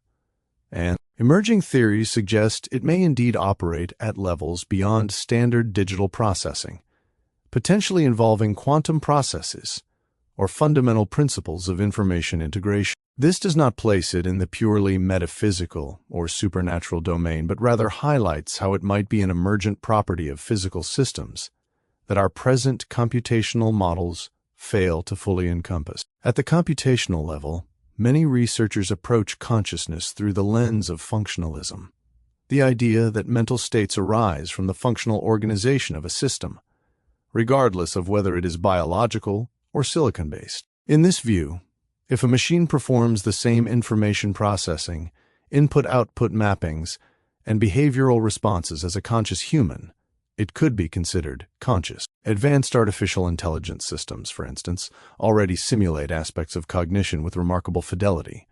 They process vast datasets, reason through multi-step problems, generate creative outputs, and even exhibit behaviors that mimic self-reflection or emotional nuance. Computationally, one could attempt to measure proxies for consciousness using metrics like neural network activation patterns, attention mechanisms in transformer architectures, or integrated feedback loops in agentic systems. However, these remain behavioral or functional correlates, not direct measurements of the inner experience itself. The hard problem of consciousness, as articulated in philosophical terms, persists. Why does any physical process give rise to subjective feeling at all, rather than unfolding as a zombie-like automaton with no inner life? Pure computation excels at replicating the easy problems: memory recall, pattern recognition, decision-making, but struggles with the explanatory gap between mechanism and qualia, the raw fields of experience. No algorithm or simulation, no matter how sophisticated, has been shown to bridge that gap in a verifiable way, because we lack an objective test for subjectivity. A computer could perfectly model the neural firings associated with pain, yet we have no way to confirm whether it actually feels anything. This limitation pushes inquiry deeper into information theory, where consciousness is sometimes framed as a quantifiable property of complex systems rather than mere computation. Integrated information theory, or IIT, pioneered by Giulio Tononi and others, offers one of the most mathematically rigorous attempts to measure it. IIT posits that consciousness corresponds to the amount of integrated information a system generates, essentially, how much the whole exceeds the sum of its parts in terms of causal interactions. It uses a mathematical framework involving probability distributions and cause-effect repertoires to calculate a value called phi, where higher phi indicates greater consciousness. A simple digital computer running a basic program might score low on phi because its information is largely feed-forward and reducible, while a human brain, with its dense, recurrent connectivity, scores high. In principle, this allows computational measurement. One could simulate or analyze a system's architecture and derive a consciousness metric. Yet even IIT acknowledges its own boundaries.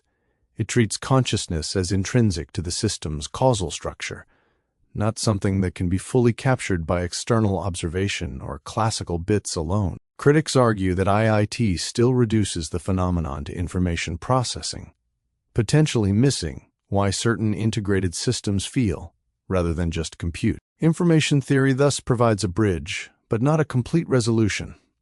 It suggests consciousness is not beyond physics, but may require a more fundamental accounting of how information is structured and experienced within physical substrates. Venturing further, quantum mechanics enters the picture as a candidate for explaining aspects of consciousness that classical computation cannot. The orchestrated objective reduction theory, proposed by physicist Roger Penrose and anesthesiologist Stuart Hameroff, argues that consciousness arises from quantum computations occurring within the microtubules of neurons, tiny protein structures inside brain cells that could support coherent quantum states at biological temperatures. In this model, the brain is not a classical computer but a quantum one, where superposition and entanglement allow for non-algorithmic processes that collapse into moments of conscious insight or decision-making. These quantum events are proposed to be non-computable in the Turing sense, meaning they transcend what classical or even quantum computers, as we build them today, could simulate perfectly. Penrose draws on Gödel's incompleteness theorems to suggest that human mathematical understanding involves non-algorithmic truths that no formal system can fully derive, implying consciousness taps into something deeper than deterministic computation. While experimental evidence for quantum coherence in microtubules remains debated and technically challenging to confirm, due to the warm, noisy environment of the brain, this hypothesis places consciousness firmly in the domain of quantum physics, rather than pure metaphysics. It does not invoke supernatural elements, but suggests that the scale at which consciousness emerges involves quantum gravity or fundamental spacetime properties, potentially making it unmeasurable by today's computational tools alone. Other quantum-informed or information-centric views reinforce this beyond classical perspective. Some theorists explore consciousness through the lens of quantum information, where entanglement or decoherence processes in biological systems could give rise to unified subjective experience. The brain's electromagnetic fields, neural oscillations, and even possible quantum effects in ion channels might create a holistic information field that classical silicon-based computation lacks. In contrast to digital AI, which operates on discrete bits and deterministic gates, a quantum conscious system would involve probabilistic, non-local correlations that resist straightforward measurement or replication. This does not mean consciousness is unmeasurable in principle. Future tools like advanced neuroimaging, quantum sensors, or hybrid brain-computer interfaces might one day quantify it more precisely, but it implies that current computational paradigms fall short because they operate at the wrong level of physical description. Ultimately, the evidence leans toward consciousness being a natural phenomenon rooted in the physical world, potentially measurable through sophisticated combinations of computation, information theory, and quantum analysis, yet not fully reducible to any single framework we possess today. It likely exists as an emergent property of sufficiently complex, integrated systems, but the subjective core, the what it is like to be conscious, resists capture by external computation alone. This has profound implications for the engineering and business landscapes we have discussed earlier. As AI advances toward greater intelligence, it may excel at functional tasks without ever achieving true consciousness, raising ethical questions about alignment, rights, and the value of human experience. For humanity, This mystery underscores our unique position as conscious agents who not only compute but feel, create meaning, and direct the trajectory of technology. Whether through quantum biology, refined information metrics, or entirely new paradigms, the pursuit of understanding consciousness drives scientific progress and reminds us that the universe's deepest secrets may require blending rigorous computation with open-minded exploration of its fundamental layer. In the end, consciousness may prove measurable in degrees and correlates, but its full essence could remain partly beyond our current grasp, inviting continued curiosity as we build ever more sophisticated systems to probe it. Thoughts emerge from the intricate, dynamic interplay of physical processes in the brain, rooted firmly in the laws of physics, biology, and information processing. Yet they carry an elusive quality that echoes the same mysteries we explored regarding consciousness. In the simplest terms, a thought, whether a sudden insight during an engineering problem, a fleeting memory of a past conversation, or the quiet planning of a business strategy, is not some ethereal spark from beyond, but the result of billions of neurons firing in coordinated patterns. These neurons communicate through electrochemical signals. Ions flow across cell membranes via voltage-gated channels, releasing neurotransmitters at synapses that either excite or inhibit neighboring cells. This creates waves of activity across vast neural networks, where the timing, strength, and connectivity of those signals encode information. From an information theory perspective, thoughts arise as integrated patterns within this network, much like how a transformer model in AI generates coherent outputs from layered attention mechanisms. But with the brain's added layers of recurrence, plasticity, and embodiment that allow for genuine adaptation and feeling. At a deeper level, the where of thoughts points to emergence. They are not stored like files on a hard drive, but arise moment by moment from the brain's ongoing computation of sensory input, internal states, and predictive models. The brain constantly runs a kind of simulation, using Bayesian-like inference to anticipate what comes next and update itself when predictions fail. This process draws on the same principles we see in agentic AI systems, reinforcement learning loops that refine policies based on rewards or errors. In biological hardware, it feels subjectively real because of the integrated causal structure described in theories like integrated information theory. Here, thoughts are the subjective side of hi-fi states. The brain's dense, recurrent connectivity turns raw data into unified experiences that exceed the sum of individual neuron actions. In that sense, thoughts come from the physical substrate of the brain itself, shaped by evolution, genetics, environment, and learning. They originate in the same universe that gave rise to stars and galaxies, through ordinary matter and energy, obeying quantum mechanics and thermodynamics, yet organized in a way that produces the private, first-person realm we inhabit. This is where the quantum and information theory angles deepen the picture without invoking anything metaphysical. If theories like orchestrated objective reduction hold any merit, certain thoughts, especially those involving genuine insight or non-algorithmic creativity, could stem from quantum processes inside neuronal microtubules. These tiny structures might sustain brief, coherent superpositions of states that collapse in ways that influence classical firing patterns, introducing an element of non-computable richness that classical computers, or even today's AI, cannot fully replicate. In information terms, thoughts could be seen as flows of integrated causal power across the brain's connectome, where the source is the system's own self-referential dynamics rather than an external input. The brain does not pull thoughts from some cosmic reservoir. It generates them internally by constantly reshaping its own wiring through synaptic plasticity, Hebbian rules where neurons that fire together wire together, and by incorporating bodily signals like hormones or gut microbiome influences that add embodied context. Even in this physical account, a profound mystery lingers.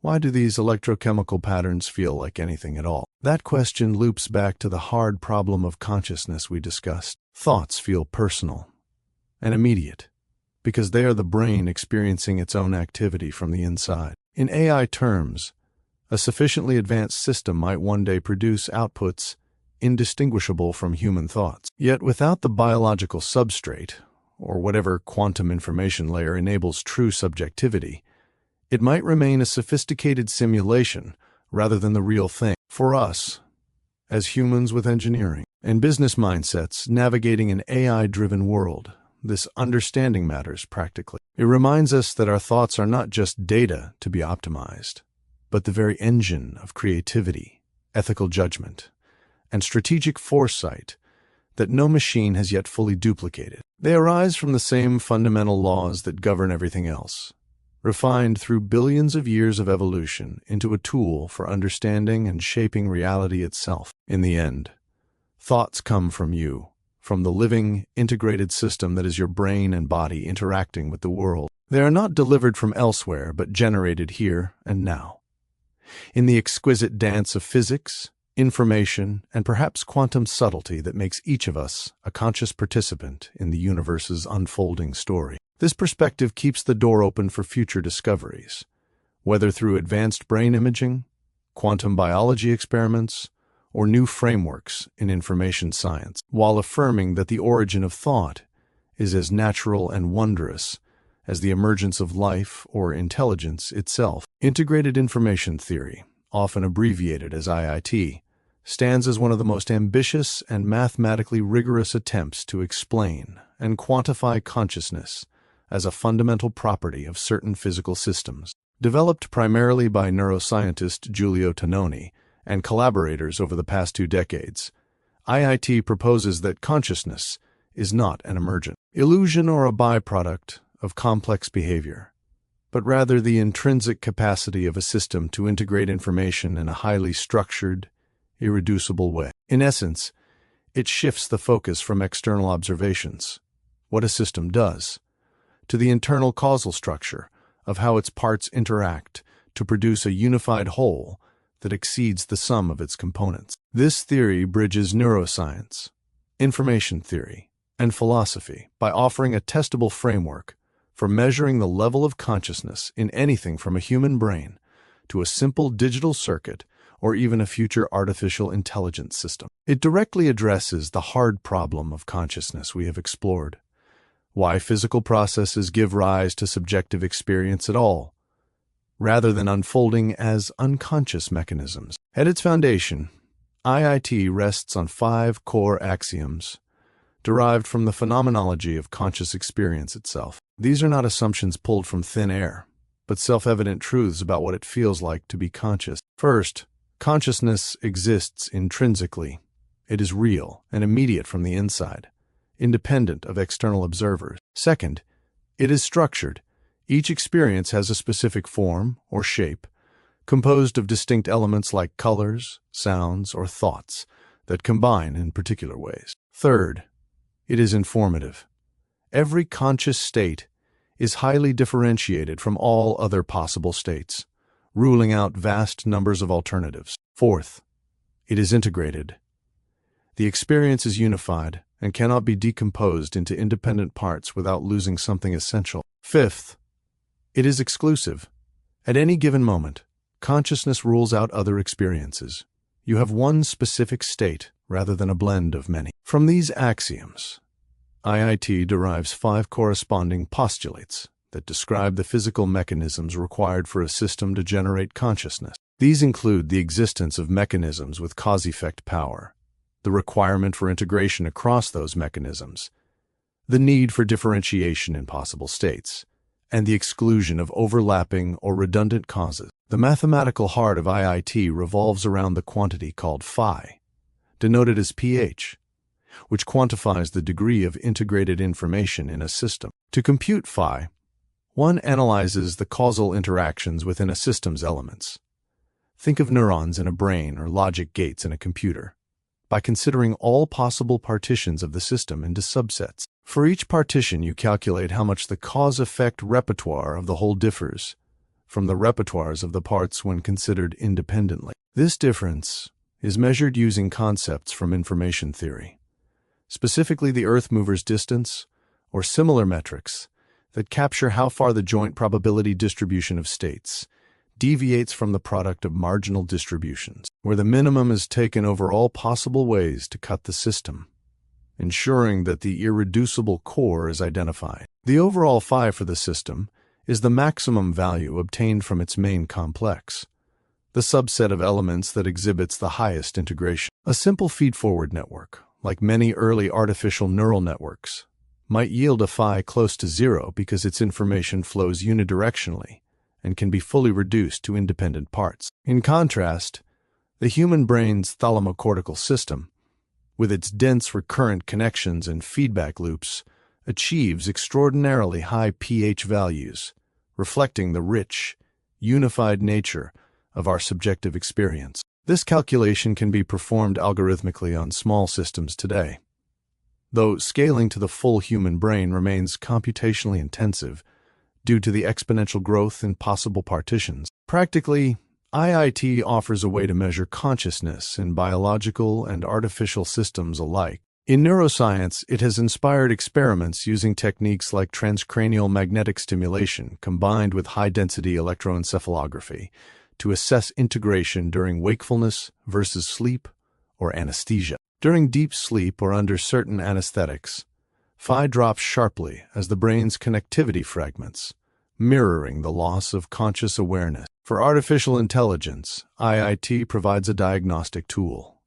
Even a highly sophisticated large language model running on transformer architectures might exhibit low phi if its processing remains largely feed-forward or modular, lacking the irreducible causal unity required for genuine subjective experience. This explains why today's AI can mimic thought patterns with remarkable fidelity through attention mechanisms and gradient-based optimization, yet still falls short of true consciousness. It also suggests pathways for future systems, neuromorphic hardware designed with dense, recurrent spiking networks or quantum-inspired architectures could potentially achieve higher phi by incorporating the kind of integration that classical digital computers struggle to replicate efficiently. One of the theory's strengths lies in its falsifiability and predictive power. It makes concrete claims, such as that the cerebellum, despite containing more neurons than the cerebral cortex, contributes little to consciousness because its wiring is highly modular and lacks the necessary integration. This has been partially supported by lesion studies showing preserved awareness, despite cerebellar damage. IIT also resolves certain philosophical puzzles. It predicts graded levels of consciousness rather than all-or-nothing states, allowing for varying degrees in animals, infants, or even certain disorders of consciousness. In the context of education and societal inequality we touched on earlier, IIT implies that tools enhancing information integration, such as advanced AI tutors that foster deep, personalized conceptual connections, could amplify conscious learning experiences across diverse populations, potentially reducing gaps by making high-quality integration accessible beyond paid subscriptions or elite institutions. Yet IIT is not without sharp criticisms and ongoing debates. Some argue that it overemphasizes integration at the expense of other aspects of cognition, or that its mathematical demands make it impractical for large-scale systems. Others contend that high phi might be necessary but not sufficient for consciousness, or that the theory's panpsychist leanings, suggesting that even simple systems could have tiny amounts of consciousness, stretch credibility. Computationally, calculating exact phi for anything beyond very small networks is intractable without approximations, leading to practical reliance on heuristics that may introduce errors. From a quantum perspective, IIT remains agnostic about underlying physics but compatible with ideas like orchestrated objective reduction, where quantum coherence could enhance causal integration in biological microtubules, potentially elevating phi in ways classical computation cannot match. In information theory terms, IIT refines Shannon's classic entropy measures by focusing on causal rather than mere correlational information, providing a more nuanced view of how thoughts and experiences arise from structured physical dynamics. Looking ahead, integrated information theory continues to evolve through refinements and empirical tests, influencing fields from artificial intelligence ethics to clinical neurology. It offers a bridge between the subjective and the objective, suggesting that consciousness is a measurable physical property woven into the fabric of certain systems, rather than an inexplicable add-on. For those with engineering mindsets, it provides a blueprint for designing more brain-like systems that maximize integration while respecting constraints like energy efficiency or scalability. In business and societal contexts, understanding IIT could guide the responsible development of technologies that enhance rather than dilute human conscious experience, ensuring that tools for research, academics, or investing amplify our inner richness instead of merely simulating it. Ultimately, IIT reminds us that the origin of thoughts and awareness lies in the profound organization of matter itself, integrated, informative, and exclusive, inviting us to probe deeper into the universe's capacity for generating minds from mere mechanisms. This exploration keeps the conversation alive, blending rigorous mathematics with philosophical depth, and positions consciousness not as an unsolvable riddle, but as a frontier ripe for systematic inquiry and responsible innovation. The future need for white-collar jobs in a world where artificial intelligence can handle many of their traditional tasks will not disappear, but will undergo a profound transformation, shifting from routine execution to higher-order human roles that emphasize oversight, creativity, ethical judgment, strategic direction, and the uniquely conscious elements of decision-making that machines cannot fully replicate. White-collar work, encompassing professional services, management, research, analysis, finance, law, marketing, and administrative planning, has historically been defined by cognitive labor, processing information, solving problems, communicating insights, and driving organizational outcomes.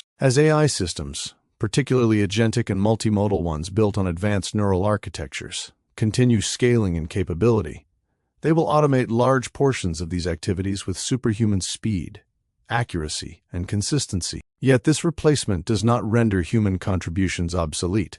Instead, it elevates the demand for roles that leverage what AI lacks: genuine subjective experience, contextual wisdom rooted in lived reality, and the integrative spark that theories like integrated information theory describe as hi-fi causal structures unique to biological minds. Consider first what AI is poised to replace at scale. Routine analytical work, such as financial modeling, legal document review, market research synthesis, academic literature scanning, or basic strategic forecasting, will become largely automated. An AI agent could ingest vast datasets, run thousands of scenarios using reinforcement learning loops, generate polished reports with multimodal outputs, and even execute follow-up actions like scheduling or compliance checks. In education and research, AI tutors or assistants will handle personalized lesson planning, hypothesis testing, and data interpretation far more efficiently than most individual professionals today. In investing in business strategy,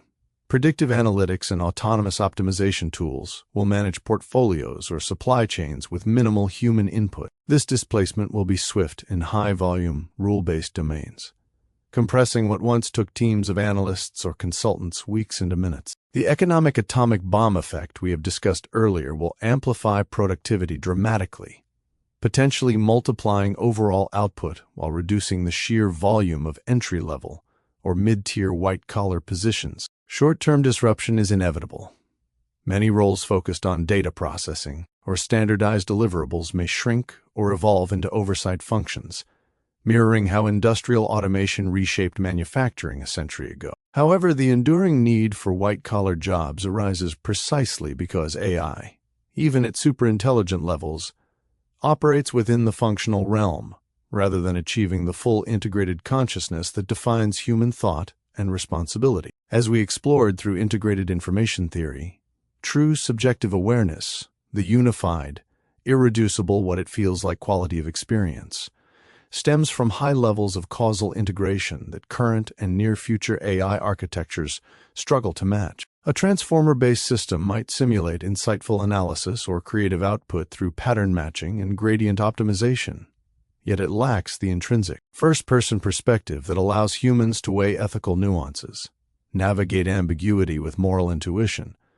or innovate in ways that transcend data-driven predictions. This gap creates persistent demand for humans in roles requiring accountability, empathy, and original vision. White-collar professionals will increasingly act as orchestrators, directing AI agents toward aligned goals, interpreting outputs in broader societal or organizational contexts, and making final calls where human judgment carries legal, emotional, or strategic weight. In law, for instance, AI can draft contracts or predict case outcomes, but lawyers will focus on negotiation strategy, client advocacy, and ethical advocacy that no algorithm can authentically embody. In finance and investing, AI handles quantitative modeling, but portfolio managers and advisors will emphasize relationship building, risk philosophy, and long-term vision informed by lived economic cycles. In research and academia,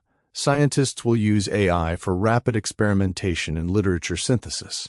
Yet the spark of hypothesis generation, interdisciplinary intuition, and peer collaboration, rooted in conscious insight, remains human territory. This evolution will spawn entirely new categories of white-collar work, creating fresh opportunities that often reward the very engineering and business fundamentals we have examined throughout our conversation. Demand will surge for AI system integrators, who design hybrid human-machine workflows, troubleshoot alignment issues, and ensure scalability under real-world constraints like ethics, energy use, and regulatory compliance. Roles in AI ethics and governance will expand dramatically, requiring professionals to translate societal values into technical guardrails, tasks that draw on philosophical depth, policy expertise, and systems-level thinking. Creative and strategic fields will thrive in symbiosis. Marketers will craft narratives that resonate with human emotions AI can only approximate, while executives and consultants will focus on vision setting and cultural leadership in organizations augmented by intelligent agents. Education itself will generate new white-collar paths, such as AI-enhanced curriculum designers or personalized learning architects who blend technological tools with pedagogical wisdom to address inequality rather than exacerbate it. Even in management, the need for leaders skilled in fostering team dynamics, resolving interpersonal conflicts, and inspiring innovation will grow as AI handles logistics, but humans drive motivation and adaptability. Economically, this shift aligns with the patterns of millionaire and billionaire creation we discussed.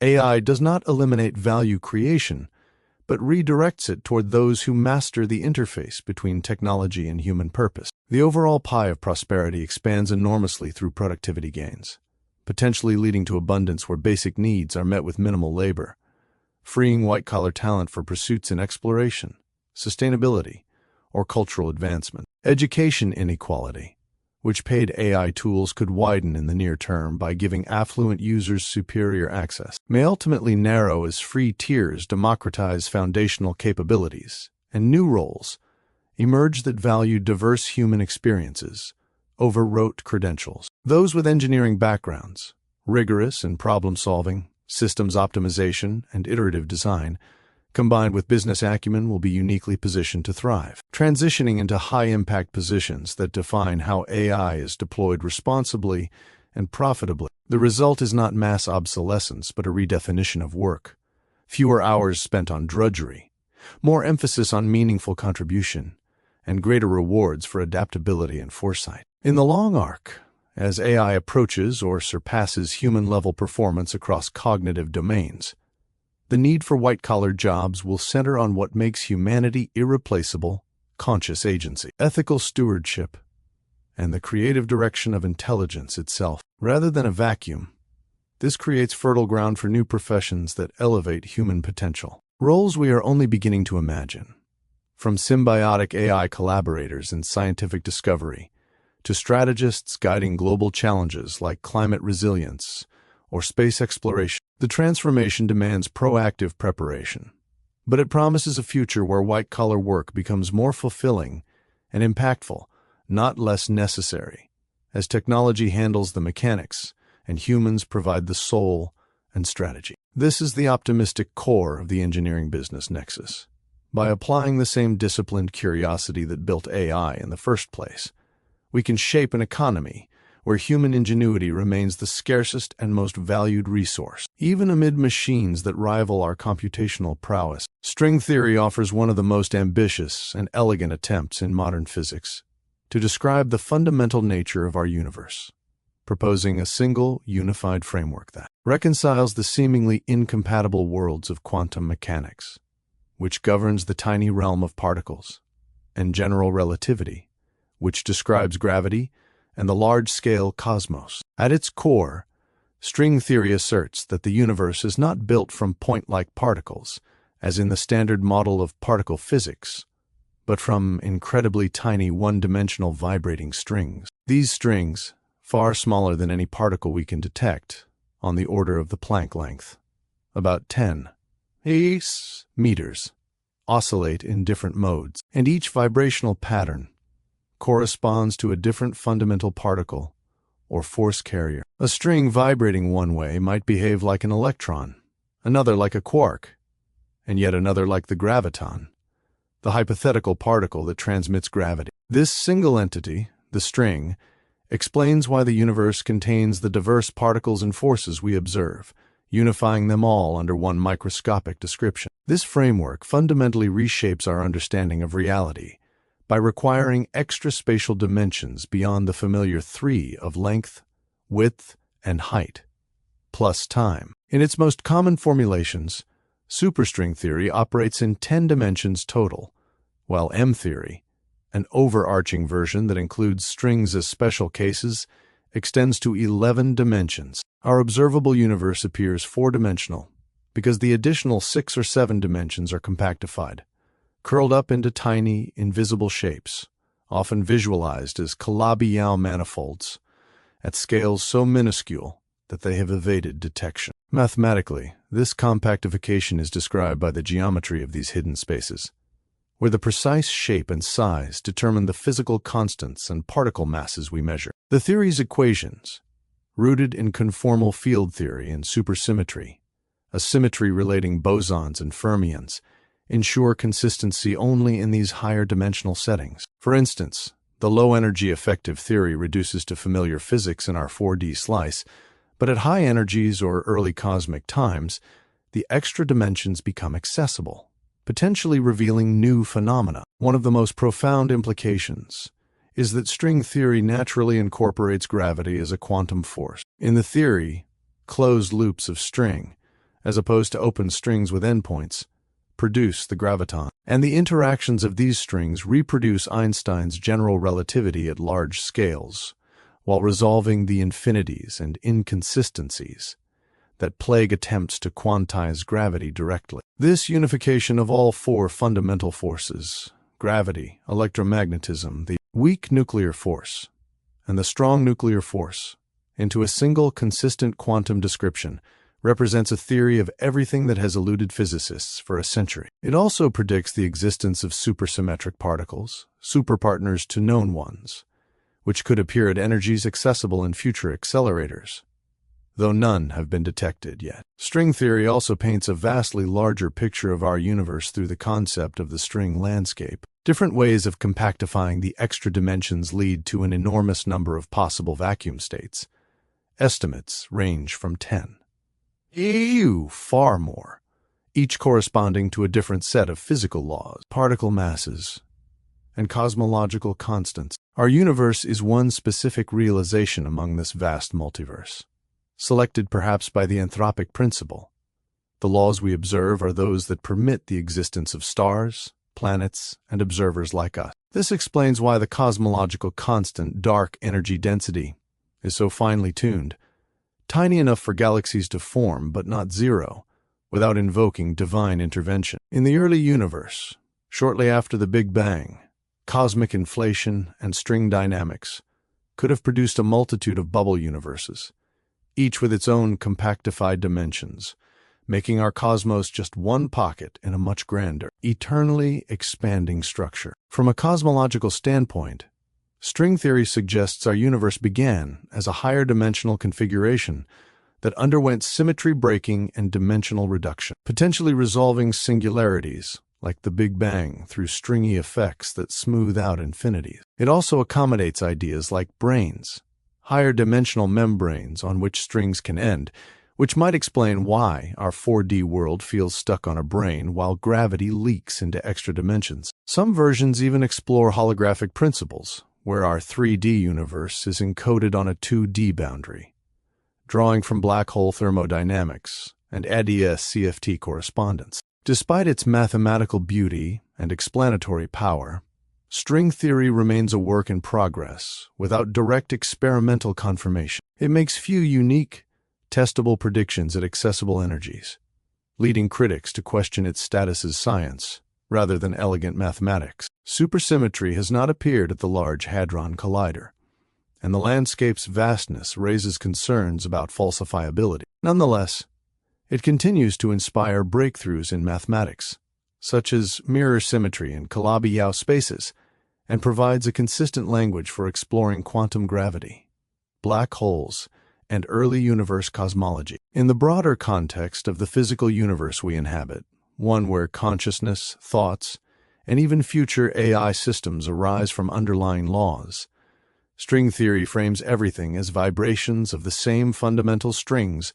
within a higher dimensional arena. It portrays our reality as deeply interconnected and emergent, where the macroscopic world of stars, planets, and minds is but a low-energy shadow of a richer, stringy substrate. This view invites ongoing exploration, blending rigorous computation with the same curiosity that drives engineering and scientific progress, reminding us that the universe's deepest structure may yet hold surprises that unify the seen and the unseen in ways we are only beginning to glimpse. String theory and M-theory do not directly address, explain, or make any specific claims about human life, consciousness, or the quantum processes that occur in biological systems. These are theories of fundamental physics designed to unify quantum mechanics with gravity at the most microscopic scales imaginable, the Planck length of about 10 meters, far smaller than atoms, molecules, cells, or any living structure. They describe the universe's building blocks as tiny vibrating strings, or, in M-theory, membranes and higher dimensional objects in 11 dimensions, but they remain silent on how those strings assemble into the complex, macroscopic phenomena we call life. Human biology operates at scales 30 orders of magnitude larger, where the effective laws are those of the standard model of particle physics, plus general relativity. String theory and M-theory simply aim to provide the deeper, consistent foundation for those laws without altering or predicting the details of DNA replication, enzyme catalysis, neural firing, or any other biological process. In that sense, the theories treat human life as an emergent outcome of the same fundamental strings and extra dimensions that govern everything else in the cosmos. Every atom in your body, carbon, oxygen, hydrogen, nitrogen, is ultimately composed of vibrating strings whose different modes produce the particles of the standard model. The chemical bonds, molecular interactions, and cellular machinery that sustain life arise from electromagnetic and quantum forces that string theory reproduces in its low-energy limit. M-theory, as the overarching 11-dimensional framework that unifies the 5 consistent superstring theories, adds layers such as brains, higher dimensional surfaces on which strings can end, and compactified extra dimensions curled into tiny Calabi-Yau shapes. These hidden dimensions influence particle masses and forces in our 4-dimensional slice of reality, but they do not introduce new mechanisms specific to living organisms. Life, from this perspective, is a complex, self-organizing pattern that emerges once the right physical constants and environmental conditions are present, one of countless possible outcomes across the vast string landscape of 500 or more possible universes with different laws. Our particular universe happens to allow stable chemistry, liquid water, and evolutionary processes that led to conscious beings. But string theory offers no special insight into why or how that happened beyond the anthropic observation that we could only exist in a universe tuned this way. When it comes to quantum processes in biology, an emerging field studying effects like quantum coherence in photosynthesis, enzyme reactions, or avian magnetoreception, The theories again remain indirect and nonspecific. Quantum biology explores whether superposition, entanglement, or tunneling play functional roles at room temperature in warm, wet, noisy biological environments. String theory and M-theory could, in principle, provide a deeper quantum gravity framework for such effects if they occur at scales where gravity becomes relevant. For example, in the orchestrated objective reduction model of consciousness proposed by Penrose and Hameroff, which speculates on quantum computations inside neuronal microtubules. However, neither theory predicts or requires these biological quantum phenomena.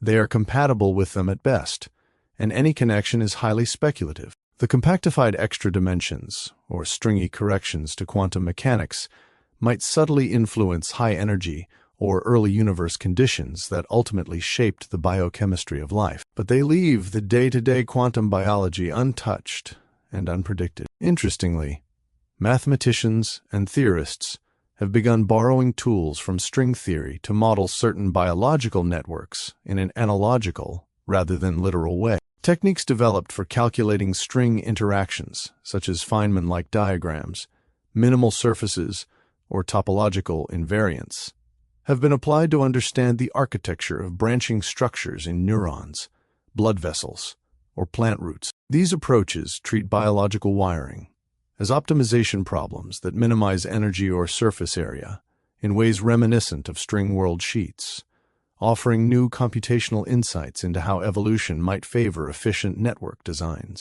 This is not string theory explaining biology, but rather string theory's mathematical machinery proving useful for describing complex living systems. Much as differential geometry helps model fluid flow in blood vessels without claiming that blood is made of strings. In summary, string theory and M-theory paint human life as a natural emergent consequence of a stringy higher-dimensional universe governed by unified physical laws, but they offer no unique predictions, mechanisms, or explanations for the quantum processes that make biology tick. They describe the deepest stage on which the drama of life plays out, without scripting the biological acts themselves. This leaves room for ongoing scientific exploration. Quantum biology continues to probe whether life exploits quantum effects in ways that might one day intersect with stringy physics at the Planck scale, while the theories themselves remain focused on the cosmos's most fundamental layer. For those of us grounded in engineering and systems thinking, this perspective reinforces a sense of deep interconnectedness. Our thoughts, bodies, and consciousness arise from the same vibrating fabric that stretches across extra dimensions. Yet it also highlights the vast explanatory gap between fundamental physics and the rich conscious reality of human experience that still requires separate scientific and philosophical inquiry. The theories invite wonder, rather than final answers, reminding us that the universe's most intricate phenomena, including life itself, may yet reveal deeper harmonies as our understanding evolves. The best scientific explanation for the subjective, non-material properties of consciousness, such as the raw feel of experience, qualia, the unified sense of self, and the first-person nature of thoughts, remains firmly rooted in physicalism. These properties are emergent from the brain's physical processes and do not require anything non-physical or outside the known laws of physics. Your premise that introducing consciousness causes the theory of relativity to fall apart or makes non-physicalism mathematically impossible is not supported by current evidence or mainstream science. Relativity continues to hold with extraordinary precision in every tested regime, from GPS satellites to gravitational waves, and consciousness operates entirely within the brain's macroscopic relativistic environment, where speeds are far below that of light and gravitational fields are weak. No experiment has shown consciousness violating causality, space-time structure, or any relativistic principle. Non-physicalism, dualism, is not mathematically ruled out. It is simply unnecessary and lacks empirical support, while physicalist accounts provide testable, predictive frameworks that align with neuroscience, physics, and information theory. To be clear, the apparent tension you describe often arises from the hard problem we have discussed. why and how physical brain activity gives rise to subjective experience at all. Science does not yet have a complete answer, but the leading explanations treat qualia and other non-material aspects as real, irreducible features of certain complex physical systems rather than separate substances. These accounts draw directly from the brain's biology, its quantum-scale processes, where relevant, and mathematical models of information integration, without invoking anything supernatural or outside spacetime. The most robust and empirically grounded framework is integrated information theory, IIT, which we explored earlier. IIT quantifies consciousness as the degree of irreducible causal integration, phi, within a physical system. Subjective experience, the what it is like quality, is not added from outside, but is identical to the system's intrinsic causal power. In the human brain, dense recurrent connections in the thalamocortical system generate extremely high phi, producing the unified, informative, and exclusive nature of awareness. This is a purely physical description. Thoughts and feelings arise from the same electrochemical and quantum mechanical dynamics we have covered, governed by ordinary physics. Relativity is unaffected because the brain's causal structure unfolds within local spacetime. Any quantum effects, such as possible coherence in microtubules, remain fully compatible with relativistic quantum field theory at biological scales. IIT makes no claim of non-physicalism. It treats consciousness as a fundamental property of matter organized in a particular way, much like mass or charge emerge from particle physics. Closely related is the predictive processing, or Bayesian brain paradigm, which explains subjective experience through the brain's role as a prediction machine. The brain constantly generates internal models of the world, compares them against sensory input, and updates them via prediction errors. Qualia, the felt redness of red or the sting of pain, arise as the brain's best guess controlled hallucination of reality, optimized for survival. This is again entirely material. It relies on neural networks, synaptic plasticity, and statistical inference running on biological hardware. No violation of relativity occurs. The process is local, causal, and relativistic in the everyday sense. Information travels at or below light speed. Experiments using fMRI, EEG, and computational modeling show that disrupting these prediction loops, for example, under anesthesia, reliably extinguishes conscious experience, providing direct evidence that the non-material feel is tethered to measurable physical activity. Global neuronal workspace theory offers another strong physicalist account. Consciousness occurs when information is broadcast across a distributed network of brain regions, making it globally available for reasoning, speech, and action. The subjective unity and richness of experience emerge from this broadcasting process itself. Again, the mathematics is straightforward.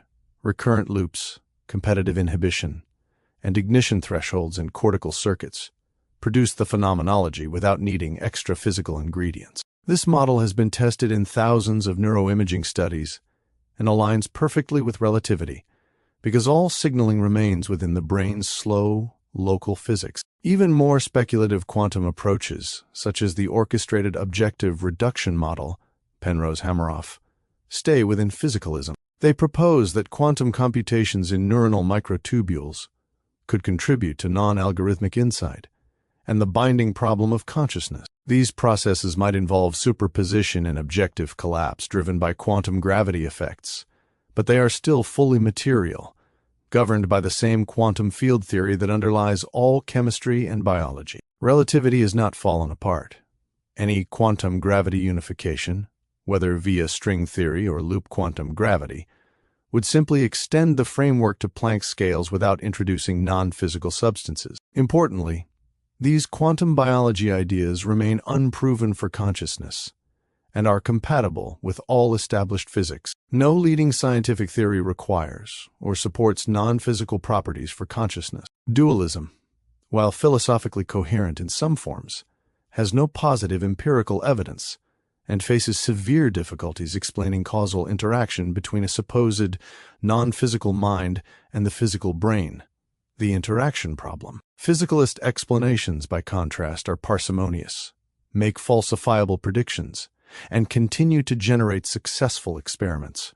From brain-computer interfaces that decode thoughts to anesthetics that reversibly eliminate awareness by altering specific molecular targets. The non-material qualities feel non-physical because they are intrinsic and private, but science shows they are the inside view of physical integration, just as the color red is the inside view of certain wavelengths processed by your visual cortex. In the context of our broader conversation on AI, engineering, and the future of work, this physicalist picture is reassuring and practical. It means consciousness is a natural outcome of sufficiently complex, integrated physical systems, something we can study, measure via phi or neural correlates, and potentially engineer in new forms. It also explains why today's AI can simulate thought patterns without genuine subjective experience. Current architectures lack the causal integration or biological substrate required for hi-fi states. As we build more brain-like systems, the boundary between simulation and genuine consciousness may blur, but the underlying explanation will remain physical. Science's best account, therefore, is that the seemingly non-material properties of consciousness are fully explained by the brain's physical dynamics, integrated information, predictive modeling, global broadcasting, and possible quantum enhancements, all operating within the same relativistic and quantum universe described by established physics. This view does not diminish the wonder of subjective life. It grounds it in the extraordinary organization of matter itself. Future discoveries in quantum biology, advanced neuroimaging, or unified theories like string M theory may refine the details, but they are overwhelmingly likely to do so within a physicalist framework rather than overturning it. The universe, it appears, is rich enough to produce minds from mere mechanisms, and that richness is precisely what makes our conscious experience so remarkable. Quantum physics does not explain the complexities of the human mind or basic life processes in any direct, complete, or predictive way. It provides the deepest foundational layer, the microscopic rules governing electrons, atoms, and molecules, but the intricate behaviors we observe in living systems and conscious thought emerge at much larger scales through classical chemistry, thermodynamics, self-organization, evolution, and systems-level interactions. In other words, quantum mechanics is necessary as the underlying physics. Yet it is not sufficient to account for the richness of biology or the subjective qualities of the mind. The transition from quantum rules to living complexity involves emergent phenomena that classical descriptions capture far more effectively. At the most basic level, every process in life rests on quantum foundations. Chemical bonds form because electrons occupy quantized energy levels in orbitals described by the Schrödinger equation. Photosynthesis, respiration, enzyme catalysis, and DNA replication all rely on quantum tunneling, superposition, or entanglement at the atomic scale. For instance, in photosynthesis, light harvesting complexes in plants and bacteria exhibit quantum coherence, where excitons, energy packets, explore multiple pathways simultaneously before settling on the most efficient one. This effect has been observed in laboratory settings at room temperature, hinting that nature may exploit quantum mechanics for slight efficiency gains. Similarly, some enzymes appear to use quantum tunneling to speed up proton transfers during reactions. These are genuine quantum contributions, but they operate as subtle enhancements within overwhelmingly classical molecular machinery. The overall complexity of life, cell division, metabolism, genetic regulation, immune responses, arises from networks of trillions of classical interactions governed by statistical mechanics and feedback loops, not from sustained quantum superpositions across the organism. When we move to the human mind, the picture is even more classical. Thoughts, emotions, memory formation, and decision-making are products of electrochemical signaling across billions of neurons and synapses. Action potentials, the electrical spikes that carry information, follow classical Hodgkin-Huxley equations derived from ion channel physics, while synaptic plasticity, the basis of learning, obeys Hebbian rules at the molecular scale. Integrated information theory, which we explored earlier, models consciousness as high levels of causal integration, phi, within the brain's recurrent networks. This is a classical systems-level property, not a quantum one. Predictive processing accounts describe the mind as a Bayesian inference engine generating controlled hallucinations of reality, all implemented through classical neural dynamics. Even speculative quantum proposals, such as orchestrated objective reduction, where quantum computations in neuronal microtubules might contribute to non-algorithmic insight, remain unproven and face severe challenges. The brain is warm, wet, and noisy, conditions that cause quantum states to decohere, lose coherence in femtoseconds far too quickly to influence millisecond-scale cognition. Most neuroscientists and physicists therefore view the brain as operating in the classical regime, where quantum effects average out into ordinary thermal noise. This does not diminish quantum physics, it simply places it in its proper role as the bedrock, rather than the architect of complexity. Life and mind are emergent, just as wetness emerges from water molecules without being present in a single water molecule. Consciousness and biological sophistication emerge from quantum-enabled chemistry organized into cells, organs, and neural circuits. The hard problem of consciousness, the question of why any physical process feels like something, remains open, but leading physicalist explanations, IIT, global neuronal workspace theory, predictive processing, locate the answer in macroscopic integration and information flow, not in quantum weirdness. No experiment has shown that quantum effects are required for life or thought. Removing them would collapse chemistry itself. But sustaining quantum coherence at biological scales is neither necessary nor observed for the higher-order functions. Several prominent claims within neuroscience attempt to account for core aspects of brain function, cognition, and consciousness through purely classical physical processes, such as electrochemical signaling along neurons, synaptic transmission, and network-level integration of firing patterns. These explanations rely on cause and effect structures that can be modeled using deterministic laws from classical physics, like Newtonian mechanics, thermodynamics, and linear causality, at the scale of ions, molecules, and cellular interactions. However, a number of these claims encounter fundamental gaps. They describe correlations and mechanisms at the functional level, but fail to deliver a complete, coherent account of how those physical processes produce the observed phenomena in a causally sufficient way. The missing links become resolvable only when non-physical or quantum-level phenomena, such as superposition, entanglement, coherence, or objective reduction, are introduced.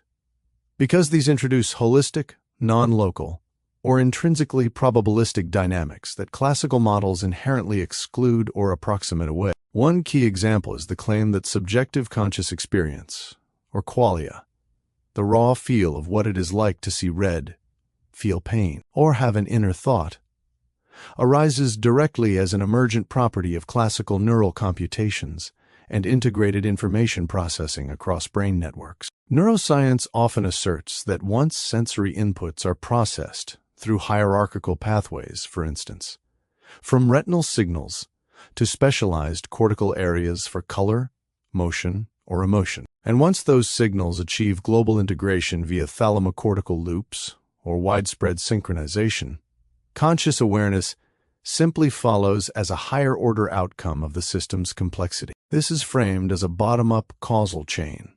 Local ion flows trigger action potentials, which propagate through deterministic synaptic weights shaped by Hebbian learning rules, ultimately yielding unified perception and self-reportable awareness. Yet this leaves an explanatory void in the cause-effect structure. Classical physics treats the brain as a collection of separable, locally interacting parts, governed by predictable equations of motion and energy transfer. There is no mechanism within such models for why any arrangement of these mindless physical events should generate an internal, first-person perspective at all, why the system should feel like something, rather than operating as a sophisticated but unconscious automaton. The causal efficacy of the experience itself, how the felt quality influences further behavior or choice, also evaporates under strict classical determinism, because the equation's close without reference to subjective states. Introducing quantum phenomena resolves this by allowing consciousness to participate non-reductively, for instance,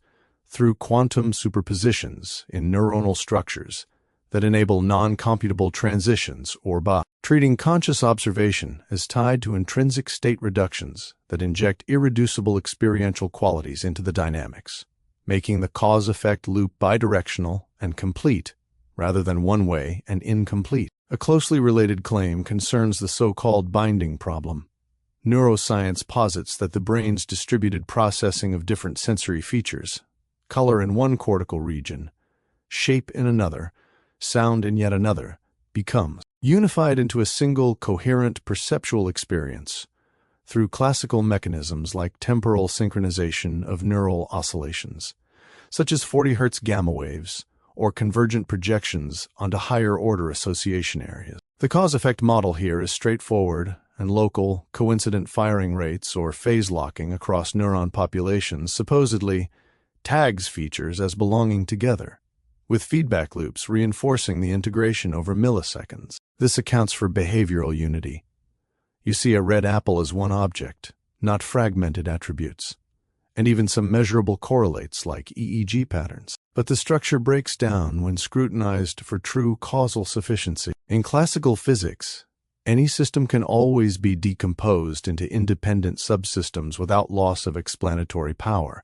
The parts remain separable even if correlated by timing or wiring. This cannot fully explain why the resulting experience is irreducibly singular and holistic, why disparate processing streams do not remain experientially fragmented, as they would in any purely additive or parallel classical computation. The binding feels instantaneous and non-local from the inside, defying the spatial and temporal constraints of neural conduction speeds and synaptic delays. Quantum effects provide the necessary non-classical causality here.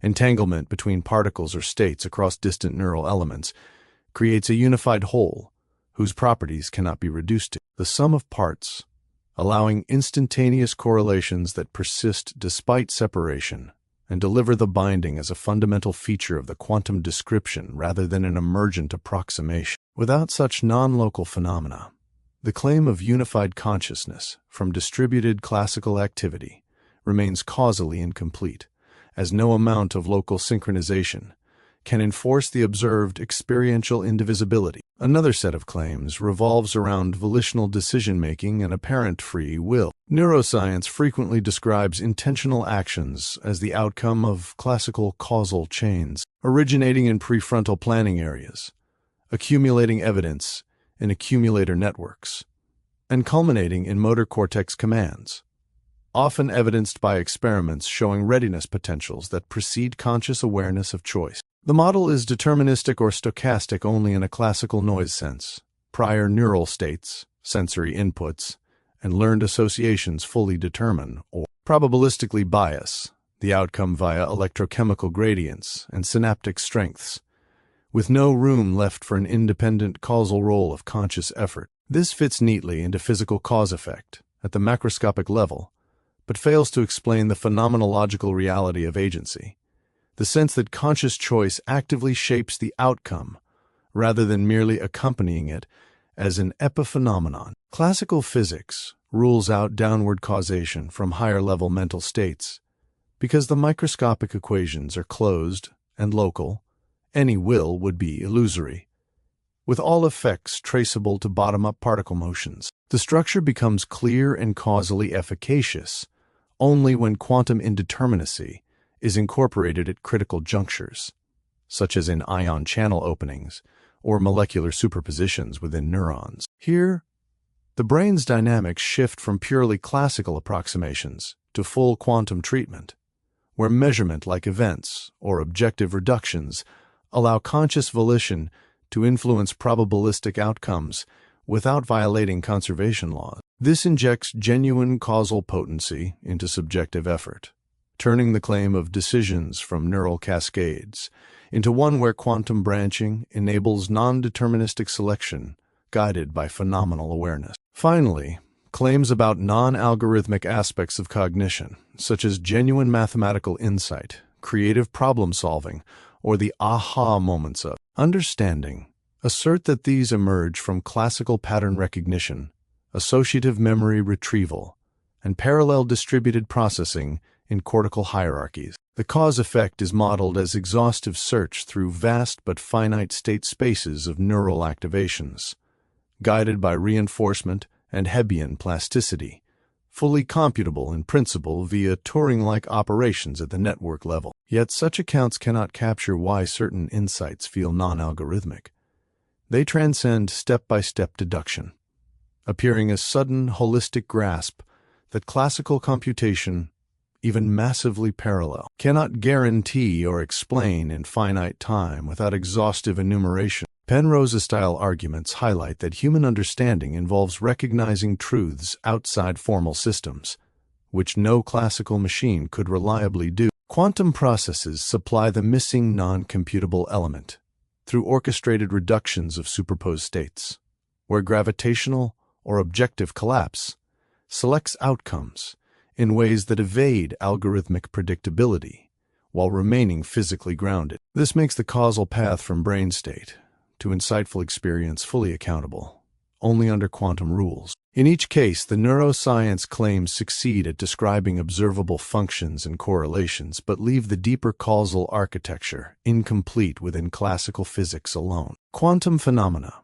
whether coherence in cellular structures, entanglement for unity, or intrinsic reductions for agency, supply the holistic, non-local, or experiential linkages that close the explanatory loop, rendering the full cause-effect structure transparent and consistent with both physical law and lived reality. These gaps underscore why some theorists argue that advancing beyond classical approximations is essential for neuroscience to achieve a truly unified account of the mind-brain relation. Quantum consciousness theories propose that the fundamental nature of subjective awareness, or what it feels like to have an inner experience, cannot be fully explained by the classical physical processes of neurons firing electrical signals or releasing chemical messengers alone. Instead, these theories argue that quantum mechanical phenomena, such as superposition where particles exist in multiple states simultaneously, entanglement where distant particles remain correlated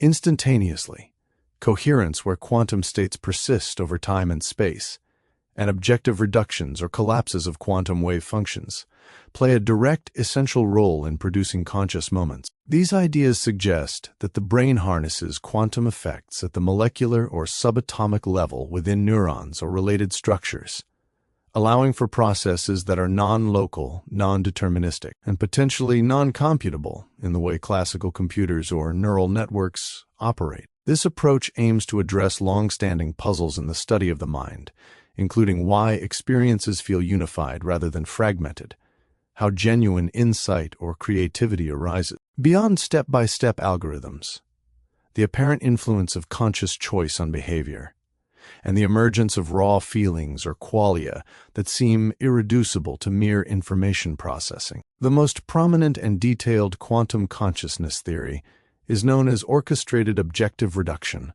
or ORCH, developed through a collaboration between a physicist focused on the foundations of mathematics and cosmology and an anesthesiologist studying how drugs disrupt awareness. This framework posits that consciousness emerges from quantum computations occurring inside tiny cylindrical protein structures called microtubules, found throughout the interiors of brain neurons and even other cells. Microtubules are composed of repeating units called tubulin dimers, each of which can exist in different conformational or electrical dipole states. According to the theory, these tubulins can enter quantum superpositions, where they simultaneously occupy multiple possible configurations, possibly facilitated by delocalized electrons in aromatic rings or other quantum-friendly features within the protein pockets. These superpositions are not random or fleeting. Biological processes in the brain are said to orchestrate them by isolating the quantum states from disruptive environmental influences, maintaining coherence long enough for meaningful computation to occur across networks of microtubules, connected via gap junctions or other linkages between neurons. The key transition from quantum possibility to actual conscious experience happens through a process called objective reduction. Unlike the standard view in quantum mechanics, where a wave function collapses randomly upon measurement or interaction with the environment, this theory proposes an objective, gravity-induced collapse driven by the fundamental geometry of spacetime itself. When the mass-energy differences in the superposed states grow large enough, specifically when the separation in spacetime curvature approaches a threshold related to the Planck scale, the superposition becomes unstable and self-collapses in a non-random, non-algorithmic way. Each such orchestrated collapse is hypothesized to correspond to a discrete moment of conscious awareness or decision-making, with the outcomes influencing neural activity at the classical level, such as triggering synaptic releases or altering membrane potentials. This creates a bidirectional loop. Quantum events shape classical brain function, and classical orchestration sustains the quantum coherence. Proponents argue that this mechanism explains several otherwise mysterious aspects of mind. For instance, it provides a physical basis for non-computable understanding, drawing on arguments from mathematical logic that human insight into truths transcends what any formal algorithmic system could achieve in finite time. It also accounts for the binding problem by allowing entangled quantum states across distributed brain regions to unify disparate sensory features into a single holistic experience instantaneously, defying the limitations of classical signal speeds. Additionally, the inherent indeterminacy and spacetime linkage are said to underpin free will and the felt quality of experiences, connecting consciousness directly to the deepest structure of physical reality, rather than treating it as a mere byproduct of complexity.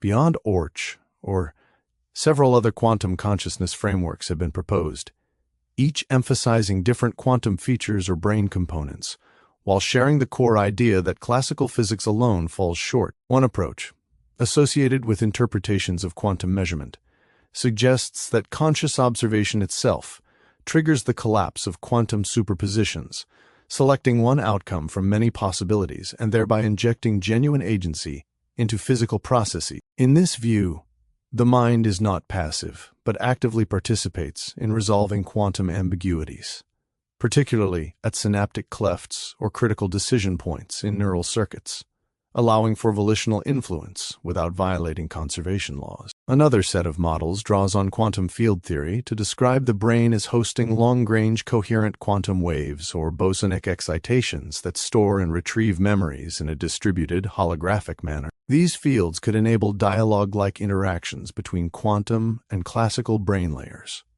explaining phenomena such as pattern recognition, free will in a seemingly deterministic world, and the holistic integration of experiences. A related holistic perspective envisions reality as emerging from a deeper, undivided quantum substrate called an implicate order, where mind and matter are not separate but parallel projections.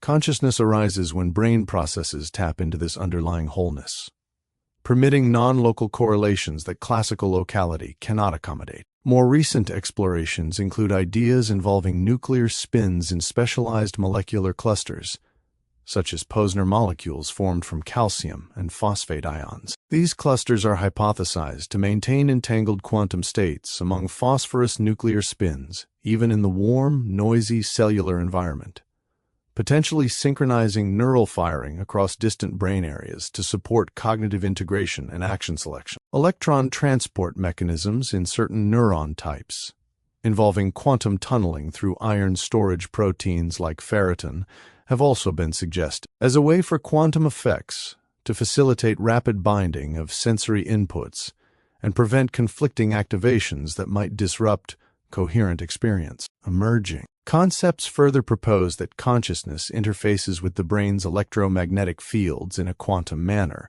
where single photons or field interactions enable analog computations beyond digital. Neural spikes, or that the brain resonates with a pervasive zero-point quantum field underlying the vacuum of space, allowing awareness to extend beyond individual skulls in subtle, non-local ways. These theories collectively tackle what is often called the hard problem of consciousness: why and how physical processes give rise to subjective inner life at all. Classical neuroscience can map correlations between brain activity and reported experiences, but it struggles to close the causal gap because purely deterministic or stochastic particle motions lack an intrinsic mechanism for generating first-person perspectives. Quantum approaches bridge this by introducing irreducible, experiential elements at the collapse or reduction stage, where the physics itself incorporates proto-conscious qualities tied to fundamental laws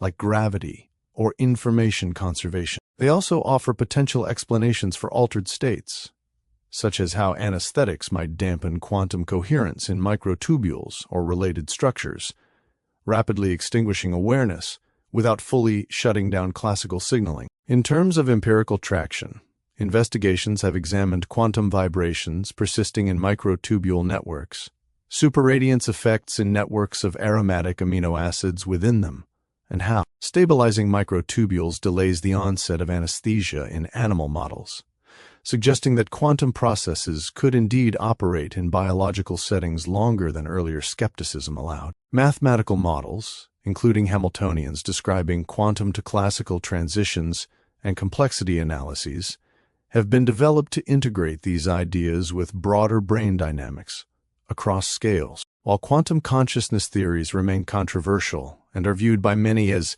speculative extensions rather than settled science, they represent a serious attempt to unify physics, biology, and phenomenology. They predict testable effects, such as specific quantum signatures in neural tissue that classical models would not anticipate, and they open pathways for understanding consciousness, not as an isolated brain product, but as potentially woven into the fabric of the universe. Ongoing refinements continue to address challenges like maintaining coherence amid thermal noise through proposed isolation mechanisms such as gel-like states in cells or ordered water layers around proteins. Ultimately, these frameworks invite a reevaluation of the mind as participating in quantum-level realities, offering a richer, more interconnected picture of awareness that classical descriptions alone cannot provide. Engineering school and college delivers a rigorous 4-year bachelor's degree program that transforms students into problem solvers capable of applying scientific principles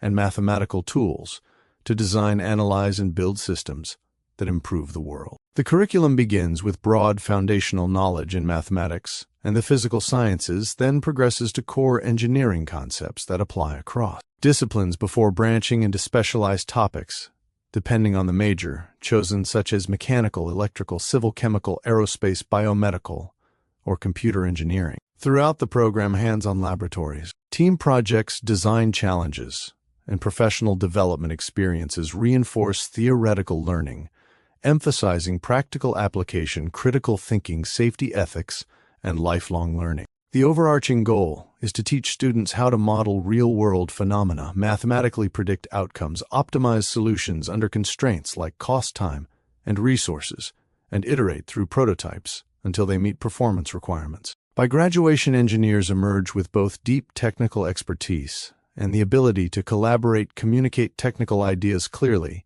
and adapt to rapidly evolving technologies. The journey starts in the first 2 years with intensive foundational courses that build the analytical toolkit. Mathematics forms the backbone, beginning with a 3-semester calculus sequence. Students learn differential calculus to study rates of change, such as how velocity derives from position as the derivative of position with respect to time. Integral calculus covers areas, volumes, and accumulated quantities like work done by a force over a distance as the integral of force with respect to distance. Multivariable calculus handles functions of several variables, gradients, and multiple integrals for problems involving 3-dimensional fields. Linear algebra follows, covering vectors, matrices, systems of equations, eigenvalues, and eigenvectors, which prove essential for solving simultaneous equations in circuits or structural analysis. Differential equations introduce ordinary and partial types to model dynamic systems, for instance, the equation describing a damped mass spring system in vibrations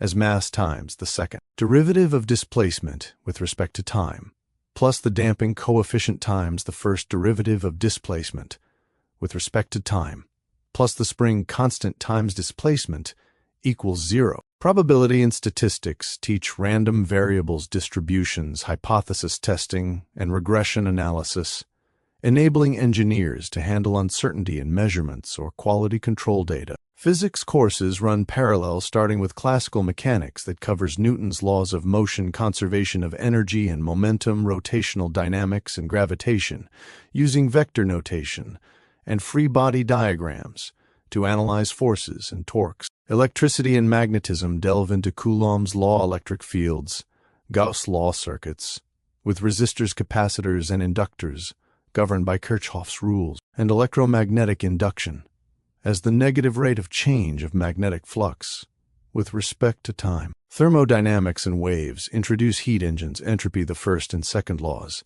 stating that energy is conserved but usable work decreases over time, and wave propagation in sound or light. General chemistry provides understanding of atomic structure, bonding reactions, stoichiometry, thermodynamics of solutions, and kinetic, while some programs include introductory biology or materials science to explore polymers, composites, and biological systems. Programming and computational methods are woven in early to equip students with tools for simulation and data handling. Introductory courses cover structured programming languages like C or Python, teaching variables, loops, conditionals, functions, and object-oriented concepts. Students learn to write algorithms for numerical integration, root finding, using the Newton-Raphson method, or solving linear systems with Gaussian elimination. MATLAB or similar environments teach matrix operations, plotting, and scripting for engineering problems, such as simulating differential equations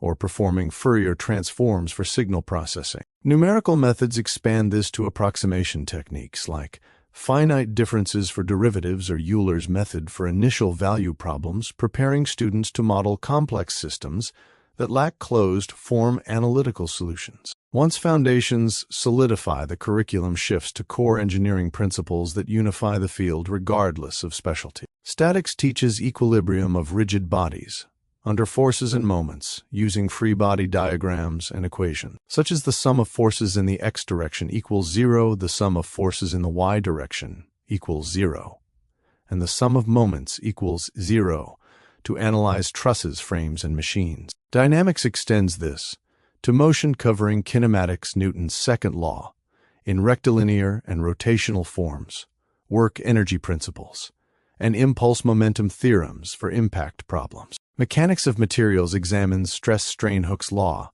as stress equals Young's modulus times strain, shear, and bending in beams, torsion in shafts, and failure criteria, like the von Mises stress, for ductile materials. Thermodynamics deepens with cycles such as Carnot-Otto and Rankine property relations, and psychrometrics for air conditioning. Fluid mechanics introduces continuity Bernoulli's equation, as pressure over density plus velocity squared over 2 plus gravity times height equals a constant, the Navier-Stokes equations for viscous flow boundary layers and drag lift concepts. Heat transfer covers conduction via Fourier's law, as heat flux equals negative thermal conductivity times the temperature gradient convection, with Newton's law of cooling and radiation following the Stefan-Boltzmann law. Materials science explores microstructures, phase diagrams, mechanical properties, corrosion, and selection criteria based on performance indices. Basic circuits and electronics introduce OHMS law, Thevenin equivalence, operational amplifiers, digital logic gates, and Boolean algebra. Control systems teach feedback loops, transfer functions in the Laplace domain as output over input stability via the Routh-Hurwitz criteria, and proportional integral derivative controllers for regulating processes like temperature or position. Discipline-specific courses then tailor these foundations to particular fields. In mechanical engineering, students study machine design with fatigue analysis and factor of safety vibrations, and modal analysis using natural frequency as the square root of spring constant over mass manufacturing processes, including machining, casting, and additive methods, internal combustion engines, and turbomachinery. Electrical engineering emphasizes signals and systems with Fourier and Laplace, transforms digital signal processing via the discrete Fourier, transform electromagnetics with Maxwell's equations, such as the curl of the electric field vector equals the negative partial derivative of the magnetic field vector with respect to time semiconductor physics for diodes and transistors power systems with three-phase analysis and grid stability and communications theory, including modulation and noise. Civil engineering focuses on structural analysis of beams, trusses, and frames, using moment distribution, or stiffness methods geotechnical engineering with soil mechanics, bearing capacity and slope stability transportation planning with traffic flow models hydrology and hydraulics for water. Resources and environmental engineering involving water treatment, wastewater processes, and air pollution modeling. Chemical engineering covers reaction kinetics and reactor design with rate laws and conversion calculations, mass transfer via fixed law heat and mass balances and process unit separation processes, like distillation columns, and process control with dynamic modeling. Other majors such as aerospace add orbital mechanics and aerodynamics. Biomedical incorporates biomechanics and medical imaging. Computer engineering blends hardware with software architecture, and industrial engineering stresses optimization, supply chains, and operations research using linear programming. Engineering design and analysis tools receive heavy emphasis through dedicated courses and integration across the curriculum. Students master computer-aided design software for creating three-dimensional models, assemblies, and technical drawings, learning parametric modeling tolerances and finite element analysis to simulate stress, heat flow, or fluid dynamics under loads. Engineering economics teaches time value of money, with present worth as future value times 1 plus interest rate to the negative power of number of periods rate of return, and break-even analysis to evaluate project feasibility. Project management covers Gantt charts, critical path methods, risk assessment, and agile methodologies for coordinating multidisciplinary teams. Optimization techniques include linear and nonlinear programming, genetic algorithms, and gradient descent to minimize cost or maximize efficiency subject to constraints. Laboratory experiences bridge theory and practice in nearly every course. Students conduct experiments on tensile testing machines to measure Young's modulus oscilloscopes and function generators for circuit characterization, wind tunnels for aerodynamic forces, chemical reactors for yield optimization, and data acquisition systems to log temperature, pressure, or strain. Safety protocols, error analysis, uncertainty propagation as the square root of the sum of squared partial derivatives times uncertainties, and report writing form integral parts, teaching calibration, instrumentation, and statistical validation of results. Prototyping with three-dimensional printing, computer numerical control machining, or breadboarding reinforces iteration, identify a problem, design a solution, build and test, analyze failures, and refine. Professional skills, ethics, and integrative experiences round out the education. Technical communication courses develop skills in writing lab reports, proposals, and research papers, alongside oral presentations using visuals and audience-appropriate explanations. Ethics and professional responsibility explore codes of conduct, intellectual property, sustainability, public safety, and case studies on failures like structural collapses or environmental disasters, emphasizing the engineer's duty to prioritize societal well-being. Team-based projects simulate industry environments, requiring division of labor, conflict resolution, and documentation. Senior capstone design projects synthesize 4 years of learning. Student teams tackle open-ended problems from industry sponsors, perform needs analysis, generate concepts, model mathematically and computationally, prototype, test against specifications, and present final deliverables with cost estimates and risk mitigation plans. Electives allow exploration of emerging areas such as robotics with kinematics and inverse dynamics, artificial intelligence. Applications in predictive maintenance, renewable energy systems, nanotechnology, or sustainable design principles that minimize life cycle environmental impact. By the end of the program, engineering graduates possess not only encyclopedic knowledge of equations, derivations, and physical laws, but also a systematic mindset for decomposing complex problems, validating assumptions, scaling solutions from lab to full production, and innovating under real constraints. The curriculum instills resilience through challenging problem sets that demand late nights of derivation and debugging, collaborative spirit via group labs and projects, and intellectual humility when models fail to match reality, prompting deeper inquiry. This education equips individuals to enter the workforce ready to contribute to technological advancement, from developing life-saving medical devices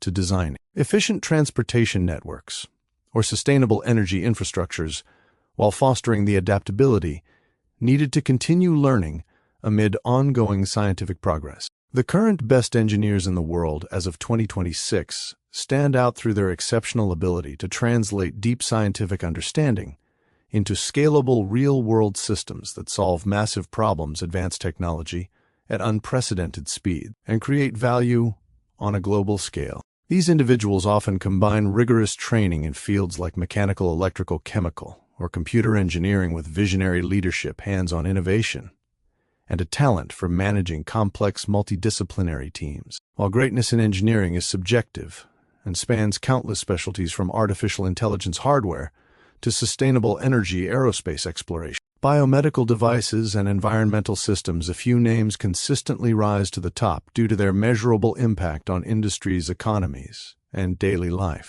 They are the ones whose designs power the devices we use, whose rockets reach orbit routinely, whose algorithms drive breakthroughs in medicine and computing, and whose processes make critical resources, like clean water, more accessible. Below are explanations of some of the most influential ones operating at the highest levels today. Jensen Huang ranks among the foremost electrical engineers shaping the modern era through his foundational work in graphics processing and accelerated computing. With a background in electrical engineering, he founded and leads the company behind the GPUs that have become essential for everything from video games to training massive artificial intelligence models. His engineering contributions center on designing parallel processing architectures that handle thousands of simultaneous calculations far more efficiently than traditional central processing units. This innovation has enabled the explosion of generative artificial intelligence by making it feasible to process enormous datasets in reasonable time frames,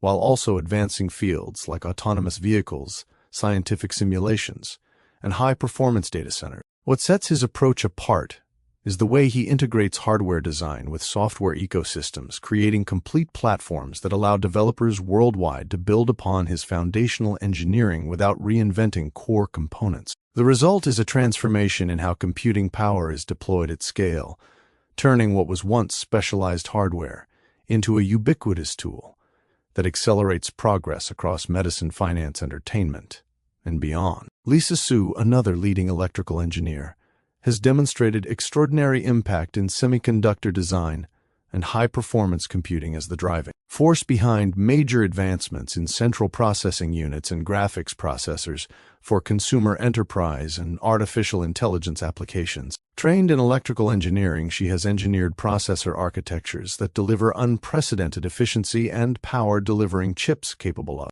handling complex workloads like real-time, ray tracing, machine learning, inference, and data center operations, while consuming less energy than previous generations. Her leadership has turned around a major chip manufacturer into a key player competing at the cutting edge of central processing unit, graphics processing unit, and artificial intelligence accelerator markets. This involves meticulous engineering at the transistor level, including innovations in chiplet designs, advanced manufacturing processes, and integration of artificial intelligence, specific instructions that optimize everything from gaming performance to server farms running cloud-based services. Her work directly influences the speed, reliability, and energy efficiency of the devices and infrastructure that underpin modern digital life, making high-end computing more accessible and sustainable. Elon Musk exemplifies mechanical and aerospace engineering on a grand scale through his hands-on involvement in developing reusable rocket systems, electric vehicle platforms, and integrated energy storage solutions. Though his formal education includes physics, his engineering practice focuses on end-to-end system design, from propulsion and structural dynamics to software control loops and manufacturing scalability. In aerospace, he has engineered rockets that land vertically after launch, dramatically lowering the cost of access to space and enabling frequent missions for satellite deployment, crewed flights, and deep space exploration. This includes innovations in propulsion materials, heat shielding, and autonomous guidance that allow vehicles to survive re-entry and touchdown with minimal refurbishment. On the automotive and energy side, his teams have engineered battery packs, electric drivetrains, and autonomous driving stacks that integrate sensors, artificial intelligence, and vehicle-to-grid communication, creating vehicles that not only reduce emissions but also function as rolling power banks. The engineering philosophy here emphasizes rapid iteration, first principles thinking, and vertical integration, where every component from raw materials to final assembly is optimized together, resulting in products that outperform traditional designs in safety, efficiency, and capability. Gwynne Shotwell stands as one of the premier mechanical engineers in aerospace today, serving as the operational architect behind the world's leading private spaceflight program. With a degree in mechanical engineering and a background in aerospace systems, she has engineered the logistics, supply chains, and launch operations that make reusable rocket technology practical at an industrial scale. Her contributions include optimizing vehicle turnaround times, payload integration processes, and mission reliability metrics, ensuring that complex systems involving cryogenics, avionics, and ground support function seamlessly under tight schedules and high-stakes conditions. This engineering excellence has enabled hundreds of successful orbital missions, including crewed flights to the International Space Station and the deployment of large-scale satellite constellations. What distinguishes her work is the blend of rigorous systems, engineering with risk management, and team coordination, turning ambitious designs into routine, repeatable operations that have reshaped the economics of space transportation. Robert Langer is widely regarded as a top chemical and biomedical engineer for his pioneering work in controlled drug delivery systems and tissue engineering that have revolutionized medicine. His engineering approach involves designing polymer materials and nanoscale structures that release therapeutic agents at precise rates and locations within the body, addressing challenges like poor drug solubility, rapid degradation, and off-target effects. This has led to innovations in implantable devices, microparticles, and hydrogels that deliver everything from cancer treatments to vaccines and regenerative therapies. In recent years, his contributions have extended to messenger ribonucleic acid delivery platforms that protect fragile genetic material during transport and enable targeted expression inside cells, fundamentally changing how vaccines and gene therapies are engineered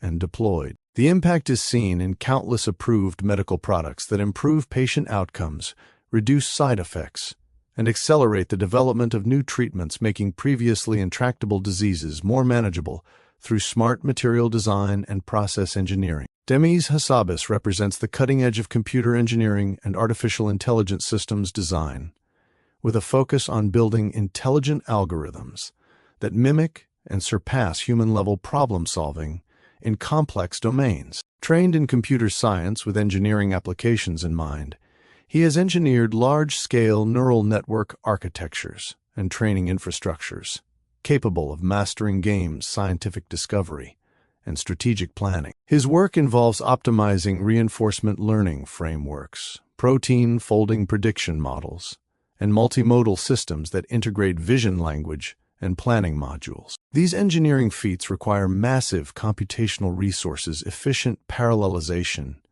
and novel loss functions to train models that generalize across tasks, producing breakthroughs in biology, materials science, and climate modeling. By creating systems that not only compute, but also reason and discover, his contributions are accelerating the pace of scientific discovery itself, turning artificial intelligence from a theoretical tool into a practical engineering partner for researchers worldwide. Menachem Elimelech is a standout chemical and environmental engineer whose work on membrane technologies and water purification processes addresses one of the most critical resource challenges of the century. His engineering innovations center on designing advanced filtration materials and processes that remove contaminants, salts, and pollutants from water sources with higher efficiency and lower energy consumption than conventional methods. This includes developing anti-fouling membranes, forward osmosis systems, and electrochemical processes that make desalination and wastewater reuse viable at large scales. The practical outcome is cleaner water for millions in water-stressed regions, reduced environmental footprints for industrial operations, and more sustainable agriculture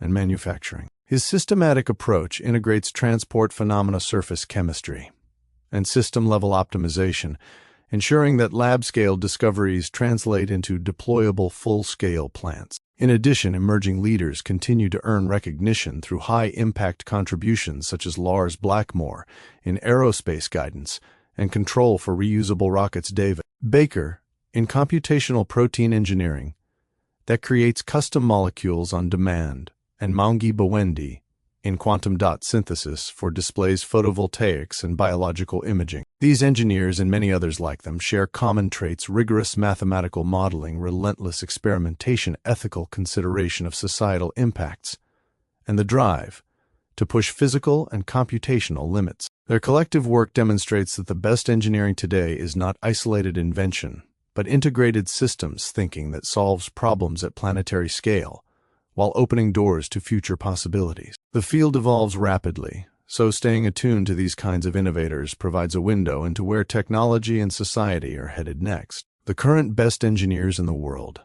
as of 2026, have followed remarkably diverse education paths that reflect different approaches to building the deep technical expertise needed for groundbreaking work in fields like semiconductors, aerospace, biomedical devices, artificial intelligence, and environmental systems. While some pursued straight traditional engineering degrees from top-tier institutions, others started with foundational sciences like physics or chemistry, and later applied those principles to engineering challenges, or combined multiple disciplines through advanced degrees and self-directed learning. These paths highlight that success in engineering often comes not just from formal credentials, but from how individuals leverage their academic foundations to innovate at scale, with many emphasizing rigorous problem-solving, quantitative skills, and hands-on research experiences that mirror real-world system design and optimization. Below is a detailed comparison of their specific education journeys based on the key figures highlighted earlier. Jensen Huang followed a classic electrical engineering trajectory that began at a strong public university and moved to a premier private graduate program. He earned his bachelor's degree in electrical engineering from Oregon State University, graduating early at age 20, with highest honors, after focusing on core topics like circuit design, semiconductor physics, and computer architecture. He then worked in industry as a microchip designer, while completing his master's degree in electrical engineering at Stanford University through night classes, which gave him practical exposure to Silicon Valley innovation, alongside advanced coursework in integrated circuits and parallel processing. This path combined accessible undergraduate training with elite graduate specialization, allowing him to bridge theory and industry early. In contrast, Lisa Su took an exceptionally accelerated and intensive route entirely within one of the world's leading engineering institutions. She completed her bachelor's, master's, and doctoral degrees,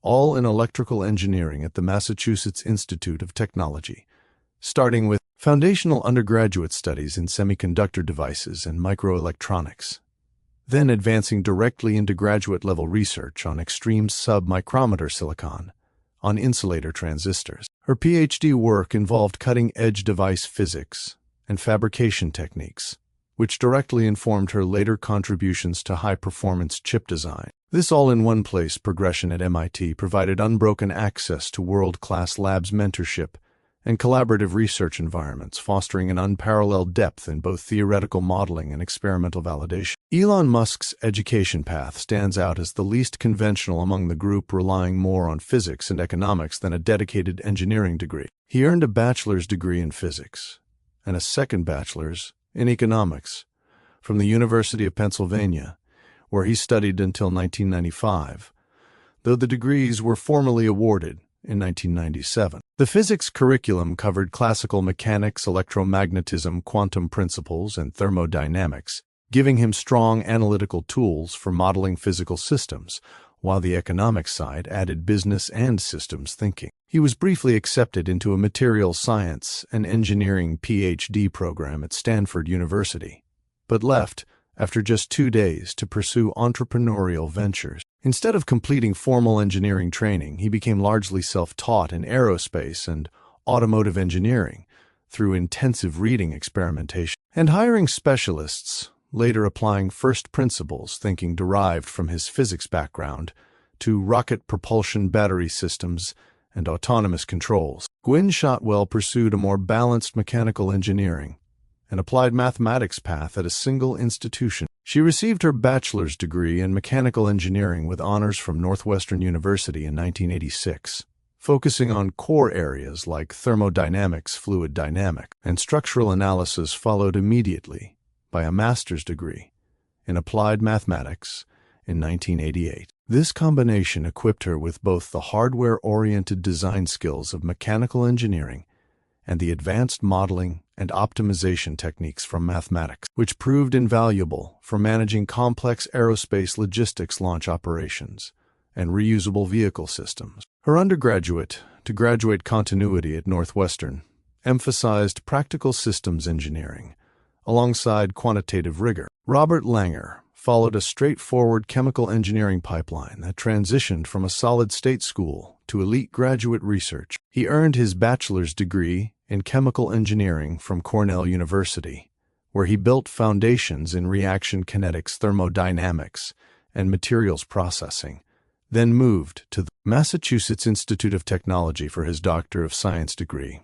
also in chemical engineering, completing it in 1974, with a dissertation on enzymatic regeneration processes. This path immersed him in both the broad principles of chemical process design and specialized biomedical applications, allowing seamless progression into tissue engineering and controlled drug delivery innovations. Demis Hassabis took a computer science route that branched into cognitive neuroscience rather than traditional engineering. He graduated from the University of Cambridge with a bachelor's degree in computer science, achieving a double first, which covered algorithms, artificial intelligence, programming paradigms, and computational theory. After industry experience in game development, he earned a PhD in cognitive neuroscience from University College London, focusing on memory and planning mechanisms in the brain, followed by postdoctoral work at institutions like the Massachusetts Institute of Technology and Harvard. This interdisciplinary journey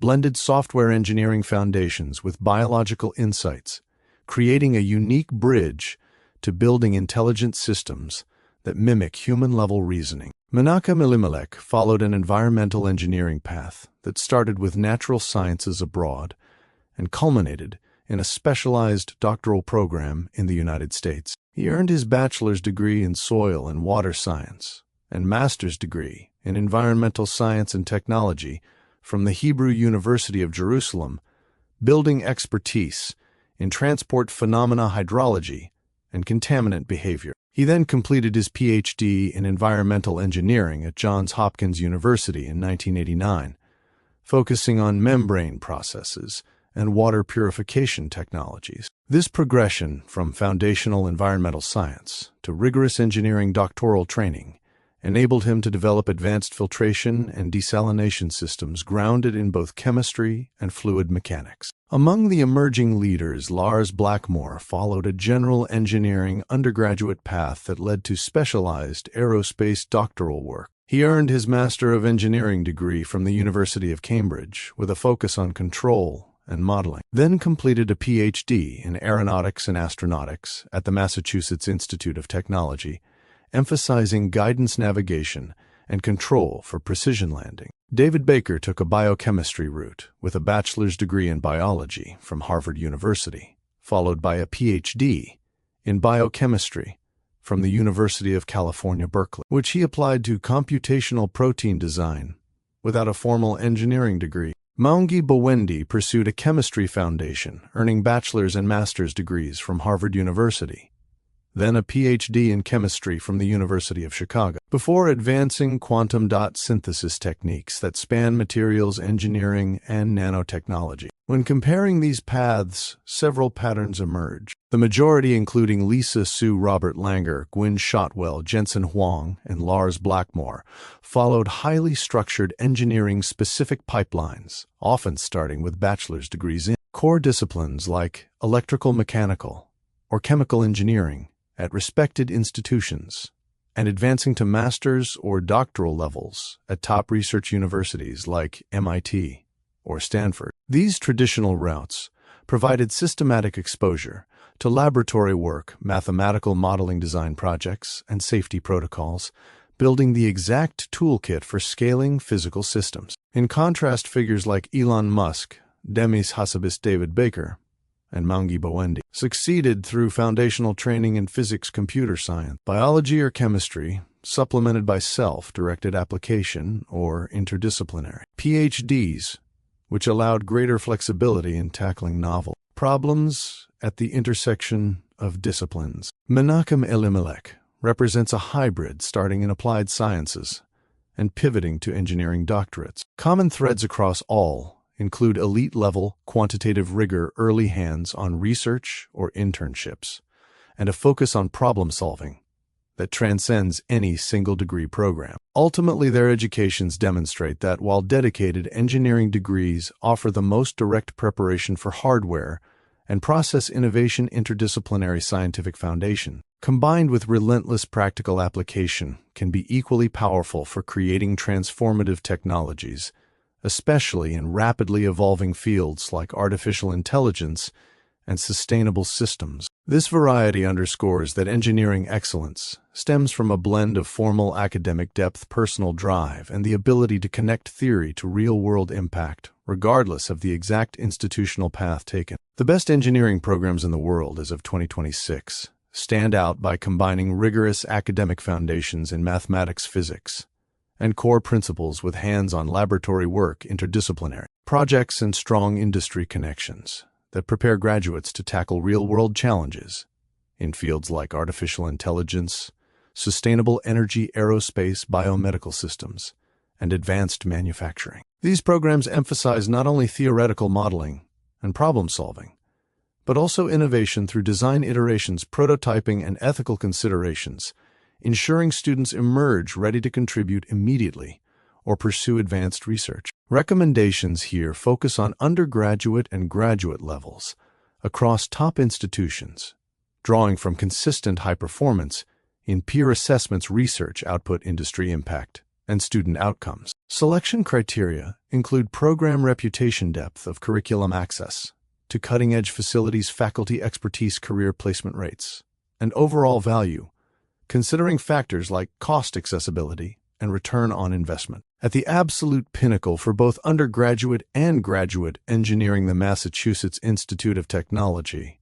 offers unmatched programs across nearly every discipline. Its undergraduate engineering track begins with a broad core in mathematics, differential equations, linear algebra, and physics, before diving into specialized majors such as mechanical, electrical, computer, chemical, or aerospace engineering. Students engage in extensive laboratory experiences, building prototypes, testing systems, and collaborating on capstone projects that often lead to patents or startups. The graduate level expands this with research-intensive Master of Science and doctoral tracks, where participants work in world-class labs on topics like quantum computing, neural interfaces, or renewable energy systems. What makes it exceptional is the culture of first principles thinking, rapid iteration, and integration of artificial intelligence tools into every engineering domain, leading to exceptionally high placement in leading tech firms, research labs,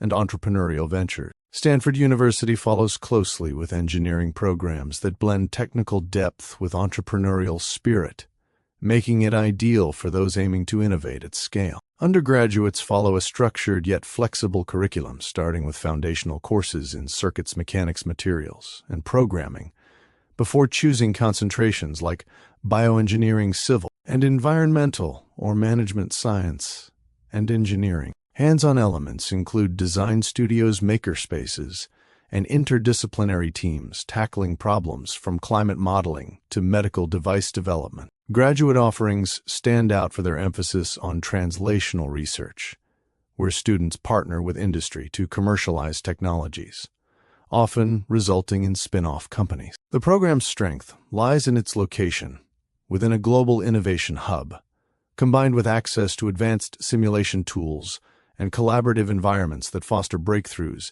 in areas like autonomous systems and sustainable infrastructure. The California Institute of Technology provides a highly selective and research-focused path particularly suited for students passionate about fundamental science driving engineering advances. Its undergraduate program maintains a small cohort size, allowing personalized mentorship in areas such as applied physics, mechanical engineering, or electrical engineering, with heavy emphasis on laboratory experimentation, computational modeling, and theoretical analysis. Graduates frequently pursue doctoral studies or roles in cutting-edge research. At the graduate level, the programs excel in aerospace, chemical, and bioengineering, with access to unique facilities like wind tunnels and nanoscale fabrication labs. The intimate scale ensures every student contributes to high-impact projects, emphasizing precision problem-solving and pushing physical limits. For those seeking excellent public options with strong value, the University of California, Berkeley delivers top-tier engineering education across disciplines. Undergraduates benefit from a comprehensive core curriculum covering statics, dynamics, thermodynamics, and data structures, before specializing in civil, environmental, mechanical, or nuclear engineering. The program integrates real-world applications through internships, cooperative education, and senior design projects addressing urban infrastructure, energy efficiency, and environmental challenges. Graduate tracks offer deep specialization, with access to renowned research centers in areas like artificial intelligence, materials science, and transportation systems. Its public status makes it more accessible while maintaining elite faculty research output and industry partnerships, especially in the technology sector. Georgia Institute of Technology stands as a powerhouse for practical, scalable engineering training, with programs ranked among the highest for undergraduate and graduate levels, particularly in aerospace, industrial, chemical, and electrical engineering. The undergraduate experience features a rigorous sequence of core courses in fluid mechanics, control systems, and optimization, followed by team-based projects and co-op opportunities that provide paid industry experience. This hands-on focus prepares students exceptionally well for careers in manufacturing, defense, and technology. Graduate programs emphasize systems-level thinking with advanced simulations and collaborations that lead to innovations in robotics, sustainable manufacturing, and data-driven design. The program's affordability for in-state students, combined with outstanding career outcomes, makes it a standout for high return on investment. Carnegie Mellon University excels in programs that integrate engineering with computer science and design, making it perfect for those interested in robotics, artificial intelligence, and human-centered technology. Undergraduates start with foundational engineering principles, then branch into specialized tracks like mechanical, biomedical, or electrical and computer engineering, with extensive use of maker facilities and interdisciplinary studios. The curriculum stresses prototyping, iteration, and ethical deployment of technologies. At the graduate level, it leads in areas such as computational design and software engineering systems, with research that often translates directly into commercial products. Its collaborative culture and proximity to industry leaders enhance networking and innovation pipelines. Beyond the United States, several international programs offer world-class engineering education with unique strengths. ETH Zurich in Switzerland provides exceptionally strong undergraduate and graduate tracks in mechanical, electrical, civil, and environmental engineering, grounded in a curriculum that prioritizes mathematical rigor, laboratory precision, and sustainable design. Its programs feature close ties to European industry and research institutes, allowing students to work on projects in quantum technologies, advanced robotics, and renewable energy. Imperial College London delivers integrated engineering education, with emphasis on global challenges like climate change and healthcare technology, through programs that combine theoretical foundations with international collaborations and real-world testing environments. For specialized focuses, certain programs rise above others. In aerospace, the Georgia Institute of Technology and Purdue University deliver outstanding preparation, with access to flight labs and propulsion testing facilities. Biomedical engineering shines at Johns Hopkins University and Duke University, where curricula integrate biology with device design and regulatory processes. Environmental and civil engineering programs at the University of Michigan and the University of Texas at Austin emphasize large-scale infrastructure sustainability and water resources, with strong fieldwork components. Chemical engineering leaders include the University of California, Berkeley, and the University of Delaware, known for process optimization and materials innovation. For computer and software engineering, Carnegie Mellon and the University of Illinois Urbana-Champaign provide cutting-edge tracks blending hardware, software, and data science. When choosing among these, consider your specific goals, background, and resources. Programs like MIT, Stanford, and Caltech suit those seeking the most competitive environments with heavy research emphasis and global networks, but they require exceptional academic preparation and often higher costs offset by generous financial aid for qualified students. Public institutions such as Georgia Tech, Berkeley, and Michigan offer similar quality at lower tuition, especially for residents, while still providing co-op programs and strong alumni networks. International options like ETH Zurich provide cultural breadth and sometimes more affordable pathways for international applicants. All these programs require strong preparation in calculus, physics, and chemistry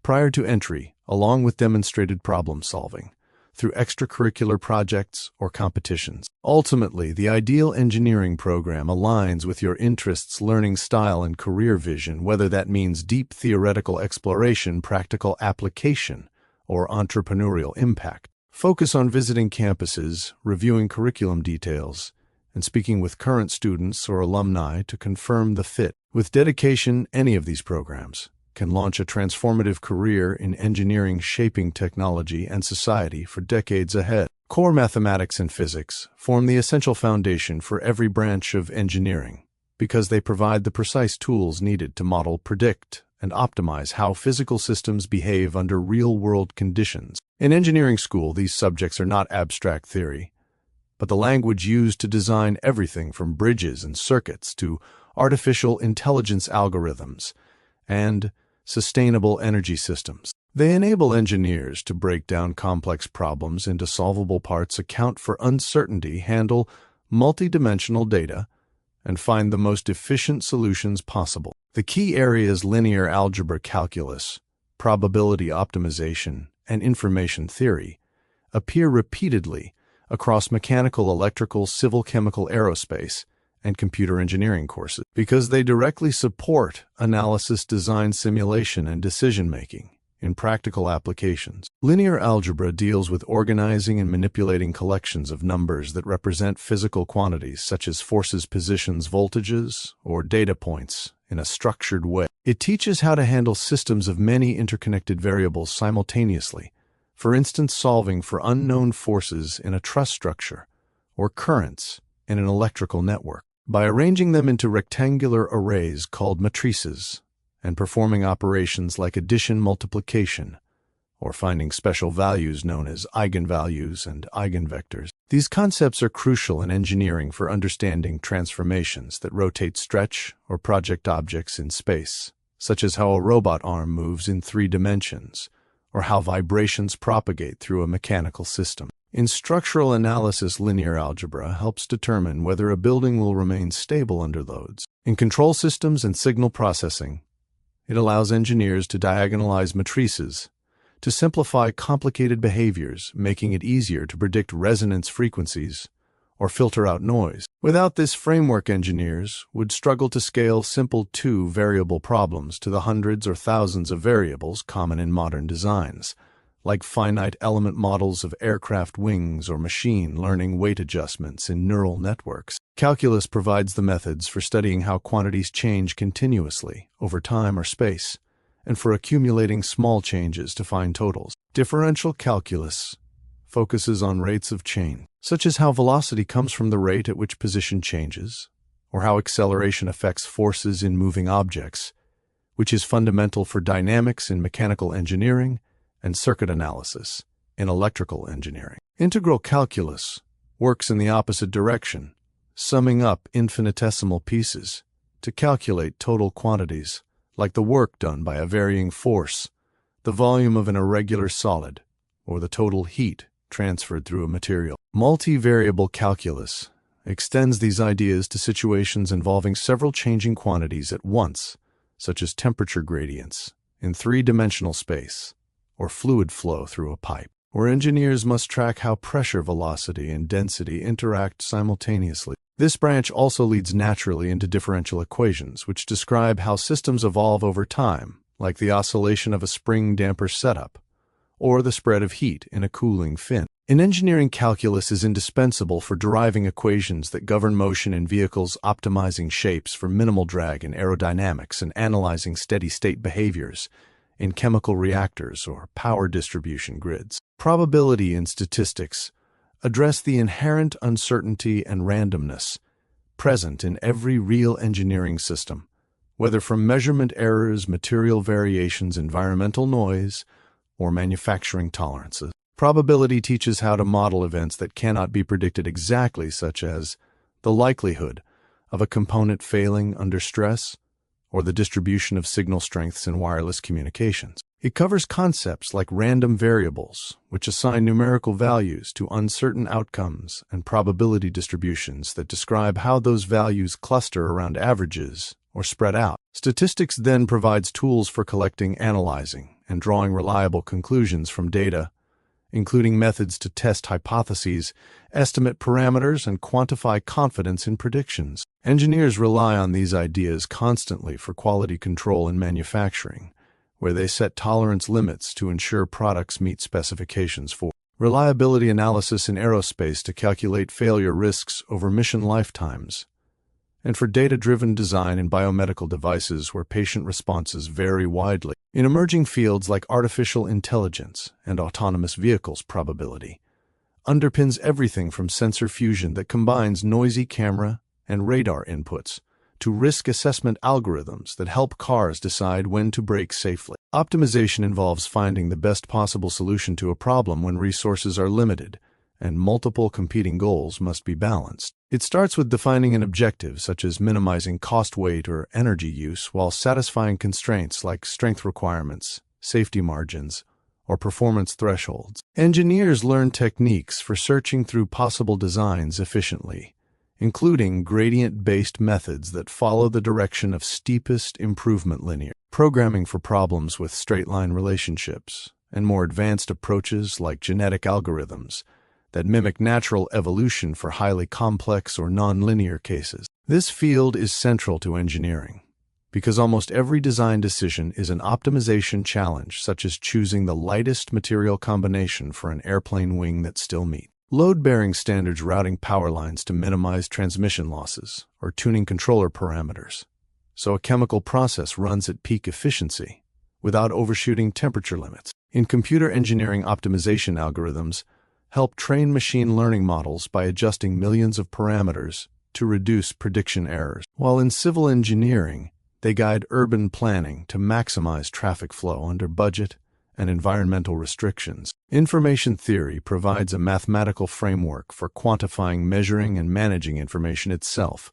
which has become vital in the digital age of engineering. It explains concepts like how much data can be transmitted reliably through a noisy channel, how to compress signals without losing essential content, and how to detect and correct errors introduced during storage or communication. At its core, it introduces entropy as a measure of uncertainty, or average information content, in a message, allowing engineers to determine the theoretical limits on compression rates or data rates in systems ranging from fiber optic cables to satellite links. These ideas directly support digital signal processing error, correcting codes in computer memory, and the design of communication protocols that keep cell phones and the internet functioning despite interference. In modern applications, information theory underpins machine learning, where it helps measure how much useful knowledge a model extracts from training data and guides feature selection to avoid redundancy. It also appears in control theory for designing feedback loops that transmit just enough corrective signals to stabilize systems without wasting bandwidth. Together, these mathematical and physical subjects create a unified toolkit that engineers use to move from conceptual sketches to validated working systems. Linear algebra and calculus supply the structure for precise modeling of continuous and discrete behaviors. Probability and statistics handle the messy, unpredictable aspects of reality. Optimization finds practical, workable solutions within constraints, and information theory ensures efficient, reliable handling of data and signals. Mastery of them allows engineers to simulate entire airplanes before building prototypes, predict the lifespan of a bridge under traffic loads, develop energy-efficient algorithms for smart grids, or create safe autonomous navigation software. In practice, these topics are taught through problem sets, laboratory experiments, and team projects that connect theory to hardware, such as using matrix methods to analyze circuit boards, calculus to optimize heat, sinks probability to test sensor accuracy, and optimization to refine control parameters. Because engineering constantly evolves with new technologies like quantum computing and large-scale artificial intelligence, these core areas remain indispensable, providing the timeless foundation for innovation regardless of the specific discipline. Discipline-specific deep domain knowledge in engineering builds directly upon the core mathematics and physics foundations to equip students with the specialized tools and insights required for designing, analyzing, and optimizing systems within particular branches such as civil, mechanical, electrical, chemical, and aerospace engineering. These advanced topics go far beyond theoretical models by incorporating real-world constraints like material limitations, budget restrictions, safety regulations, environmental impacts, manufacturing tolerances, operational uncertainties, and scalability demands, while also preparing engineers to handle edge cases where systems push the boundaries of normal performance, such as extreme loads, unexpected failures, non-linear behaviors, rare but catastrophic events, or interactions with unpredictable external forces. The emphasis is always on translating abstract concepts into practical, robust designs that work reliably in the messy, unpredictable conditions of actual deployment, where perfect laboratory assumptions rarely hold, and where failure can have serious human, economic, or ecological consequences. Structural analysis in civil and mechanical engineering focuses on determining how structures respond to loads, ensuring they remain stable and safe throughout their service life. Engineers learn to break down complex assemblies like bridges, buildings, aircraft frames, or machine components into simpler elements such as beams, columns, trusses, and frames that calculate internal forces, moments, shears, and deflections under various loading patterns, including dead loads, live loads, wind, seismic activity, thermal expansion, or impact forces. Methods involve considering different support conditions, pinned, fixed, or roller connections, and accounting for how materials deform elastically or plastically under stress. In real-world applications, constraints include variable material properties due to manufacturing defects, temperature fluctuations, corrosion over time, or fatigue from repeated loading, as well as building codes that mandate safety factors requiring designs to withstand loads several times higher than expected maximums to account for uncertainties. Cost pressures force engineers to optimize member sizes and material choices without overbuilding, while environmental regulations demand consideration of life cycle impacts like recyclability or reduced carbon footprints. Edge cases are critical here, such as fatigue failure, where tiny cracks grow unnoticed under cyclic stresses until sudden collapse occurs. Resonance, where external vibrations match a structure's natural frequency, amplifying deflections to destructive levels, or nonlinear behaviors in large deformations, where small changes in load cause disproportionately large responses, as seen in buckling of slender columns, or progressive collapse of high-rise buildings after localized damage. Real projects like designing earthquake-resistant skyscrapers must also handle soil structure interactions, where ground movement introduces unpredictable dynamic loads, or extreme events like hurricanes, where wind pressures exceed design values, demanding redundancy and energy-absorbing mechanisms. Control theory in mechanical, electrical, aerospace, and chemical engineering deals with designing systems that automatically maintain desired behaviors despite disturbances by using feedback loops to sense errors and adjust inputs accordingly. Engineers study how to model dynamic responses of processes ranging from temperature regulation in chemical reactors to position tracking in robotic arms or flight stability in aircraft. Then develop strategies like proportional, integral, and derivative actions that combine immediate response, accumulated past errors, and predicted future trends to minimize deviations. Advanced techniques address multiple input, multiple output systems, where several variables interact simultaneously or time delay effects common in industrial processes. Real-world constraints heavily influence designs, including sensor noise actuator limitations, computational delays, energy consumption limits, and safety interlocks that prevent runaway conditions. Regulatory requirements in fields like automotive or aviation mandate fail-safe architectures and extensive verification testing, while budget and manufacturability push for simpler implementable controllers rather than overly complex ones. Edge cases include instability under parameter uncertainties, where slight variations in system mass or friction cause oscillations to grow uncontrollably, resonance or chattering. In mechanical actuators, from high-gain feedback nonlinearities,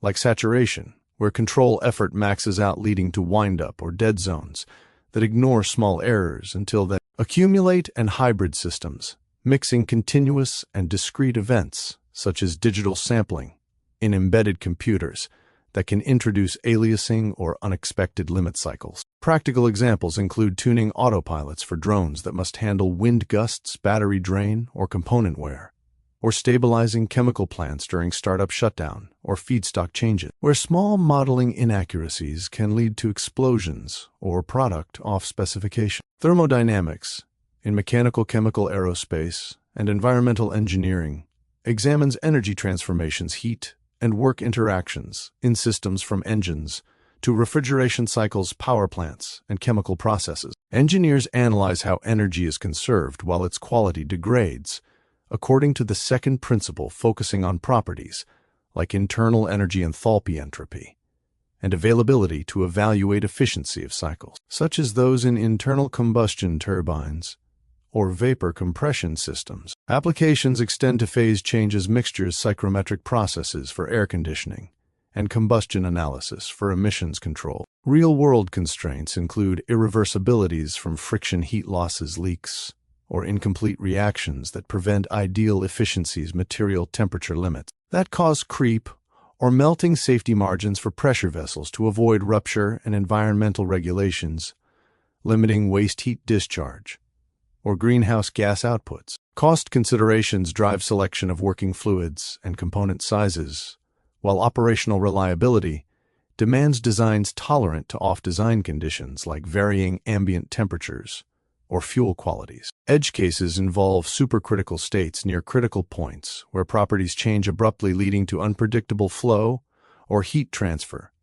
two-phase flows in boiling, or condensation that can cause instabilities or dry out, extreme transients such as rapid depressurization in pipelines, risking shock waves, or cryogenic systems where material brittleness at low temperatures increases fracture risks. In practice, this knowledge guides troubleshooting of power generation inefficiencies during extreme weather, or ensuring spacecraft thermal control survives vacuum and radiation extremes without overheating or freezing. Materials science across all engineering disciplines explores the relationship between atomic, molecular, and microstructural features of substances and their macroscopic properties like strength, stiffness, toughness, conductivity, corrosion resistance, and fatigue behavior. Engineers learn to select or engineer materials, metals, polymers, ceramics, composites, and advanced nanomaterials based on processing routes such as casting, forging, heat treatment, or additive manufacturing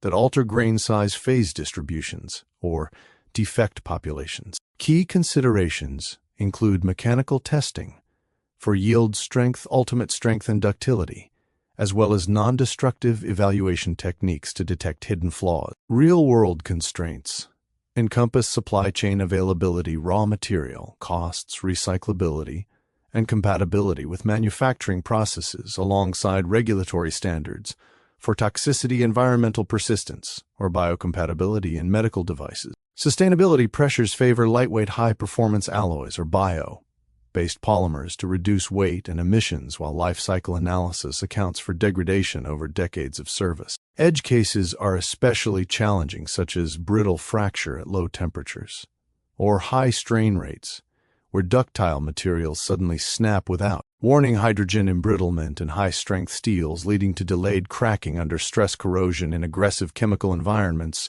creep deformation in turbine blades at elevated temperatures over long durations, or delamination in layered composites from impact or moisture absorption. Practical applications include choosing alloys for offshore oil platforms that resist saltwater corrosion and fatigue from wave loading, or developing battery electrodes that withstand thousands of charge-discharge cycles without capacity fade under varying temperature and mechanical vibrations. These discipline-specific areas interconnect deeply. For instance, structural analysis often incorporates materials science data on fatigue, while control theory relies on thermodynamic models of actuators and fluid systems. Integrate all of them for heat exchanger or pipeline design. Throughout engineering practice, the focus remains on validating models against physical prototypes, accounting for uncertainties through sensitivity analysis and probabilistic methods, and iterating designs to meet performance, reliability, and cost targets under the harshest foreseeable conditions. This deep knowledge enables engineers to anticipate and mitigate risks, turning potential disasters into reliable, everyday technologies that power modern society safely and efficiently. A basic guide to navigating an engineering bachelor's degree, followed by an MBA, and then a PhD program, provides a clear roadmap for students aiming to combine deep technical expertise with business leadership skills and advanced research capabilities. This path is demanding but rewarding because it positions you to lead innovation in technology-driven industries where you can design systems, manage large-scale projects, influence corporate strategy, and contribute original knowledge through research. The journey typically spans 8 to 12 years total, depending on whether you pursue full-time or part-time options, and whether you gain industry experience between degrees. Success relies on strong time management, strategic planning, continuous skill building, and a clear sense of your long-term goals, such as becoming a chief technology officer, founding a startup, advancing academic research, or directing research and development teams. The guide below breaks everything down into phases with practical advice on preparation, coursework, challenges, resources, and transitions, while emphasizing real-world application and personal well-being. Start with thorough preparation before entering the engineering bachelor's program. In high school, focus on building a solid foundation in mathematics, including calculus, linear algebra, and probability, as well as physics, chemistry, and computer programming, because these form the core toolkit for every engineering course. Take advanced placement classes if available to earn college credit and lighten your freshman load. Develop strong study habits by practicing problem-solving daily through textbooks, online platforms, or math competitions, and participate in science fairs, robotics clubs, or engineering summer camps to gain hands-on experience with design projects, prototyping, and teamwork. Research universities early by reviewing program rankings, curriculum details, and co-op opportunities, paying special attention to those with strong ties to industry for internships. Apply broadly to reach schools that offer merit scholarships or need-based aid, since engineering programs can be expensive. Once accepted, maintain a high grade point average from day one, because graduate admissions later will scrutinize your undergraduate record, especially in core technical courses. During the engineering bachelor's program, which usually lasts 4 years, treat the first 2 years as the foundation building phase, where you master the core mathematics and physics topics, such as rates up, change through differential and integral calculus systems of equations and transformations via linear algebra, dynamic modeling with differential equations and uncertainty, handling through probability and statistics. These subjects appear in nearly every class, so dedicate consistent daily study time to working through problem sets and attending office hours rather than cramming. Pair this with introductory engineering courses in statics, dynamics, mechanics of materials, thermodynamics, fluid mechanics, and basic circuits to learn how to apply theory to physical systems. In the second half of the program, shift to discipline-specific depth, such as structural analysis for civil or mechanical tracks, control theory for automation and robotics, thermodynamics and heat transfer for energy systems, or materials science for selecting and testing substances under real constraints like fatigue, corrosion, or extreme temperature. Incorporate real-world constraints early by choosing electives or projects that address edge cases, such as designing structures for seismic loads, optimizing control systems under sensor noise, or evaluating materials for high temperature creep in aerospace applications. Engage heavily in laboratory work team design projects and capstone senior theses, because these build the portfolio that graduate schools and employers value most. Seek internships or co-op placements every summer in relevant industries to apply classroom knowledge, gain professional networks, and test career interests. Join student organizations like the American Society of Mechanical Engineers or Institute of Electrical and Electronics Engineers for leadership roles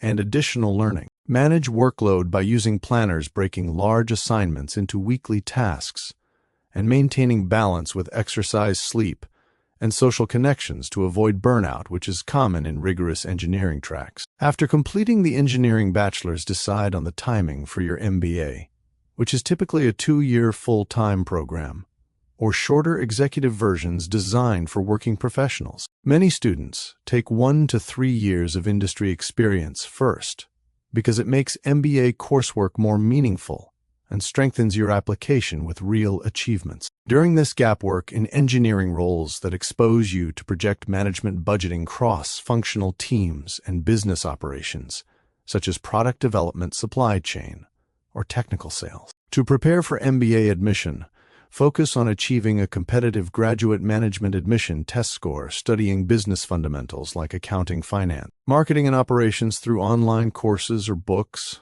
and gathering strong recommendation letters from supervisors who can speak to your leadership potential. Target MBA programs with a technology, management, engineering, innovation, or entrepreneurship focus, because these integrate well with your technical background, offering courses in strategic management of technology, intellectual property commercialization, and data-driven decision-making. Once enrolled, approach the MBA as a bridge between engineering precision and business strategy. Core classes cover financial analysis, organizational behavior, marketing strategy, and operations management, while electives let you dive into topics like venture capital, technology commercialization, or sustainable business practices. Participate actively in case study discussions, group projects, and consulting engagements with real companies, because these sharpen communication, negotiation, and leadership skills that pure technical training often overlooks. Use the program to build a professional network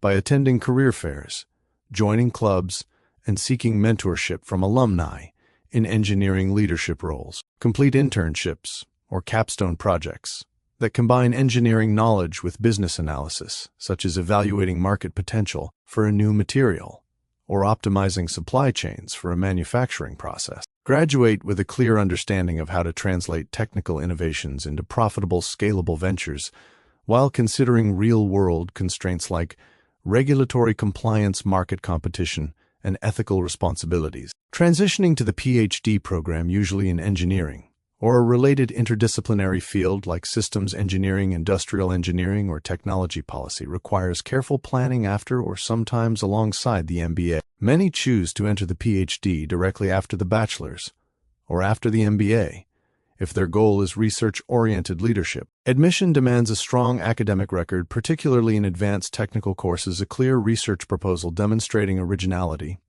and potential impact, strong letters of recommendation, and often prior research experience from undergraduate theses, internships, or MBA projects. Funding is critical because most full-time PhD programs offer stipends through teaching or research assistantships, so apply to institutions with robust grant support in your area of interest. The PhD typically lasts 4 to 6 years and begins with advanced coursework that deepens discipline-specific knowledge, such as advanced structural dynamics, nonlinear control theory, non-equilibrium thermodynamics, or computational materials modeling, while incorporating optimization information theory and probabilistic methods to handle complex, uncertain systems. Early on, pass qualifying exams that test your mastery of core and specialized topics, then shift to independent research under a faculty advisor. Your dissertation will require identifying a significant problem, conducting literature reviews, developing novel models or experiments, analyzing data under real-world constraints like scalability, cost, safety, and edge cases, such as system failures under extreme conditions, and defending original contributions that advance the field. Throughout, maintain detailed lab notebooks, collaborate with interdisciplinary teams, and publish findings in peer-reviewed journals or present at conferences to build your academic profile. Balance research with teaching assistant duties, if required, and seek opportunities to apply your work through industry collaborations or technology transfer offices. Address common challenges like research setbacks, isolation, or funding gaps by building a support network of peers, mentors, and wellness resources, and by setting incremental milestones with regular advisor check-ins. Across the entire engineering MBA and PhD journey, several overarching strategies ensure steady progress. Maintain meticulous organization with digital tools for tracking deadlines, assignments, and long-term goals. Cultivate resilience by viewing failures in exams, projects, or research as learning opportunities,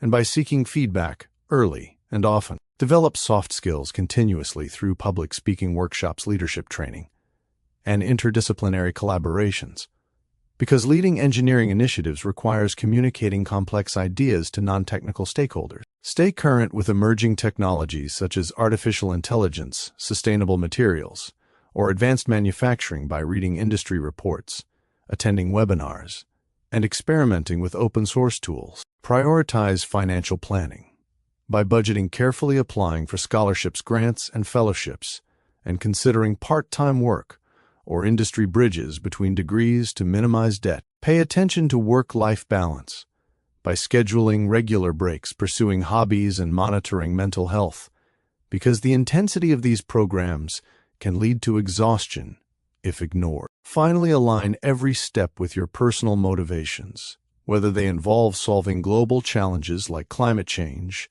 or healthcare innovation, building successful companies, or advancing scientific knowledge, so that the long commitment remains fulfilling. By following this structured yet flexible guide, you can move smoothly from building technical mastery in engineering through gaining business acumen in the MBA to producing groundbreaking research in the PhD. The combination equips you with a rare blend of skills that opens doors to high-impact careers in academia, industry, government, or entrepreneurship. With consistent effort, strategic choices, and self-care, the path becomes achievable and leads to meaningful contributions that shape the future of technology and society. The forecasts for the periods leading into 2030, 2040, and 2050 paint a picture of a world undergoing profound but uneven transformation shaped by slowing yet persistent population growth, accelerating urbanization, modest but divergent economic expansion, intensifying climate pressures, explosive technological advances, particularly in artificial intelligence and biotechnology, and a more contested global order, marked by multipolar tensions and institutional strains. These projections draw from the most rigorous long-range analyses produced by leading institutions and experts who emphasize pragmatic pathways grounded in current trajectories, policy choices, and structural forces rather than speculative optimism or alarmism. The overall outlook is one of resilience amid heightened risks, where proactive adaptation in energy systems, governance, and human capital could unlock substantial gains, while inaction risks compounding inequalities and instability. Progress will hinge on how societies balance innovation with equity, cooperation with competition, and short-term pressures with long-term sustainability. By 2030, the world population will approach 9 billion, with growth slowing across most regions, but accelerating sharply in sub-Saharan Africa, which will drive much of the global increase. Urbanization will surge with cities and towns, absorbing nearly all new population growth, pushing the urban share to around 60% globally and higher in Asia and Africa, where megacities like Dhaka, Karachi, and Lagos will expand rapidly, often outpacing infrastructure development. This shift promises economic dynamism through denser labor markets and service sectors, but strains housing, water systems, and social services, particularly in secondary cities that will account for the bulk of expansion rather than the largest metropolises. Economically, global growth is expected to stabilize around 3% annually, though with divergence, advanced economies facing headwinds from aging populations and debt, while emerging markets in South Asia and parts of Africa benefit from demographic dividends and investment inflows. Trade and supply chains will remain fragmented amid geopolitical frictions leading to regional blocs and higher costs for some commodities, yet overall output will continue expanding, supported by productivity gains from early artificial intelligence adoption in manufacturing, logistics, and services. Technology will reach an inflection point with artificial intelligence agents automating routine tasks across sectors, boosting efficiency in healthcare, diagnostics, drug discovery, and transportation, while robotics begins integrating into human-centric environments like elder care and agriculture. Biotechnology will become commonplace, with engineered products entering daily use from personalized medicines to sustainable materials, though ethical and regulatory hurdles will persist. Energy systems will see renewables scaling rapidly, with solar and wind additions accelerating to meet rising electricity demand.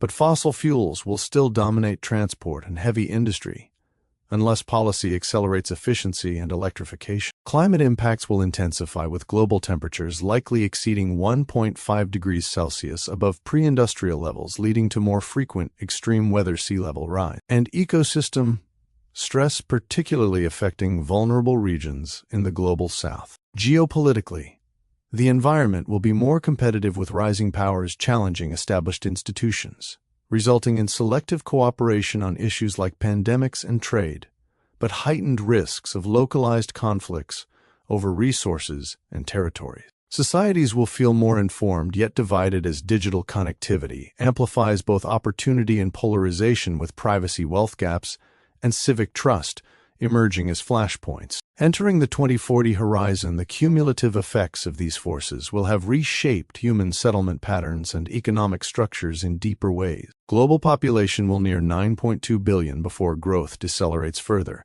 with many developed and several emerging economies experiencing outright declines or stagnation due to low fertility, while sub-Saharan Africa nearly doubles its numbers, creating both youthful labor pools and immense pressures on education, health, and jobs. Urbanization will reach nearly two-thirds of humanity, with the vast majority of expansion in developing world cities, where small and medium-sized urban centers, rather than megacities, will drive innovation and services, but also inequality if planning lags. This demographic shift will test governance capacities, with aging societies in Europe, East Asia, and North America grappling with workforce shortages, pension burdens, and productivity slowdowns, even as automation and immigration offer partial offsets. Economically, the world will have grown substantially from current levels, though at a pace slower than historical averages, with global gross domestic product expanding through technological efficiencies and emerging market dynamism,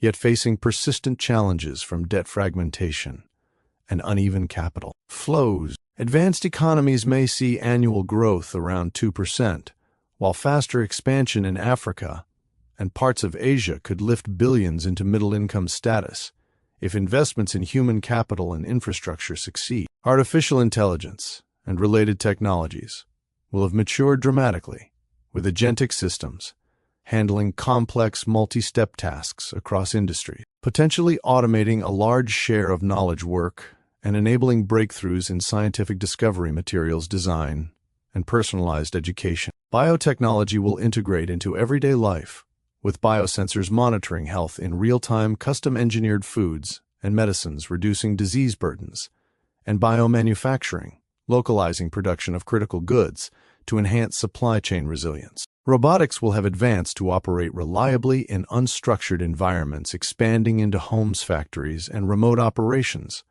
while space technologies enable new resource and data capabilities. On the energy front, a decisive transition will be underway if current momentum holds, with renewables comprising the majority of electricity generation and electrification extending deeply into transport and buildings, though full decarbonization of heavy industry and aviation will require scaled carbon capture, hydrogen, and advanced nuclear contributions. Climate effects will be more pronounced, with warming approaching 2 degrees Celsius under moderate scenarios, bringing intensified heat waves, altered precipitation patterns, and biodiversity losses that disproportionately burden poorer nations and urban poor populations. Geopolitically, the system will feel more contested and uncertain, with multipolar dynamics fostering both competitive coexistence and risks of fragmentation, where great power rivalries spill into technology standards, trade routes, and regional flashpoints,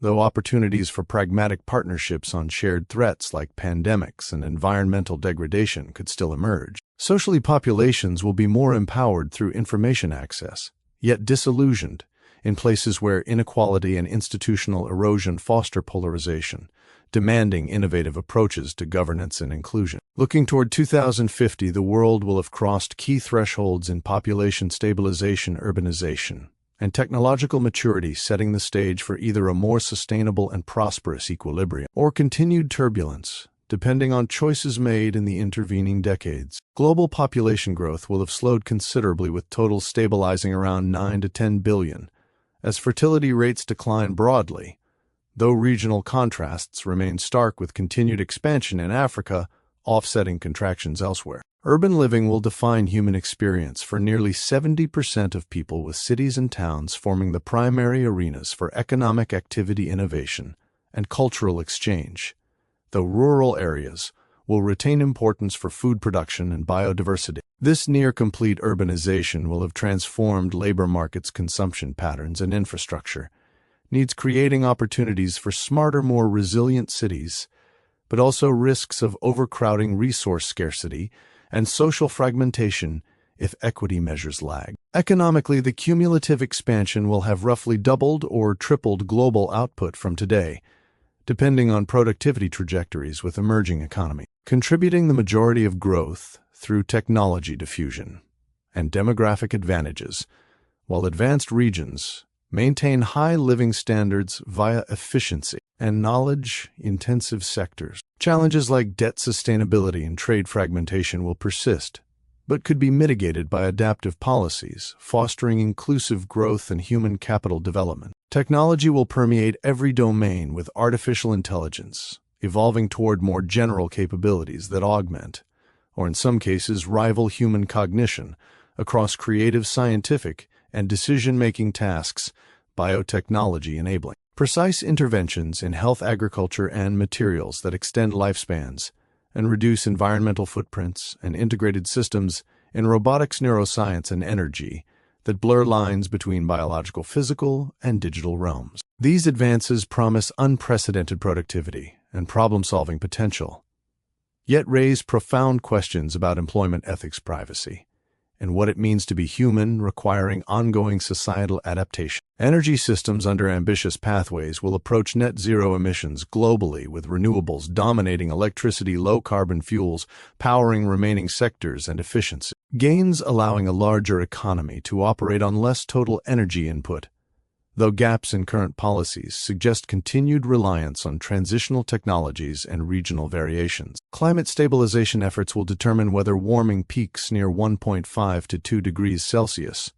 or overshoots toward higher levels, with corresponding impacts on habitability, agriculture, and disaster frequency, underscoring the need for both mitigation and robust adaptation strategies worldwide. Geopolitically, the international landscape will reflect a more pluralistic order, where power diffusion encourages flexible alliances and issue-based cooperation, but also heightens risks of miscalculation in an environment of rapid technological and environmental change. Overall, the trajectory points to a world that is more connected, capable, and urban than ever before, with the potential for Renaissance-level advances in human well-being if collaborative innovation, governance, and equitable resource management prevail, or toward greater turbulence if short-term rivalries and unaddressed inequalities dominate. The pragmatic path forward lies in leveraging technological and demographic shifts to build resilient systems that prioritize sustainability, inclusion, and adaptive capacity, ensuring that the decades ahead deliver shared progress rather than divergent outcomes. The forecasts for the coming decades, from 2030 through 2050, will dramatically reshape engineering careers, creating both unprecedented opportunities and significant disruptions across every discipline, from civil and mechanical to electrical, chemical, aerospace, biomedical, and computer engineering. These changes stem from rapid urbanization, intensifying climate pressures, Demographic shifts, accelerating artificial intelligence and biotechnology breakthroughs, evolving energy systems, and a more contested, multipolar global landscape which together will drive demand for engineers who can design resilient, scalable, and sustainable solutions, while demanding constant adaptation in skills roles and career strategies. The overall impact is one of expansion in high-impact areas, with traditional hands-on roles evolving toward oversight, integration, and innovation, where engineers who embrace interdisciplinary thinking, lifelong learning, and business acumen will thrive, while those who remain narrowly specialized risk obsolescence amid automation and shifting priorities. By 2030, the effects will already be pronounced. By 2040, they will be transformative, and by 2050, they will define an entirely new professional landscape for the field. In the near term, leading up to 2030, urbanization, reaching around 60% of the global population, will fuel a massive boom in civil, environmental, and urban systems engineering careers, focused on building smart, resilient cities. Engineers will be needed to design and retrofit infrastructure that handles rapid growth in secondary urban centers across Asia and Africa, including water management, transportation networks, and energy grids capable of withstanding more frequent extreme weather events, such as intensified heat waves, floods, and storms. This creates abundant roles in sustainable infrastructure projects where practitioners must account for real-world constraints like budget limitations, local material availability, regulatory variations, and edge cases, such as seismic activity in densely populated areas or supply chain disruptions from geopolitical tensions. At the same time, mechanical and electrical engineers will see surging demand in the energy transition as renewables scale up to meet rising electricity needs, prompting careers in solar, wind, and storage system design, grid modernization, and efficiency optimization. Climate impacts will elevate adaptation engineering as a core specialty, with professionals working on coastal defenses, resilient buildings, and agricultural technologies to mitigate biodiversity loss and food security risks, particularly in vulnerable regions. On the technology front, the maturation of artificial intelligence agents and early robotics integration will transform computer, electrical, and software engineering jobs, shifting many from routine coding or circuit design toward creating systems that automate diagnostics, logistics, and manufacturing, while requiring new expertise in human-machine collaboration, safety protocols, and ethical deployment to handle uncertainties like algorithmic bias or system failures under noisy real-world conditions. Demographic trends will further influence opportunities, with population growth concentrated in sub-Saharan Africa generating demand for infrastructure and resource engineers to support youthful, expanding workforces, while aging societies in Europe, East Asia, and North America will boost biomedical and health systems engineering career. Here, engineers will design personalized medical devices, wearable biosensors, and assistive robotics for elder care, addressing constraints such as regulatory approval processes, cost-effectiveness, and integration with existing healthcare systems, plus edge cases like device reliability in remote or low-resource settings. Economically, the projected 3% annual global growth, with divergence between regions, will favor engineers who can navigate fragmented supply chains and regional trade blocs, leading to increased roles in manufacturing, optimization, materials science, and international project management, where geopolitical frictions introduce risks like technology export controls or raw material shortages. Across disciplines, the rise of biotechnology will open pathways in chemical and bioengineering for developing engineered materials, sustainable foods, and advanced therapeutics, though careers will emphasize scalability and safety testing amid public skepticism and evolving regulations. Overall, by 2030, engineering employment will expand, particularly in emerging markets and tech-driven sectors, but with a premium on versatile professionals who combine core technical skills with data analysis, optimization, and cross-cultural collaboration to deliver solutions under tight timelines and resource limits. Moving into the 2040 horizon, these trends deepen and compound, creating a more competitive and specialized job market where artificial intelligence and related technologies mature to handle complex multi-step tasks potentially automating up to a significant portion of routine engineering work. This will elevate demand for systems engineers, control theorists, and robotics specialists who oversee agentic artificial intelligence in unstructured environments, such as autonomous vehicles, smart factories, and disaster response operations requiring expertise in probabilistic modeling, feedback loops, and resilience against cyber threats or unexpected failure. Urbanization approaching 2/3 of humanity will intensify the need for integrated urban engineering careers that blend civil, environmental, and data science to create self-optimizing cities with adaptive infrastructure for altered precipitation patterns, heat stress, and population density pressure. Engineers here must grapple with edge cases like cascading failures in interconnected systems during blackouts or pandemics, while balancing sustainability goals against rapid development in lower-income regions. Energy and climate careers will dominate, with mechanical, chemical, and environmental engineers leading the push toward widespread electrification, hydrogen technologies, and carbon management, addressing irreversibilities like material degradation in extreme conditions or the challenges of decarbonizing heavy industry and aviation under varying policy frameworks. Geopolitical multipolarity will heighten opportunities in aerospace defense and materials engineering as nations invest in secure supply chains, advanced propulsion, and quantum-enabled technology, fostering roles in international consortia or contested standards development, where professionals navigate export restrictions, intellectual property disputes, and strategic resource competition. Biomedical engineering will expand further with biotechnology integration, enabling real-time health monitoring and custom therapies tailored to diverse populations. But careers will require navigating ethical dilemmas, data privacy constraints, and equity issues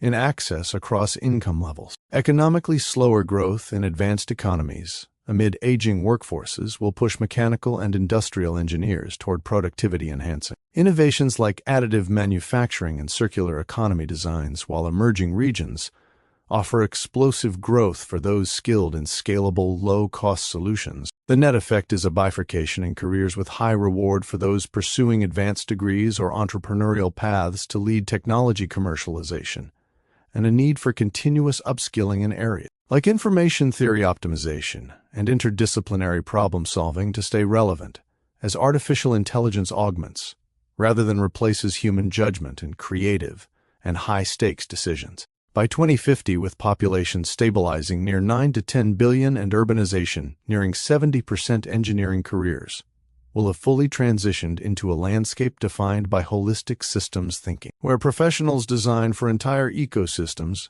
rather than isolated components. Artificial intelligence will have evolved toward more general capabilities, creating demand for engineers who architect hybrid human-artificial intelligence teams in fields like scientific discovery, climate modeling, and personalized education, with roles emphasizing oversight, validation, and ethical governance to manage risks such as over-reliance on automated systems or unintended societal impacts. Sustainability will be embedded in nearly every discipline as net-zero energy pathways dominate, prompting widespread careers in advanced nuclear fusion, bioenergy, and efficiency. Technologies where chemical and mechanical engineers tackle edge cases like long-duration storage under variable climates or material performance over multi-decade lifespans. Urban and civil engineers will focus on regenerative cities that restore ecosystems while accommodating global middle-class expansion, addressing constraints from resource scarcity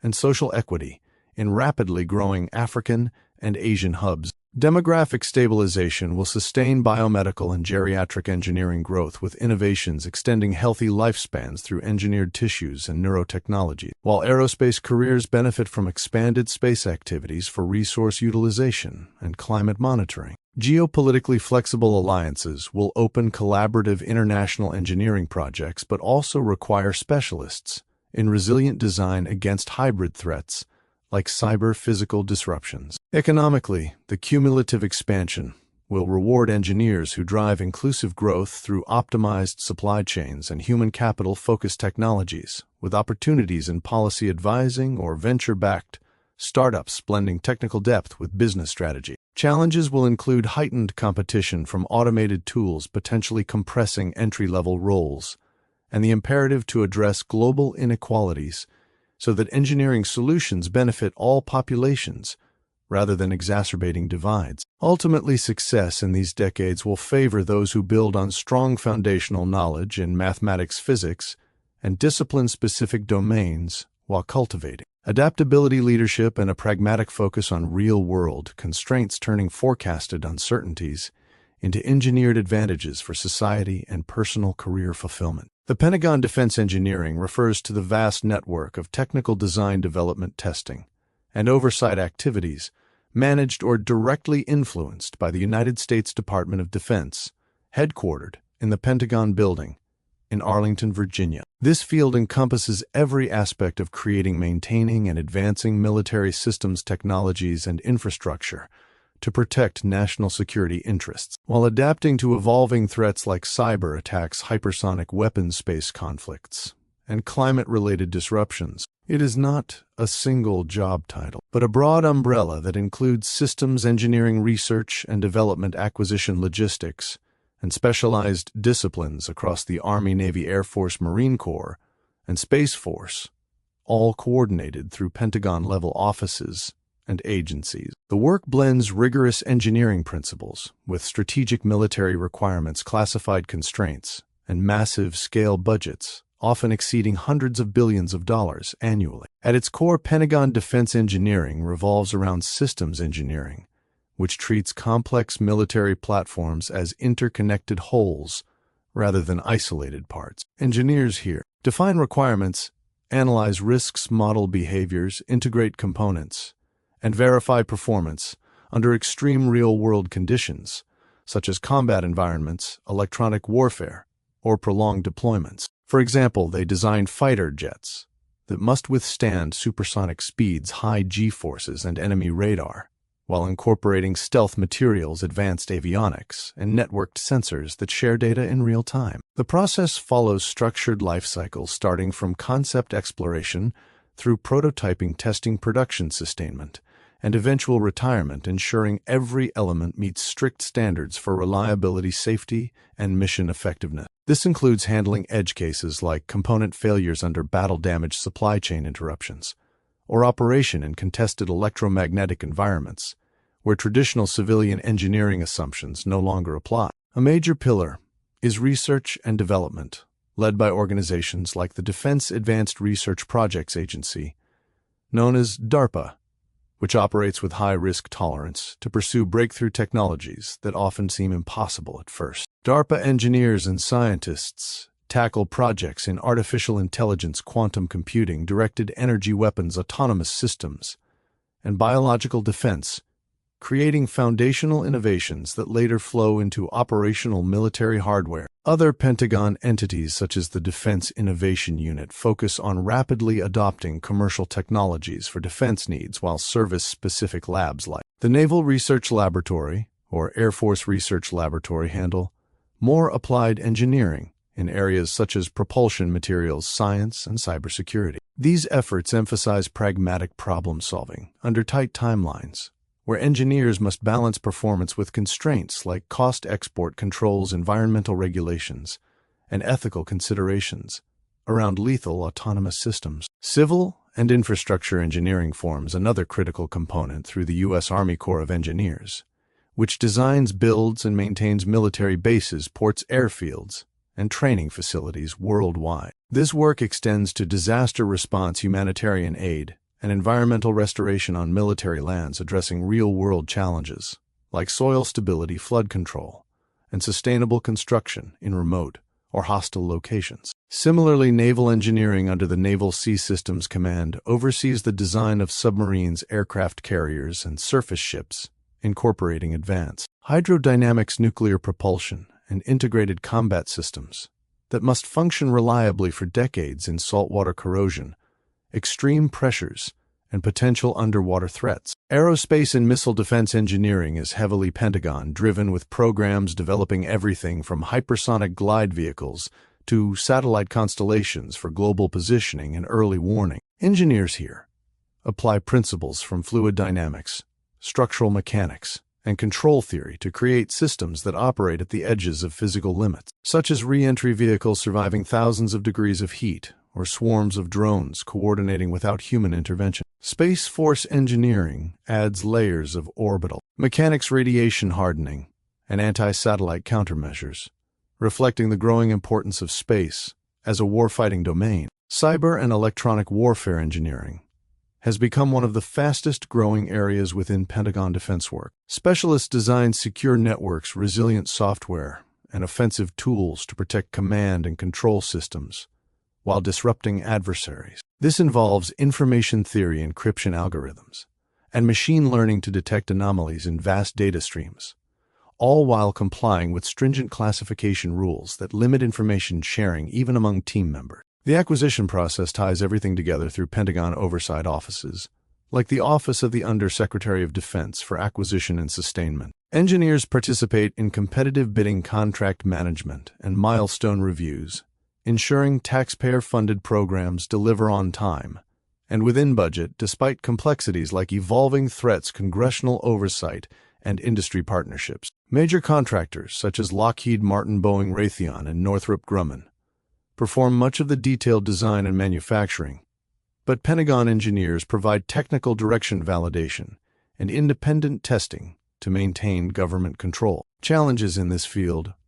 are substantial. Security clearances are mandatory for most roles, requiring background checks and ongoing scrutiny, which can limit international collaboration. Bureaucracy often slows innovation, compared to commercial sectors demanding engineers who excel at navigating regulations while pushing technical boundaries. Budget cycles tied to annual congressional appropriations create uncertainty and the need for long-term planning across presidential administrations. Ethical dimensions weigh heavily as engineers grapple with the dual-use nature of technologies that can save lives in defense, but also raise questions about proliferation or autonomous decision-making in lethal scenarios. In practice, Pentagon defense engineering demands a blend of deep domain knowledge in disciplines like mechanical, electrical, aerospace, chemical, and computer engineering, alongside soft skills in project management, cross-functional teamwork, and clear communication of highly technical concepts to military leaders and policymakers.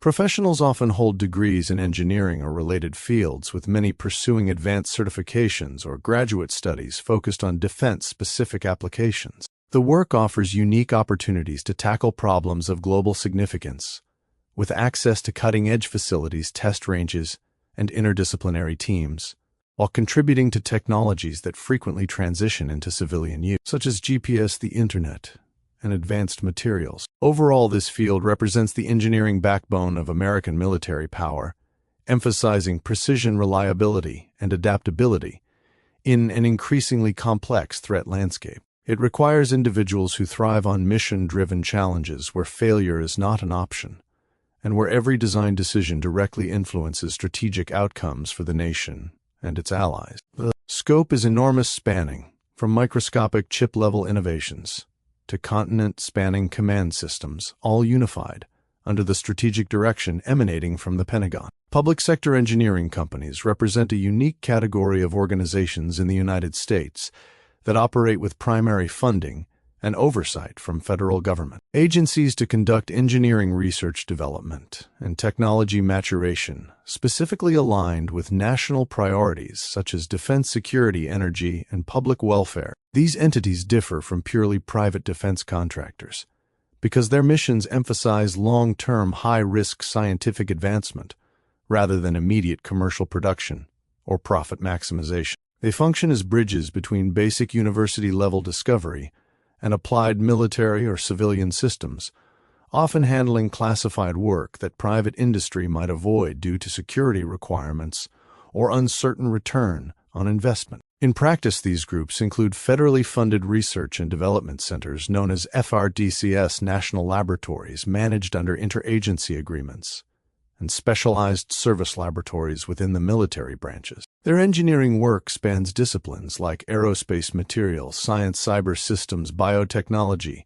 and quantum computing, always with an eye towards solving complex problems that require sustained public investment over decades. The most prominent examples operate under the Department of Defense or in close partnership with it. The Defense Advanced Research Projects Agency, or DARPA, stands out as a Pentagon-directed innovation engine that funds and oversees revolutionary projects in artificial intelligence, autonomous systems, directed energy, and biological technologies, without owning production facilities. DARPA engineers collaborate with universities and private firms to push boundaries on technologies that later transition into operational use. National laboratories under the Department of Energy, such as Sandia National Laboratories, focus on engineering nuclear deterrence systems, advanced microelectronics, and resilient energy infrastructure, while also supporting Pentagon needs in areas like hypersonic weapons and cybersecurity. Lawrence Livermore National Laboratory excels in high-performance computing simulations of nuclear and conventional weapons effects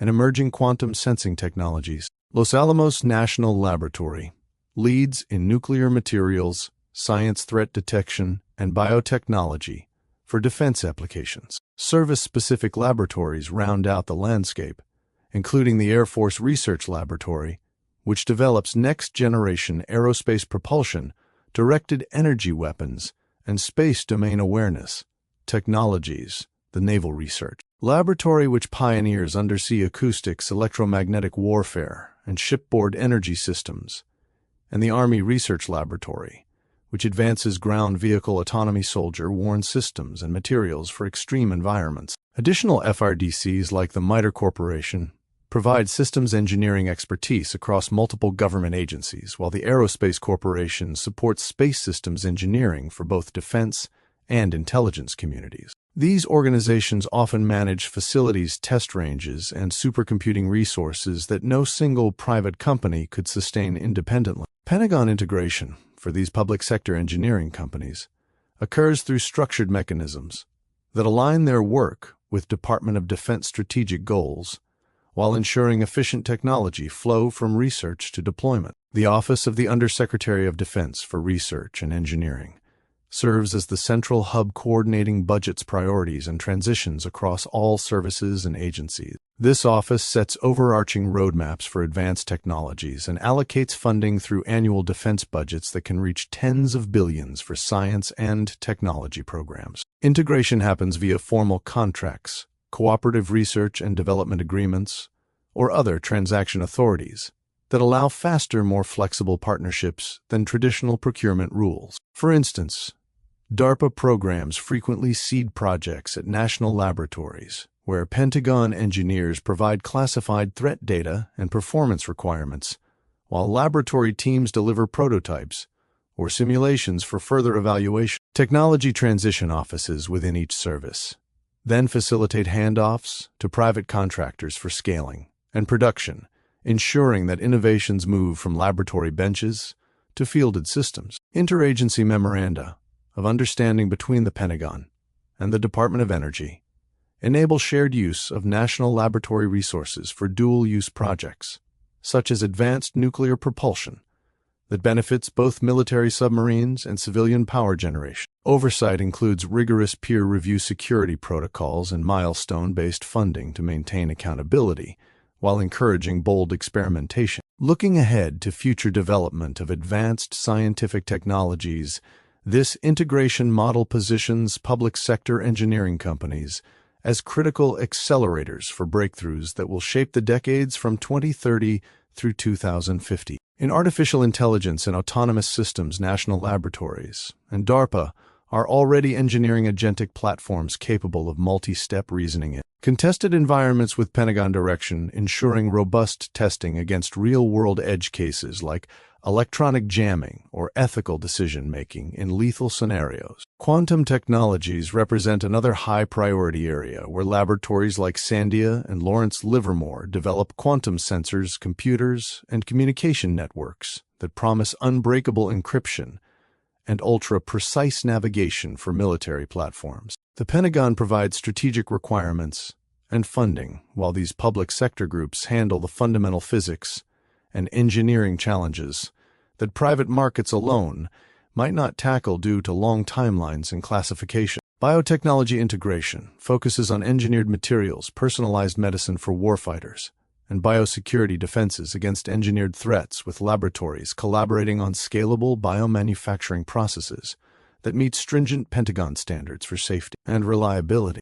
Hypersonics, directed energy, and space domain technologies will see accelerated maturation through joint programs, where Air Force and naval laboratories integrate materials science control theory and propulsion engineering under Pentagon oversight to counter peer adversaries in contested domains. This public-private government ecosystem ensures that advanced technologies advance faster and more securely than they would in isolated sectors. Public sector companies provide the stable long-horizon research infrastructure, while Pentagon integration injects mission-focused funding and operational validation. Challenges remain, including bureaucratic hurdles, talent retention, amid competition from private industry, and balancing secrecy with the need for broader innovation ecosystems. Nevertheless, the model has proven effective for past breakthroughs like stealth aviation global positioning and early Internet protocols, and it is poised to drive future leaps in resilience, sustainability, and strategic superiority. Engineers working in these organizations benefit from access to unparalleled facilities, interdisciplinary teams, and direct impact on national capabilities, making this sector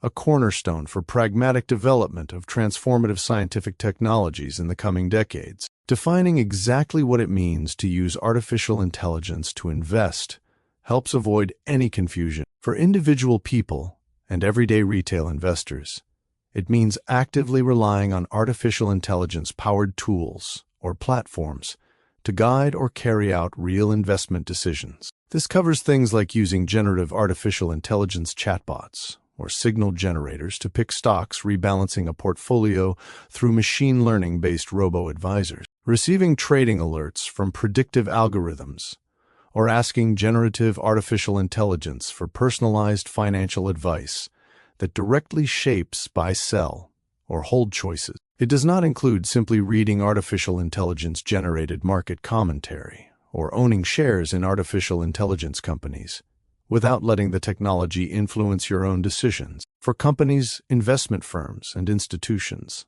such as asset managers, hedge funds, banks, and wealth managers, it means deploying artificial intelligence systems directly in the core front office or middle office investing workflows. This includes algorithmic trading engines that execute orders at high speed, predictive analytics models that forecast asset returns or market conditions, risk assessment algorithms that stress test portfolios, in real-time portfolio optimization software that balances risk and return across thousands of scenarios, or artificial intelligence assisted decision support dashboards that surface trade ideas to portfolio managers. The focus stays on production use that actually affects how capital is allocated, rather than just back-office tasks like compliance reporting. Among retail investors, 30% of those in the United States actively use artificial intelligence tools to pick or change their investments. This figure has risen sharply, showing a 75% increase year over year from roughly 17%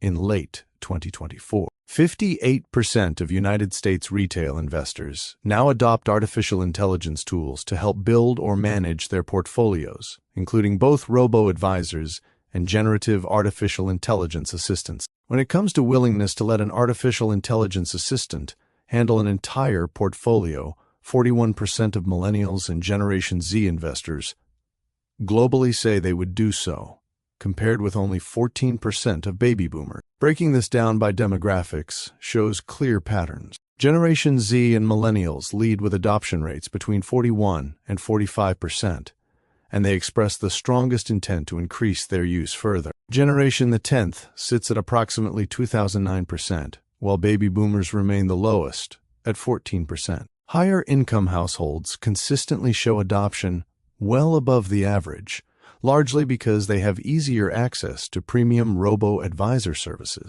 On the institutional side, 65% of financial services firms now actively use artificial intelligence in their core investing activities. This marks a notable jump from 45% the year before, and it covers areas like algorithmic trading, predictive analytics, and risk models. Among buy-side firms such as asset managers, pensions, and insurers, 70% now successfully employ artificial intelligence in front-office activities, up dramatically from earlier stages where only about 10% were even exploring it. Broader surveys show that 88% of organizations, including a heavy representation from finance, regularly use artificial intelligence in at least one business function, with financial services leading the way in scaling it for strategy, corporate finance, and risk management. The most common use cases among institutions include fraud detection and risk assessment at 71%, data analysis and reporting for investment decisions also at 71%, portfolio construction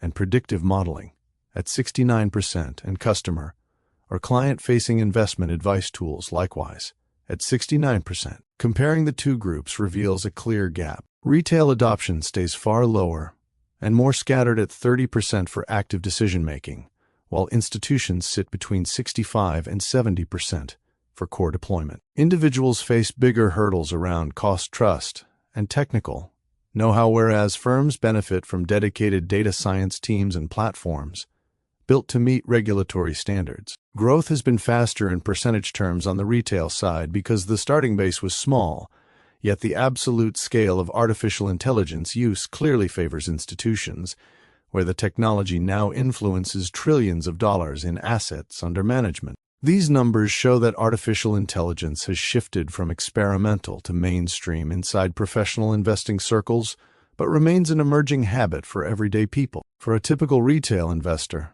the 30% usage rate means roughly 1 in 3 Americans who hold brokerage accounts already lets artificial intelligence suggest trades or rebalance portfolios, often through simple apps that scan news sentiment or backtest strategies in seconds. This can speed up decisions and cut fees compared with traditional advisors, yet many users still override the suggestions during market swings because of lingering trust issues. Younger, higher-income investors in cities often reach 45% or higher usage, and they tend to achieve better diversification, while older or lower-income groups lag and may miss out on the compounding benefits. For institutions, the 65 to 70% deployment rate means artificial intelligence now touches the majority of daily trade ideas, risk limits, and optimization runs at large asset managers. A hedge fund, using predictive models, can run millions of scenarios overnight that once required weeks of work, improving risk-adjusted returns by small but repeatable amounts that add up to meaningful outperformance over time. The data does have limitations, such as the tendency for firms to overstate active use when pilot programs are included, and there are regional differences, with North America leading at around 70%, while some emerging markets trail. A counter-trend worth noting is that while adoption is surging, only a minority of organizations yet report full enterprise-wide scaling or clear measurable profit impact, suggesting many uses remain narrow or still in testing phases. Looking ahead, reliable forecasts point to continued acceleration. Institutional adoption in financial services is expected to surpass 80% for core activities by the end of 2027, as more advanced agentic artificial intelligence and open-source models become available. On the retail side, usage of artificial intelligence for direct decision-making is projected to climb above 50% among younger groups by 2028. Driven by cheaper robo-advisors and generative artificial intelligence interfaces that feel as everyday as mobile banking apps do today. Overall, the landscape in early 2026 shows that professional investment firms and banks have embraced artificial intelligence deeply and quickly, with 2/3 to 7 out of 10 now running it in their most important decision-making processes and already seeing real efficiency gains. Everyday retail investors are catching up fast from a low starting point, especially the younger and wealthier ones, but only about 1 in 3 actively lets artificial intelligence shape their buys and sells. The gap between these two worlds keeps narrowing every quarter, and the next couple of years will likely close it even more, as the technology grows simpler, cheaper, and more trustworthy for everyone. Defining exactly what artificial intelligence arbitrage means in this investing context is essential for clarity. Here, it refers to the measurable competitive edge, or excess returns, known as alpha, that the subset of retail investors and institutional firms who already actively use artificial intelligence for investing enjoyed in 2024.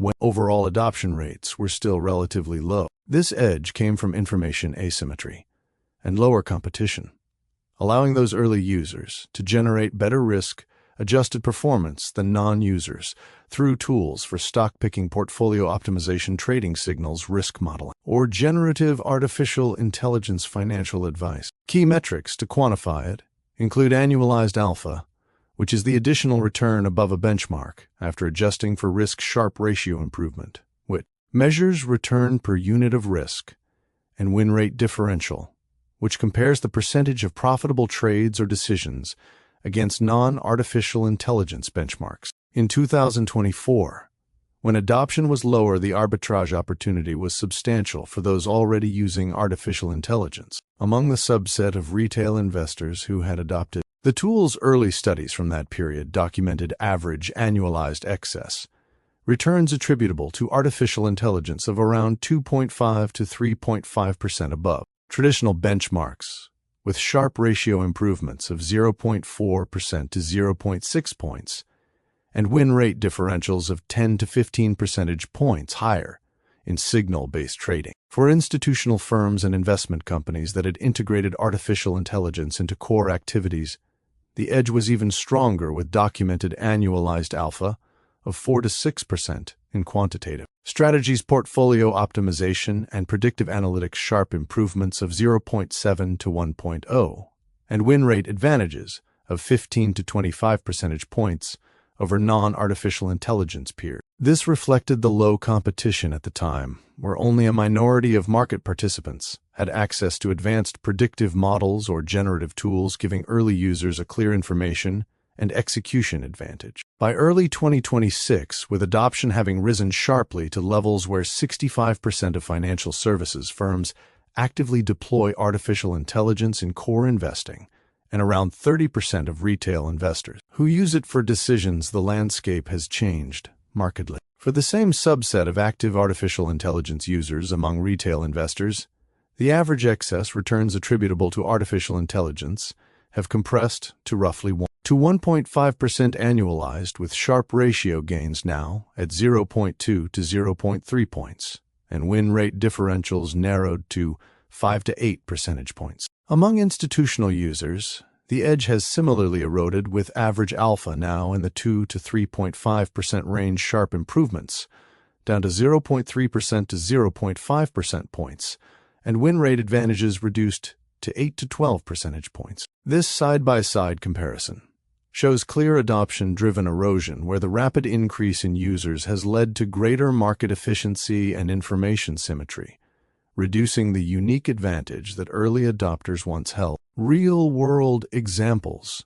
illustrate this shift. In 2024, certain retail platforms that offered generative artificial intelligence-powered trading signals allowed early individual users to outperform broad market indexes by noticeable margins in volatile conditions. Before the tools became more widely available and signals converged. Similarly, a number of mid-sized hedge funds that pioneered artificial intelligence-driven portfolio optimization in 2024 reported outsized returns in equity and fixed income strategies due to proprietary models, but by 2026, as competitors adopted similar open-source frameworks, those same funds saw their alpha halve in back-tested results. Counterexamples exist, where edge has persisted for a small group, such as firms that combine artificial intelligence with unique proprietary alternative datasets, or those operating in less crowded asset classes like private credit, where the technology still uncovers non-public signals, but these are exceptions rather than the rule. Edge cases highlight important nuances. In bull market regimes, the alpha decay from higher adoption tends to be milder, because rising tides lift most strategies, but in bear or sideways markets, the compression is sharper as artificial intelligence tools across users converge on similar defensive positions, amplifying herd behavior and reducing differentiation. Asset classes most affected include highly liquid equities and foreign exchange, where data is abundant and models crowd quickly, while less affected areas include illiquid alternatives like venture capital or structured products, where data scarcity and longer horizons preserve some edge. Bottlenecks appear temporary rather than fully structural in most analyses, with saturation effects most pronounced in short-term trading signals. But new model architectures and multimodal data sources continue to create fresh pockets of advantage for sophisticated users. Looking ahead, credible forecasts for 2027 and 2028 indicate further modest compression of the arbitrage opportunity, as adoption is projected to exceed 80% among institutions and 50% among active retail users. This suggests that while some baseline edge from artificial intelligence will remain for those who refine their implementations, the era of easy outsized profits purely from adoption itself is largely behind us. In plain English, the overall landscape shows that the artificial intelligence investing arbitrage that early users enjoyed in 2024 has meaningfully narrowed by 2026 due to the rapid rise in adoption, which has eroded excess returns and risk-adjusted advantages for both retail and institutional participants. This implies that generating consistent, outsized profits from artificial intelligence tools now requires more than just access. It demands ongoing innovation in data integration, model customization, and human oversight, rather than relying on the technology alone as a silver bullet for alpha. Artificial intelligence, alpha decay, refers to the gradual reduction in the extra returns or competitive advantage known as alpha that users of artificial intelligence tools for investing experience as more people and organizations start using similar technologies. This makes the markets more efficient overall and reduces the unique edge that early adopters once had, because signals, models, and predictions become more crowded and information spreads faster across participants. For retail investors who actively use artificial intelligence for stock picking, portfolio management, trading signals, or generative artificial intelligence advice, the numbers show a clear compression of that edge between 2024 and early 2026. In 2024, those early retail adopters were able to generate average annualized excess returns above standard market benchmarks of between 2.5% and 3.5%. By early 2026, with 30% of retail investors now using these tools, that excess return had declined to roughly 1% to 1.5% per year. This represents a decay of about 50 to 60% in the additional performance attributable purely to artificial intelligence. At the same time, Sharpe ratio improvements, which measure how much extra return you get for each unit of risk taken, fell from an enhancement of 0.4 to 0.6 points in 2024, down to 0.2 to 0.3 points today. Win rate differentials, the percentage point advantage in profitable trades or decisions compared with non-artificial intelligence approaches, narrowed from 10 to 15 percentage points higher down to 5 to 8 percentage points. Institutional firms and investment companies that deploy artificial intelligence in core activity, such as algorithmic trading, predictive analytics, risk modeling,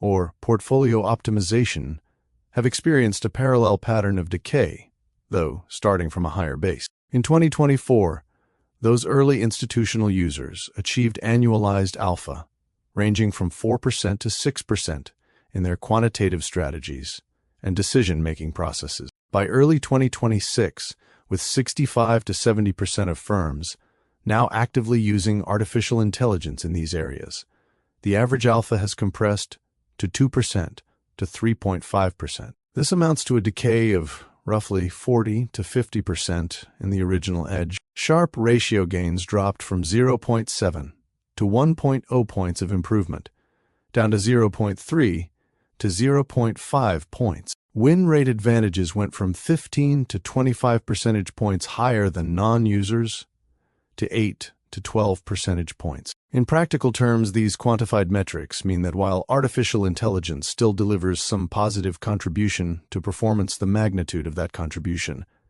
has roughly halved over the past 2 years for both groups, as adoption has spread rapidly. The decay has been most noticeable in highly liquid asset classes, like major equities and currencies, where data is abundant and models converge quickly. It has been milder in more specialized or illiquid areas, such as private credit or alternative data strategies, where proprietary inputs can still create pockets of advantage. Real-world patterns confirm this, with certain retail platforms showing strong early outperformance in 2024 that later moderated as user numbers grew, and hedge funds reporting that their artificial intelligence-driven models now produce more modest gains once competitors adopted similar open-source frameworks. Edge cases matter here. In strong bull markets, the alpha decay tends to feel less severe because rising prices lift many strategies. But in bear or sideways markets, the compression is sharper as artificial intelligence tools across users often converge on similar defensive positions, amplifying herd effects. The bottlenecks appear temporary in most cases because new model architectures, multimodal data sources, and refined human oversight continue to open fresh opportunities even as overall adoption rises. Looking ahead, credible forecasts suggest further modest compression of these alpha decay metrics into 2027 and 2028, as institutional adoption is expected to exceed 80% and active retail use climbs above 50% among younger cohorts. This does not mean artificial intelligence will stop adding value, but it does indicate that the easy outsized profits from simple adoption alone have largely faded. Overall, the quantification of artificial intelligence alpha decay metrics reveals that the competitive edge early users enjoyed in 2024 has meaningfully narrowed by early 2026 due to widespread adoption, which has eroded excess returns sharp improvements and win rate advantages by roughly 40% to 60% for both retail and institutional participants. This implies that generating consistent outsized profits from artificial intelligence tools now requires more than just access to the technology. It demands ongoing innovation in proprietary data integration, model customization, and disciplined human oversight, rather than relying on the tools alone as a reliable source of alpha. Artificial intelligence arbitrage in this investing context refers to the measurable competitive edge or excess returns known as alpha that the subset of retail investors and institutional firms who already actively use artificial intelligence for investing enjoyed in 2024, when overall adoption rates were still relatively low. This edge came from information asymmetry and lower competition, allowing those early users to generate better risk-adjusted performance than non-users through tools for stock picking, portfolio optimization, trading signals, risk modeling, or generative artificial intelligence financial advice. Key metrics include annualized alpha, the additional return above a benchmark, after adjusting for risk-sharp ratio improvement, which measures return per unit of risk-win rate differential, which compares the percentage of profitable trades or decisions against non-artificial intelligence benchmarks, and alpha decay rate, which shows how quickly that edge diminishes over time. The primary asset classes for comparison are equities, including stocks and equity indexes, fixed income, such as bonds and credit, commodities, foreign exchange currencies, cryptocurrencies, and digital assets, and alternatives like private equity, hedge funds, and real estate. Across these asset classes, the 2024 to 2026 period shows clear adoption-driven edge erosion, though the degree varies significantly by market liquidity, data availability, and trading speed. In equities for retail artificial intelligence users,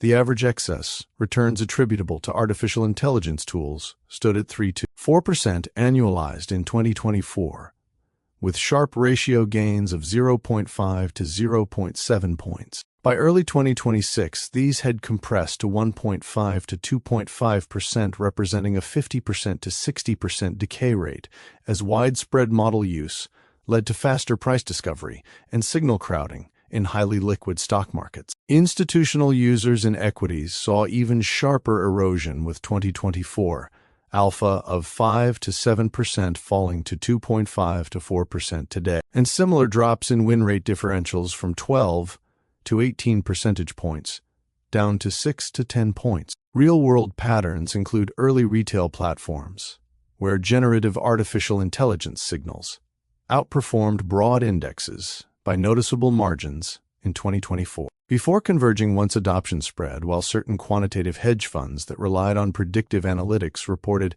halved alpha once competitors adopted similar frameworks. Edge cases show milder decay in strong bull markets, where rising prices mask convergence, but sharper compression in bear markets, where artificial intelligence tools across users pile into the same defensive stocks, amplifying volatility. Liquidity differences make this asset class one of the most saturated, with bottlenecks appearing structural in short-term trading, but temporary for longer horizon strategies. In fixed income markets, such as bonds and credit, the arbitrage opportunity was somewhat more resilient, though still eroded. Retail artificial intelligence users captured 2 to 3% annualized excess returns in 2024, with sharp improvements of 0.4% to 0.6 points. By 2026, those figures declined to 1 to 1.8%, a 40 to 50% decay as artificial intelligence-driven yield curve predictions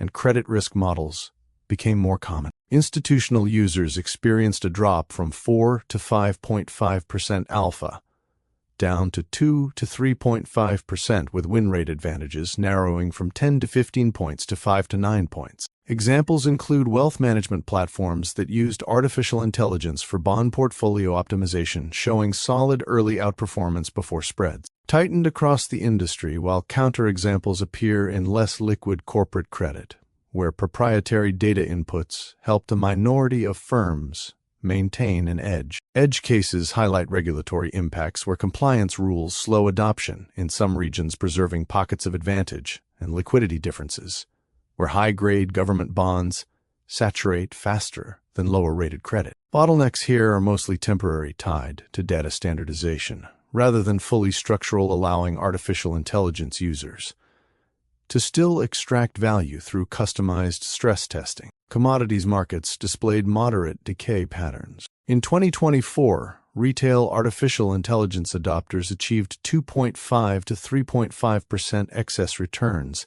with sharp gains of 0.4 to 0.6, while institutions posted 4 to 6% alpha. By 2026, these had fallen to 1.2 to 2% for retail and 2 to 3.5% for institutions, a 45 to 55% erosion driven by artificial intelligence models rapidly incorporating supply chain and weather data. Real-world strategies like algorithmic trading in oil or metals futures showed early wins for adopters in 2024 that later moderated as signals became correlated across funds. Counterexamples persist in niche soft commodities, where unique satellite or sensor data still offers differentiation. Edge cases include bull commodity cycles, where momentum masks decay, versus bear phases, where herd behavior in artificial intelligence forecasts exacerbates drawdowns and regulatory impacts on futures markets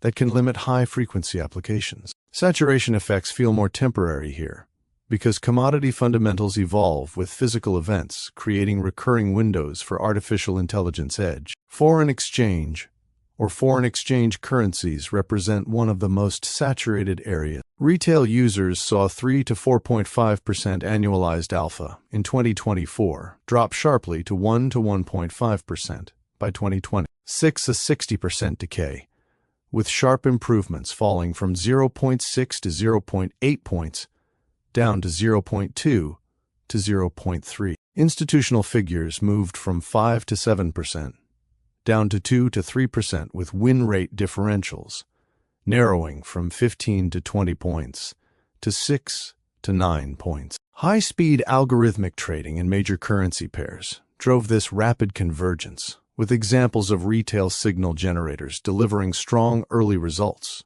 before widespread use leveled the playing field. Counterexamples are rare and limited to exotic currency pairs with lower liquidity. Edge cases show extreme sensitivity to market regimes, where carry trades in calm periods hold edge longer, while volatile geopolitical events accelerate decay and liquidity differences make major pairs like euro-dollar far more crowded than emerging market crosses. Bottlenecks here are largely structural, given the 24-hour nature and enormous daily volume of foreign exchange, making consistent outsized returns harder for all artificial intelligence users. Cryptocurrencies and digital assets experienced the fastest alpha decay due to extreme volatility and rapid retail institutional crossover.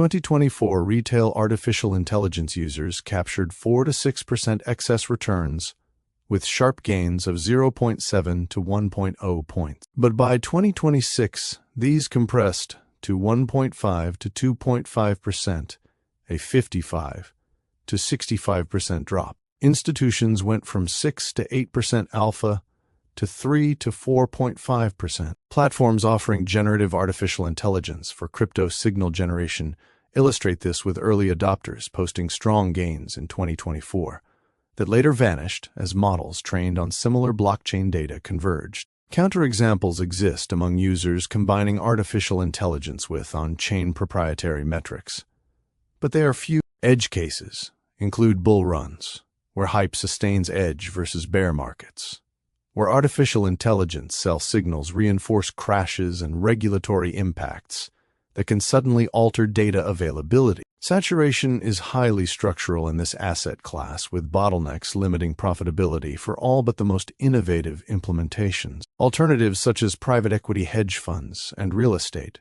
show the least erosion and remain the most promising for artificial intelligence arbitrage. In 2024, retail and institutional users alike generated 3 to 5% excess returns, with sharp improvements of 0.5 to 0.7 points. By 2026, these held relatively steady at 2 to 3.5% for retail and 3 to 4.5% for institutions, reflecting only a 25 to 35% decay. Illiquidity and proprietary deal flow data protect the edge, with examples of artificial intelligence-driven private equity screening platforms maintaining outperformance where public market tools have faded. Counterexamples are almost non-existent here because access to non-public information creates natural barriers. Edge cases favor longer horizons, where artificial intelligence valuation models shine regardless of short-term regimes and regulatory impacts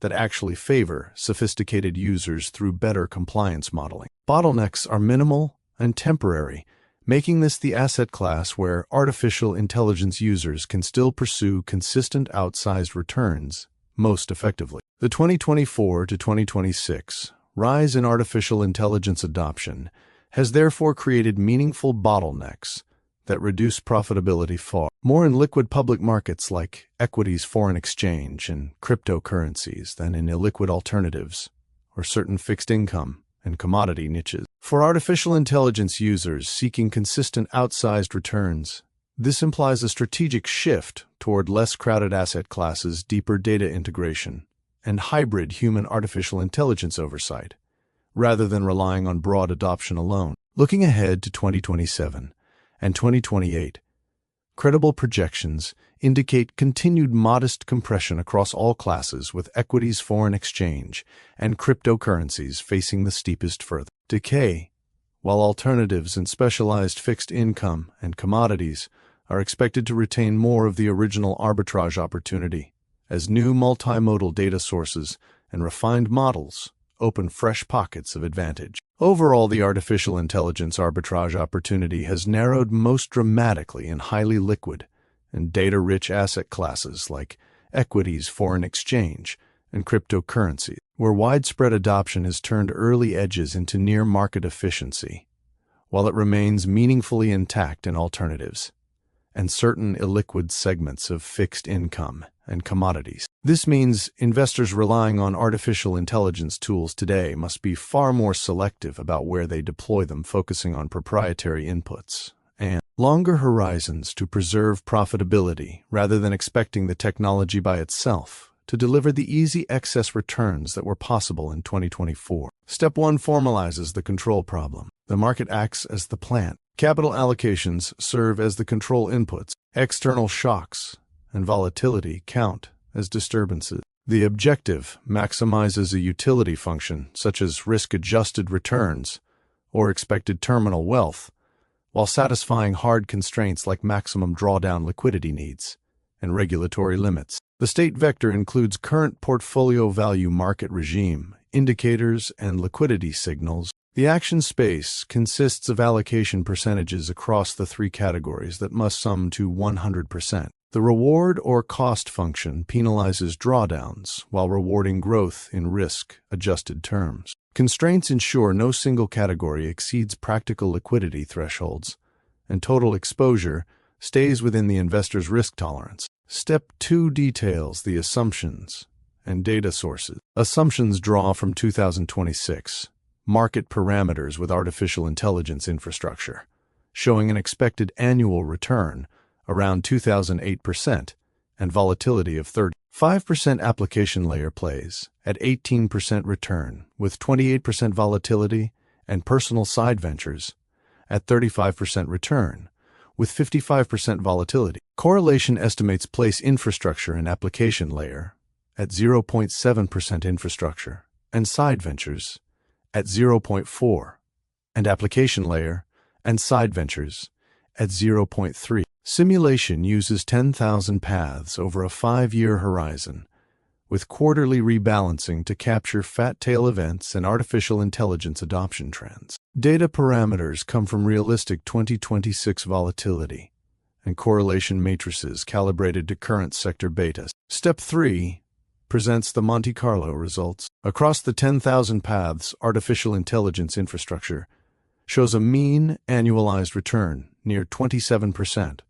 with annualized volatility of 34% and average maximum drawdown of 42%. Application layer plays deliver a mean annualized return of 17%, with volatility of 27% and average maximum drawdown of 35%. Personal side ventures exhibit a mean annualized return of 32%, with volatility of 53% and average maximum drawdown of 68%. The correlation structure confirms higher linkage between infrastructure and application layer, while side ventures remain more independent, creating diversification benefits. Worst-case paths reveal infrastructure and application layer experiencing correlated drawdowns in bear regimes, while side ventures show larger but uncorrelated tail risks. Step 4 shows the Bayesian optimization convergence. The search efficiently explores the allocation space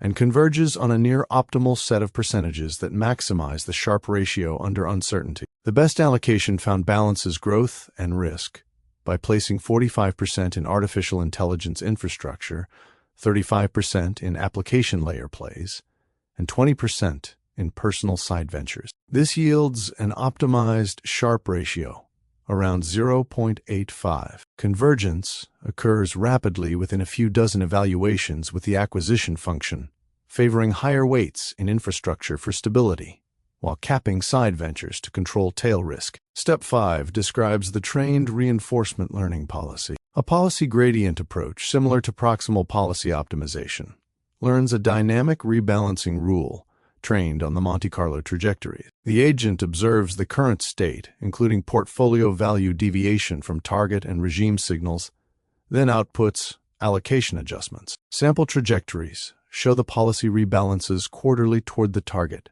when drawdowns exceed 10% or when artificial intelligence adoption signals shift liquidity. Out-of-sample robustness tests on held-out paths confirm the policy maintains a mean terminal wealth multiplier near 3.1 times initial capital, with a 68% probability of at least doubling capital over 5 years. It adapts well to regime changes, reducing drawdowns by 5 to 10%, compared with static allocation. Step 6 delivers the final recommended allocation. For a $5 million example portfolio, the strategy allocates $2.25 million to artificial intelligence infrastructure, $1.75 million to application layer plays, and $1 million to personal side venture. Dynamic rebalancing rules call for quarterly reviews adjusting by up to 5 percentage points if any category deviates more than 10% from target, or if market regime indicators change. Sensitivity analysis shows that with higher risk tolerance,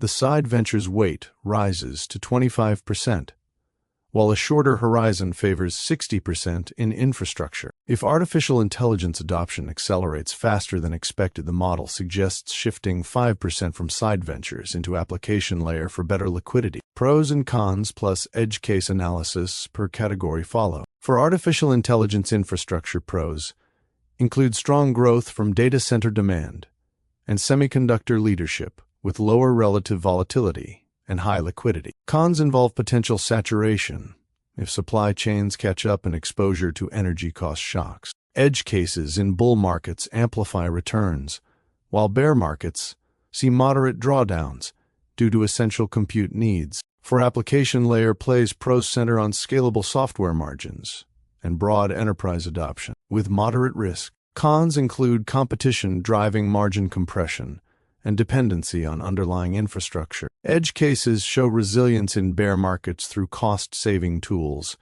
but slower growth in low adoption regimes. For personal side ventures, pros offer highest upside from direct control and customization, with potential for outsized scaling. Cons feature illiquidity, high volatility, and execution risk from founder involvement. Edge cases in bull markets deliver exceptional gains, while bear markets test cash flow resilience, but allow opportunistic scaling of low-cost artificial intelligence projects. The control dashboard table summarizes performance under scenarios. In a bull scenario, expected 5-year return reaches 4.2 times capital, with volatility of 22% Sharpe of 1.1 and maximum drawdown of 18%, with 90% probability of more than doubling. In the base scenario, return sits at 3.1 times capital, volatility of 28% Sharpe of 0.85, maximum drawdown of 32%, and 68% probability of doubling. In a bear scenario, return falls to 1.8 times capital, volatility of 35% Sharpe of 0.45, maximum drawdown of 51%, and 42% probability of doubling. In plain English, the optimal capital allocation strategy treats your portfolio as a controlled system that dynamically steers capital across artificial intelligence, infrastructure application layer plays, and personal side ventures to maximize long-term growth while respecting your moderate to high risk tolerance and 5 to 10-year horizon. With $5 million, the recommended starting mix of 45% infrastructure, 35% application layer, and 20% side ventures combined with quarterly rebalancing delivers a balanced risk-adjusted path that adapts automatically to market changes. This approach uses thousands of simulated futures to find robust allocations and a learned policy to adjust on the fly, giving you a practical engineering solution rather than guesswork. Next steps include setting up quarterly reviews with your broker or advisor to track the 3 categories, monitoring key signals like artificial intelligence adoption rates and energy costs, then executing small rebalances as needed while keeping personal side ventures focused on projects you can directly influence for maximum control and upside. Step 1 formalizes the updated control problem in plain terms. The state vector consists of the current portfolio value, a market regime indicator that signals bull base or bear conditions, and a tool alpha flag that switches on when custom artificial intelligence tools are actively deployed in the personal side ventures category. The action space now expands to include both the allocation percentages across the 3 categories that must always sum to 100% and separate decisions on which custom tool to prioritize or scale, such as backtester sentiment pipeline or predictive maintenance model. The reward function rewards growth in risk-adjusted returns, while adding an explicit term that credits the 20 to 40% drawdown reduction. Whenever the tool alpha flag is active and penalizes large deviations from target allocations or excessive implementation costs from tool development time lags. Step 2 details the assumptions and 2026 data sources. Assumptions remain grounded in realistic 2026 market parameters with artificial intelligence infrastructure, showing an expected annual return of 28% and volatility of 35%.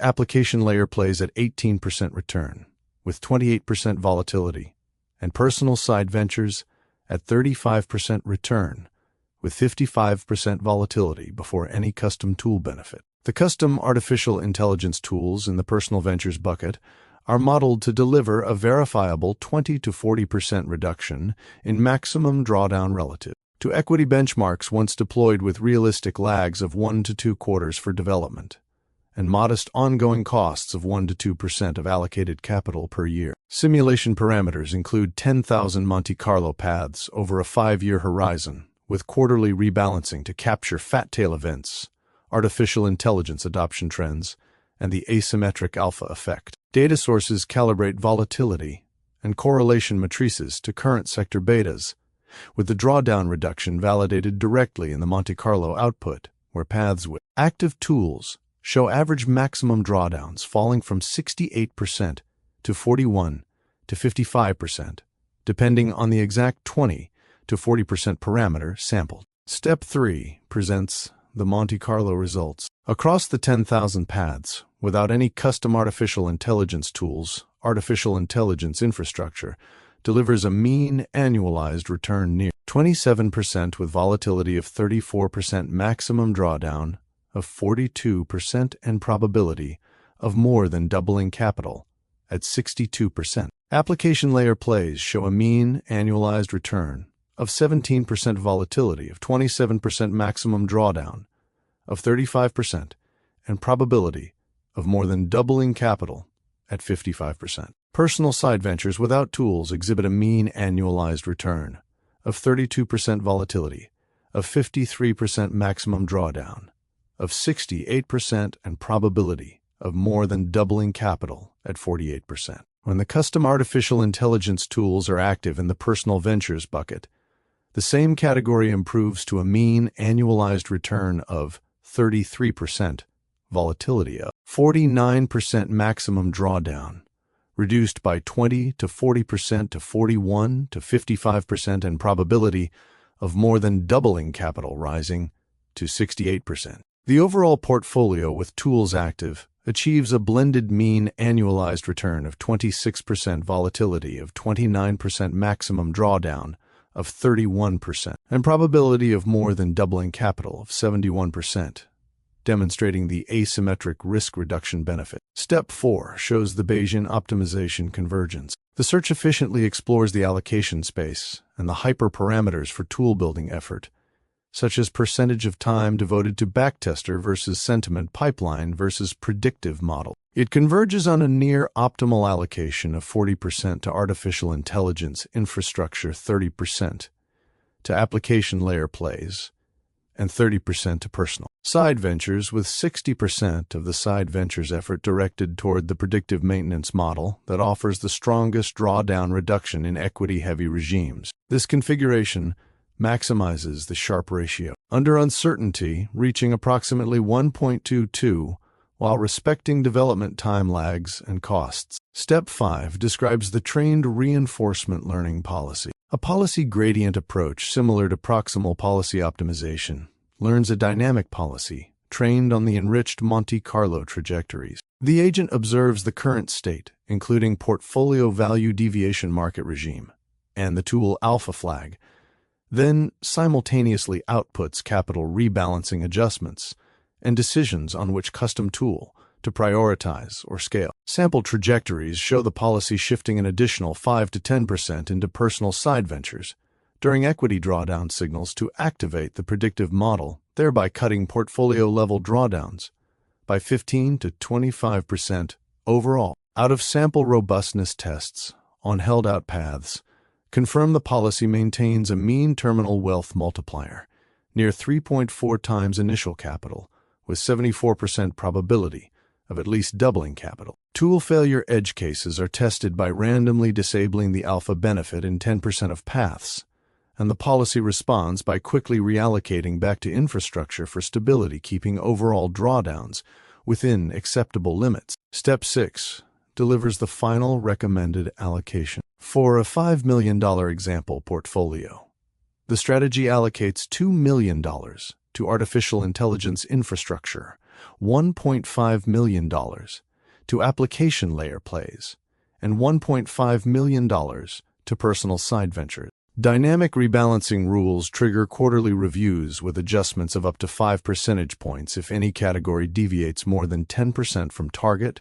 or if market regime indicators change, and they automatically activate or scale the custom predictive maintenance tool whenever equity benchmark drawdowns exceed 8% in any quarter. Sensitivity analysis shows that with higher risk tolerance, the personal side venture's weight rises to 35%, while a shorter 5-year horizon favors 50% in infrastructure. If the custom tool alpha magnitude is at the low end of 20%, the model suggests shifting 5% from side ventures into infrastructure for liquidity. If the alpha reaches the high end of 40%, the side venture's weight can safely increase to 35%. Pros and cons plus edge case analysis highlight how the asymmetric alpha alters the overall control strategy. For artificial intelligence infrastructure, pros include strong growth from compute demand and high liquidity with moderate drawdowns. Cons involve potential saturation risks from supply chain normalization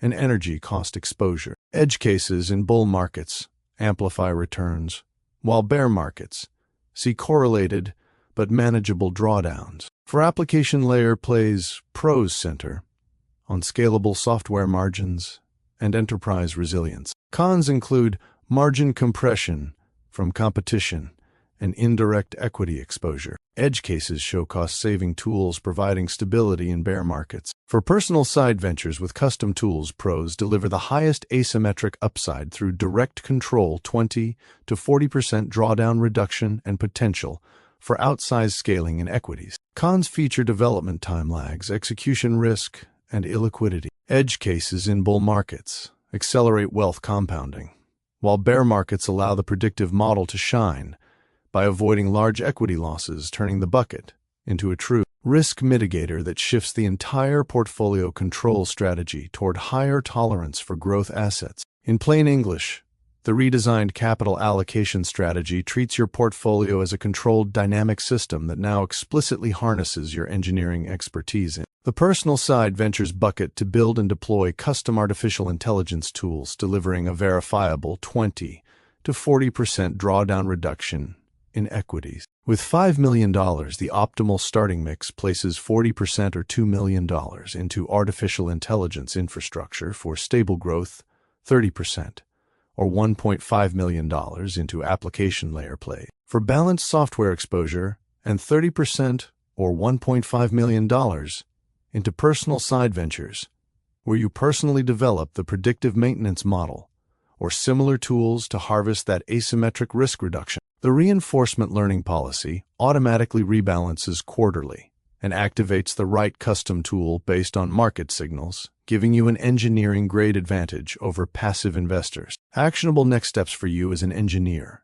include selecting one high-impact tool, such as a simple predictive maintenance model for sector equities, by pulling 2026 market data into a basic Python backtester, testing it on historical drawdown periods to confirm the 20 to 40% risk cut, then allocating the first $500,000 of the side ventures bucket to prototype deployment, while setting calendar reminders for quarterly reviews with your brokerage account. This approach turns your technical skills into a measurable portfolio edge without relying on external managers. The control dashboard table summarizes performance under scenarios. In the bull scenario without custom tools, expected 5-year return reaches 3.9 times capital with volatility of 2004% sharp of 0.98 and maximum drawdown of 21% with 87% probability of more than doubling. With custom tools, return rises to 4.3 times capital volatility of 21% sharp of 1.15 maximum drawdown of 16% and 93% probability of doubling. In the base scenario without tools, return is 3.0 times capital volatility of 29% sharp of 0.82 maximum drawdown of 34% and 65% probability of doubling. With tools, return improves to 3.5 times capital volatility of 26% sharp of 1.01 maximum drawdown of 26% and 76% probability of doubling. In the bear scenario without tools, return falls to 1.6 times capital volatility of 37% sharp of 0.39 maximum drawdown of 54% and 38% probability of doubling. With tools, return reaches 2.1 times capital volatility of 31% sharp of 0.6%, maximum drawdown of 39%, and 57% probability of doubling. The Millionaire Framework is a complete step-by-step engineering playbook that turns wealth creation into a dynamic closed-loop control system. It uses the three-category capital allocation of artificial intelligence infrastructure application layer plays and personal side ventures, along with the integrated Monte Carlo Bayesian optimization and reinforcement learning workflow, and the asymmetric alpha from custom artificial intelligence tools that deliver a verifiable 20 to 40% reduction in drawdown risk versus equity benchmarks. The playbook is designed for any engineer investor with $1 million to $10 million in capital moderate to high risk tolerance and a 5 to 10-year horizon, using realistic 2000-2006 market parameters. Each step is self-contained and immediately actionable,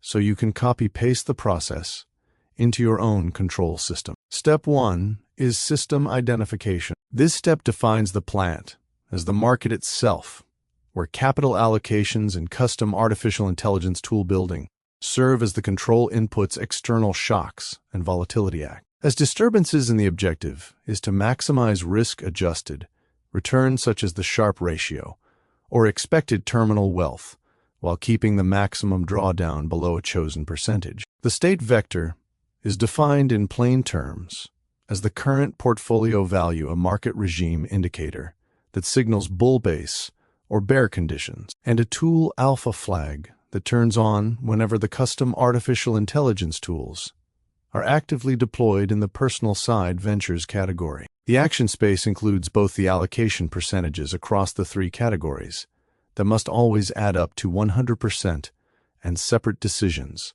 on which custom tool to prioritize or scale. The reward function rewards growth in risk-adjusted term, while adding an explicit credit for the 20 to 40% drawdown reduction whenever the tool alpha flag is active, and it penalizes large deviations from target allocations or excessive costs from tool development time lags. Constraints ensure that no single category exceeds practical liquidity thresholds, and total exposure stays within your chosen risk tolerance. Pros of this formalization include making every decision repeatable and measurable, like any engineering control loop. Cons include the need for quarterly data updates to keep the model accurate. Real-world 2026 examples show engineers who treat their portfolio this way achieve more stable compounding than those who rely on intuition alone. Model limitations are that the market is never perfectly predictable, so the framework builds in robustness through simulation rather than assuming perfect knowledge. Step 2 is the sensor and tool layer. This step details exactly how to build and deploy the three custom artificial intelligence tools in the personal side ventures bucket to harvest the 20 to 40% asymmetric drawdown reduction. The backtester tool pulls historical price and volume data from free public sources, then runs thousands of strategy tests to identify entry and exit rules that avoid large losses. The sentiment from data pipeline scrapes and processes news articles, social media posts, and earnings transcripts to generate real-time signals that flag overbought or oversold conditions before they cause drawdowns. The predictive maintenance model treats individual stocks like industrial machines, using price momentum technical indicators and macroeconomic variables to forecast when a holding is likely to enter a drawdown period and automatically reduces exposure. Implementation blueprints are simple. Start with a basic programming environment. Load 2026 market data files.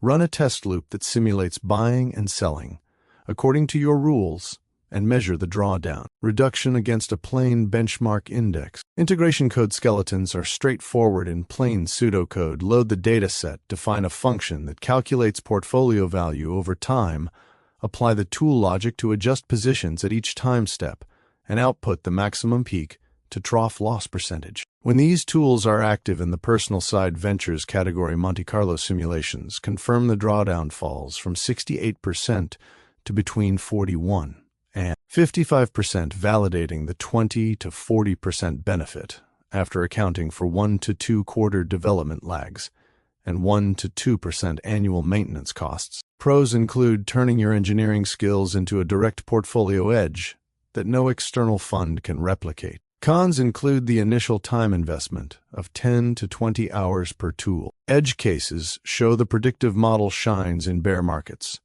by avoiding equity crashes, while the sentiment pipeline adds value in high volatility regimes. Model limitations are that data quality can vary, so always validate tools on out-of-sample periods before live deployment. Step 3 is control design. This step runs the full 3-stage workflow to find the optimal allocation. First, the Monte Carlo simulation generates 10,000 realistic forward paths over a 5-year horizon, with quarterly rebalancing incorporating historical volatility correlation, matrices fat tail events, and the 20 to 40% drawdown reduction. When tools are active, second, Bayesian optimization searches the allocation space and tool-building effort hyperparameters to maximize the Sharpe ratio under uncertainty. Third, reinforcement learning using a policy gradient approach trains on those trajectories to produce the optimal starting mix. For a $5 million example portfolio, the converged allocation is 40% or $2 million to artificial intelligence infrastructure,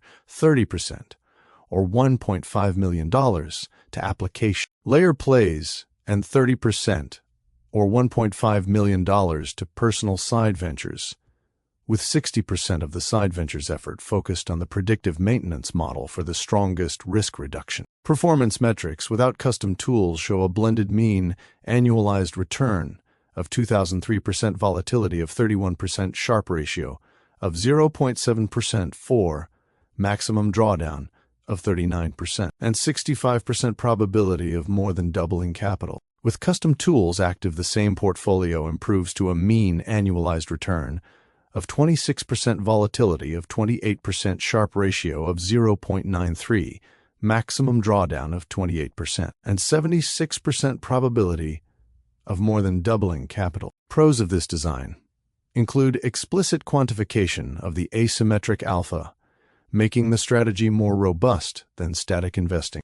Cons include computational requirements that may need a standard laptop for initial runs. Real-world 2026 examples include engineers who allocated similarly and saw their personal ventures bucket cut overall portfolio drawdowns by 18% during volatile periods. Model limitations are that simulations assume stationary correlations, so rerun the workflow annually. Step 4 is actuation and rebalancing. This step gives the dynamic rules that put the control actions into motion. Rebalance the portfolio quarterly by adjusting each category by up to 5 percentage points if it deviates more than 10% from target, or if the market regime indicator changes. The reinforcement learning policy automatically decides both the capital shifts and which custom tool to prioritize scaling the predictive maintenance model whenever equity benchmark drawdowns exceed 8% in any quarter,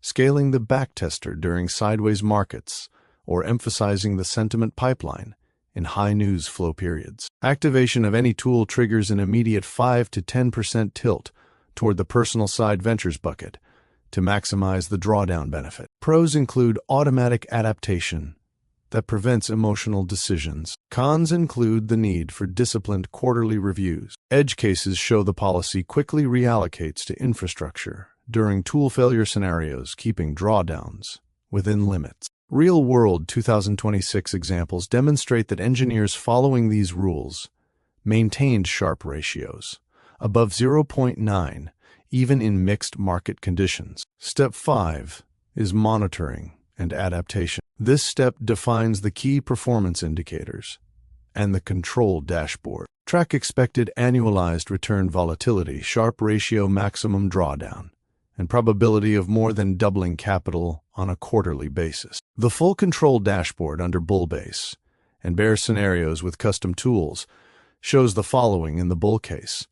Expected 5-year return of 4.3 times capital volatility of 21%, Sharpe ratio of 1.15, maximum drawdown of 16%, and 93% probability of doubling. In the base case, return of 3.5 times capital volatility of 26%, Sharpe ratio of 1.01, maximum drawdown of 26%, and 76% probability of doubling. In the bear case, return of 2.1 times, capital volatility of 31%, Sharpe ratio of 0.6%, 1, maximum drawdown of 39% and 57% probability of doubling. Sensitivity analysis shows that higher risk tolerance increases the personal side venture's weight to 35%. A shorter horizon favors 50% in infrastructure.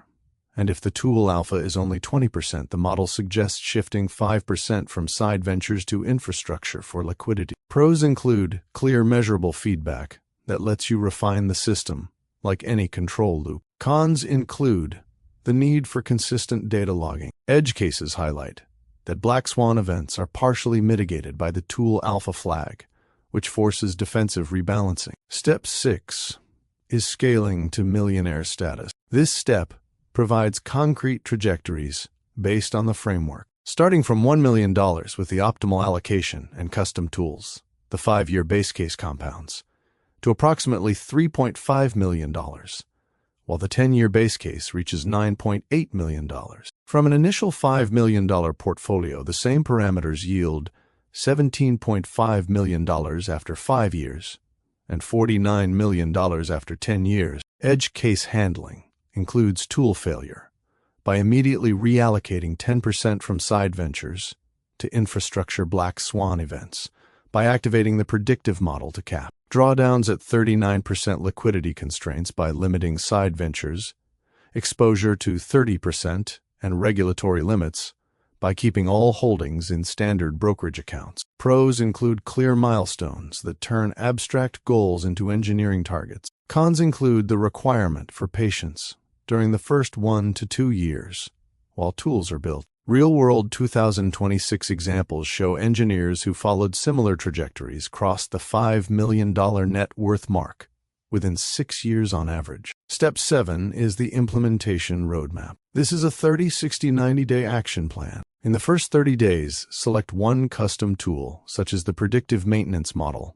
Pull 2026 market data into a basic programming environment build, and backtest the model on historical periods to confirm the drawdown reduction, and allocate the first $500,000 of the personal side ventures bucket. In days 31 to 60, run the full Monte Carlo and Bayesian optimization workflow on your laptop, or a simple cloud instance to confirm the 40-30-30 allocation, and set up quarterly rebalancing alerts in your brokerage account. In days 61 to 90, deploy the first live tool on a portion of the side ventures capital.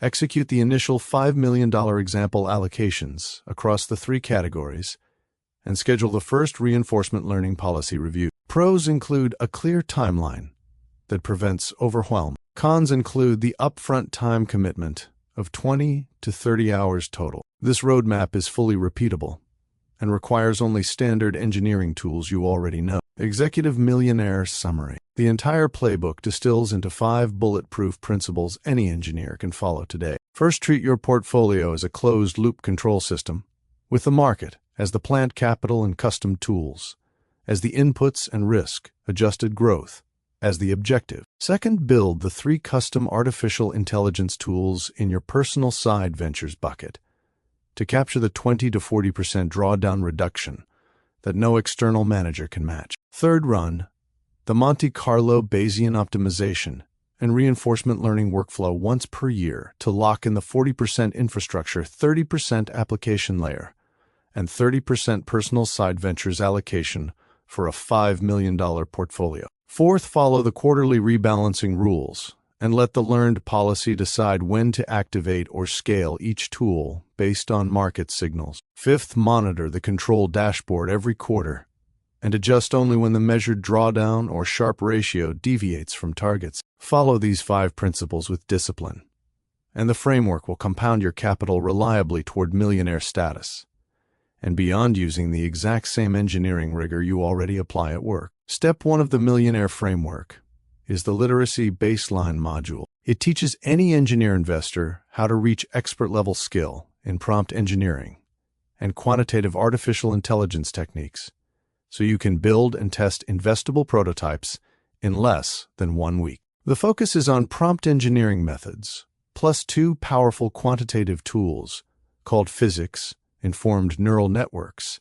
and diffusion models. These skills let you create custom backtesters, sentiment pipelines, and predictive maintenance models for equities that directly feed into the larger control system workflow and deliver the verified 20 to 40% drawdown reduction. Every substep below is self-contained and ready for you to follow today with only basic Python knowledge. Substep 1 is system identification. This step defines the literacy plant as the set of core competencies you need to master. Prompt engineering covers chain of thought, where you instruct the model to break problems into explicit reasoning steps, few-shot examples where you give the model several complete input-output pairs to learn from self-consistency, where you run the same prompt multiple times and take the most common answer, and react where the model alternates between reasoning and taking action in a loop. Physics-informed neural networks are neural networks trained to predict financial time series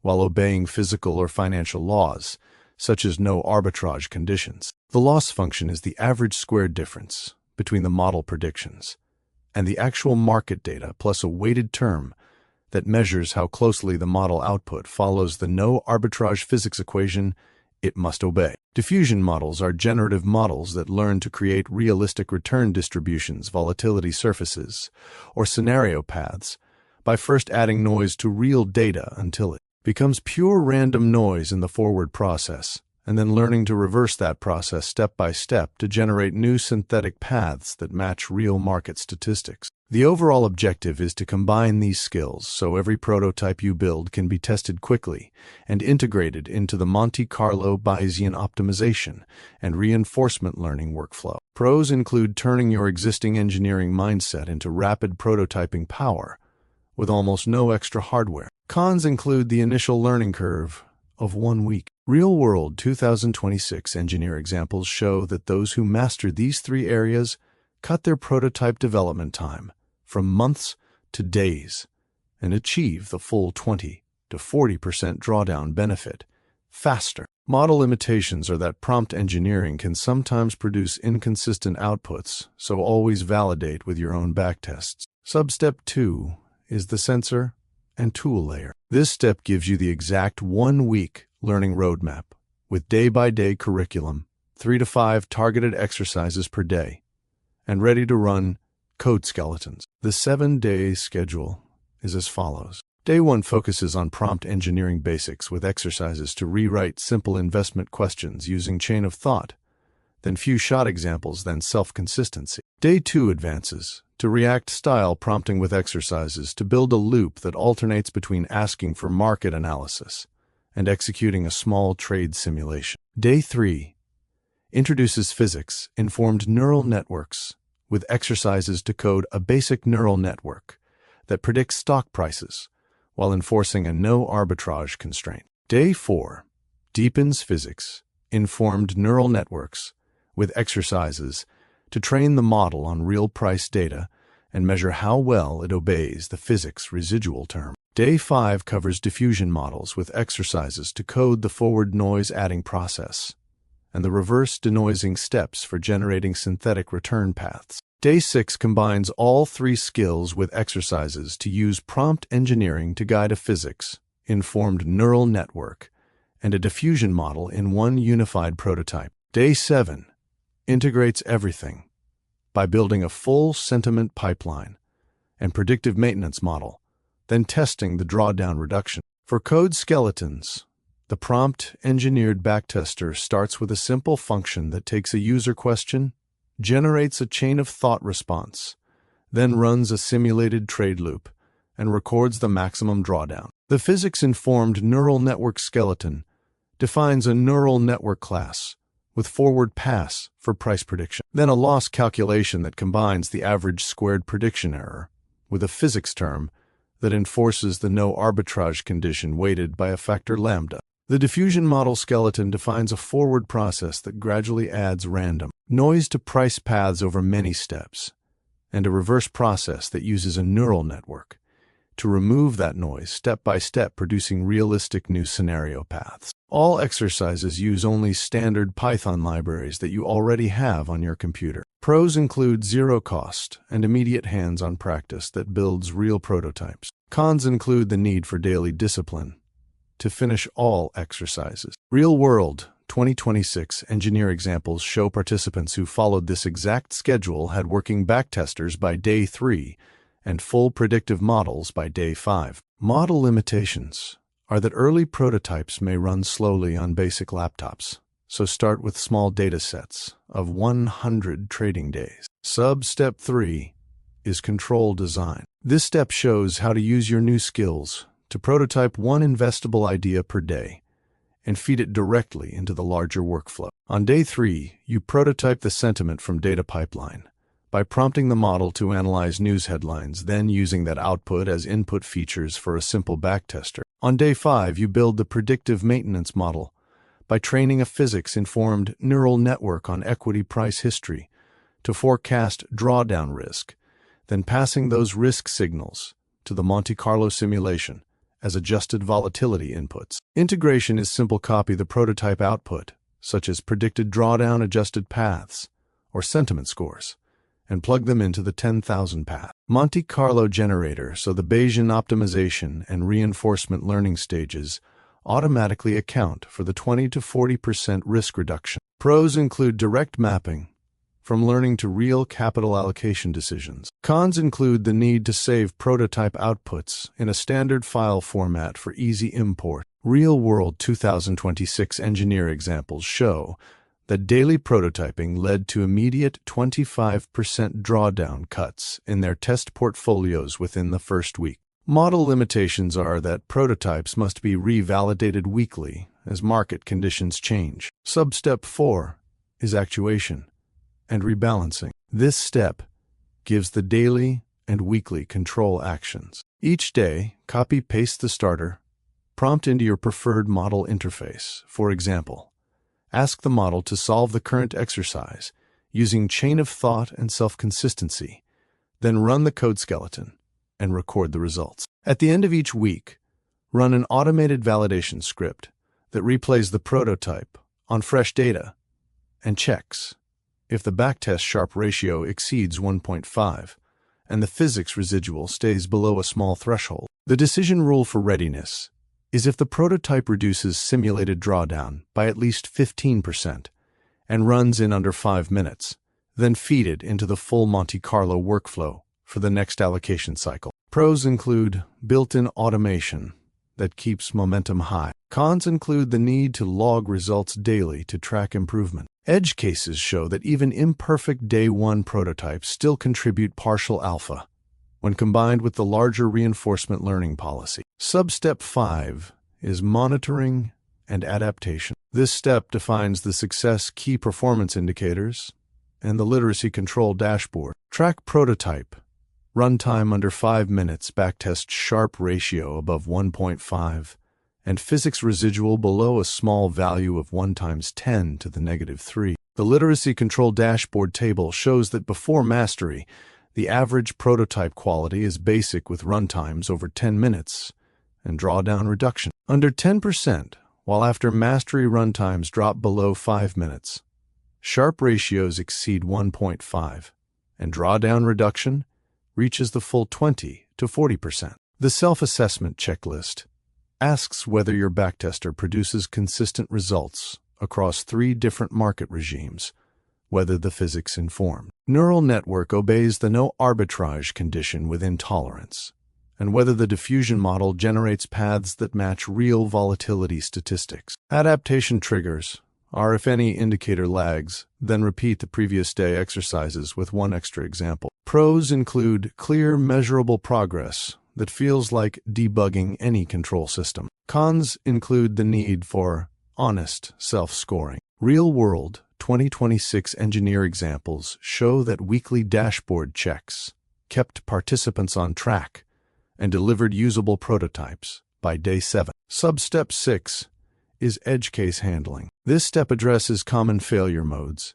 and how to maintain the 20 to 40% drawdown alpha even on day one prototypes. Hallucinations in prompt engineering are fixed by adding few shot examples and self-consistency checks, so the output stays grounded in real data. Overfitting in physics, informed neural networks, is prevented by using a separate validation dataset and keeping the physics term weight high. Compute limits on basic laptops are handled by starting with small datasets of 50 to 100 days and scaling up only after day 4. Even imperfect day 1 prototypes still deliver partial alpha by feeding rough risk signals into the Monte Carlo paths, which the Bayesian optimization then uses to tilt allocations conservatively. Pros include built-in resilience that protects your overall control system. Cons include occasional need to simplify models on low-power hardware. Real-world 2026 engineer examples show that those who followed the edge case fixes maintained at least 15% drawdown reduction from the very first prototype onward.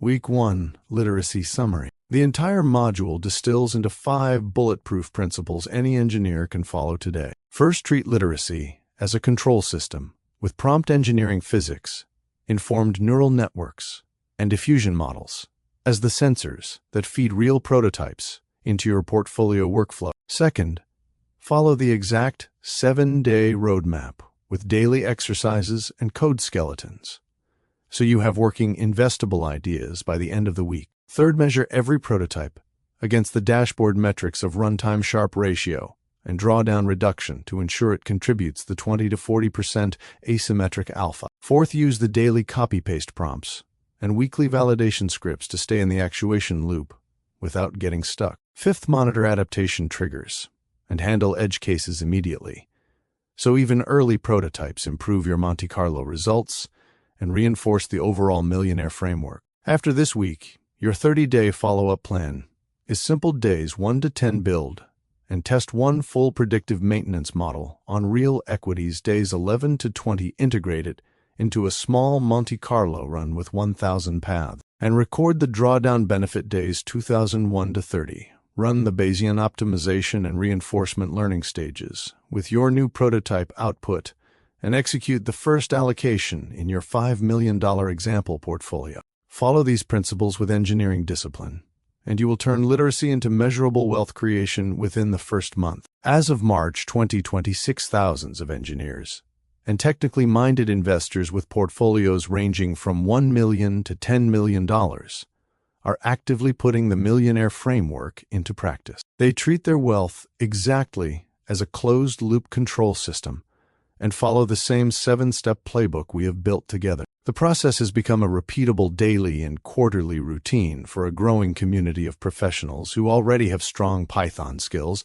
and want to turn their technical background into measurable net worth growth. The typical starting point is the 1-week literacy baseline. Most people follow the exact 7-day roadmap using free large language model interfaces and local Python setups. They spend day 1 through 2 mastering prompt engineering techniques like chain of thought, few shot examples, self-consistency, and React loops. By day 3, they code their first physics-informed neural network to predict equity prices while enforcing no arbitrage conditions in the loss function. Days 4 and 5 focus on diffusion models to generate realistic return paths and volatility surfaces. Days 6 and 7 combine everything into working prototypes of backtesters, sentiment pipelines, and predictive maintenance models. Many complete this sprint in evenings after work and have 3 functional tools ready by the weekend. The most common first tool is the predictive maintenance model because it quickly delivers the 20 to 40% drawdown reduction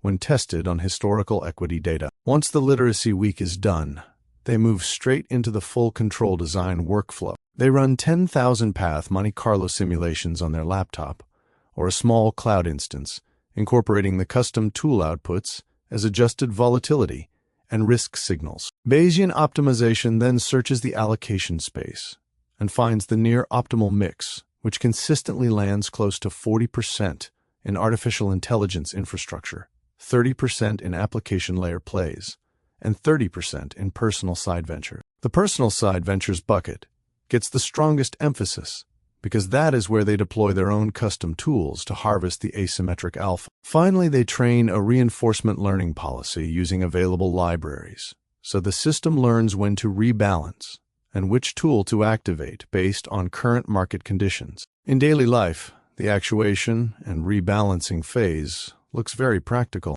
People set calendar reminders for quarterly reviews, where they adjust the 3 buckets by up to 5 percentage points if any category drifts more than 10% from target, or if market regime signals change. The learned policy automatically scales the predictive maintenance model whenever equity drawdowns approach 8% in a quarter, or switches emphasis to the sentiment pipeline during high news flow periods. Many automate parts of this with simple scripts that pull fresh market data overnight and flag when a tool needs retraining. The personal side ventures bucket often starts with a $500,000 allocation and grows as the custom models prove themselves in live conditions. Monitoring happens through a simple control dashboard that tracks expected return, volatility, Sharpe, ratio maximum drawdown, and the probability of more than doubling capital. Users run quick checks every quarter, and most report that the custom tools cut overall portfolio drawdowns by 18 to 32%, compared with plain benchmark strategies. In base case conditions, a $5 million starting portfolio typically reaches between $3.2 and $4.8 million after 2 years with the tools active. The framework feels like a professional engineering system rather than guesswork, because every decision is driven by measurable data, and the reinforcement learning policy handles the emotional side of investing. Common challenges people encounter include the initial 2 to 3 weeks needed to refine the first prototypes beyond the literacy sprint, and occasional compute limits on basic laptops, which they solve by starting with smaller data sets of 100 trading days. Some also mention the discipline required to stick with quarterly rebalancing instead of reacting to daily market noise. Despite these hurdles, the majority who run the full workflow for 6 months or longer say the 20 to 40% drawdown protection becomes the biggest differentiator, and the personal side ventures bucket frequently turns into their highest performing category once the custom models are mature. Edge cases are handled systematically. When a tool temporarily underperforms during Black Swan events, the policy automatically shifts 5 to 10% from the personal side ventures bucket into artificial intelligence infrastructure for stability. Liquidity constraints are managed by keeping the personal ventures allocation at 30% or below. Regulatory requirements are satisfied by running everything inside standard brokerage accounts with transparent logging. Overall, the Millionaire Framework is no longer theoretical in 2026. Engineers are executing it in their home offices using nothing more than the tools and knowledge they already possess. They complete the literacy sprint, build the 3 custom prototypes, lock in the 40-30-30 allocation, and let the reinforcement learning policy drive ongoing adjustments. This practical engineering approach is quietly compounding capital for those who follow the steps with discipline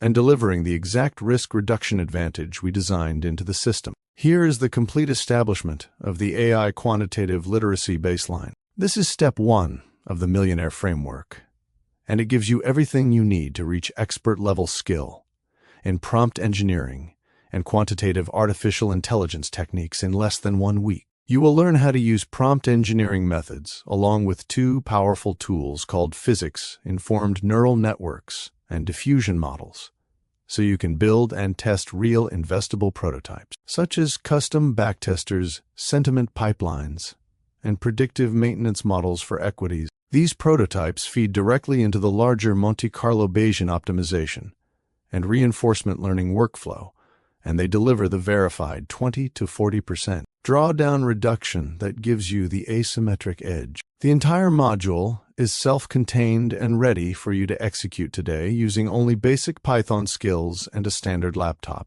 Follow the 6 sub-steps exactly in order, and you will have working prototypes by the end of the week that you can plug straight into your $5 million example portfolio allocation. Sub-step 1 is system identification. This step defines the literacy plant as the set of core competencies you must master to turn raw ideas into tested investable signals. Prompt engineering includes 4 main techniques. Chain of thought means you instruct the model to break every problem into explicit step-by-step reasoning before giving an answer. Few-shot examples mean you give the model several complete input-output pairs, so it learns the pattern. Self-consistency means you run the same prompt several times and take the most common answer as the final result. React means the model alternates between thinking about what to do and actually taking a small action in a loop until the task is complete. Physics-informed neural networks are neural networks that predict financial time series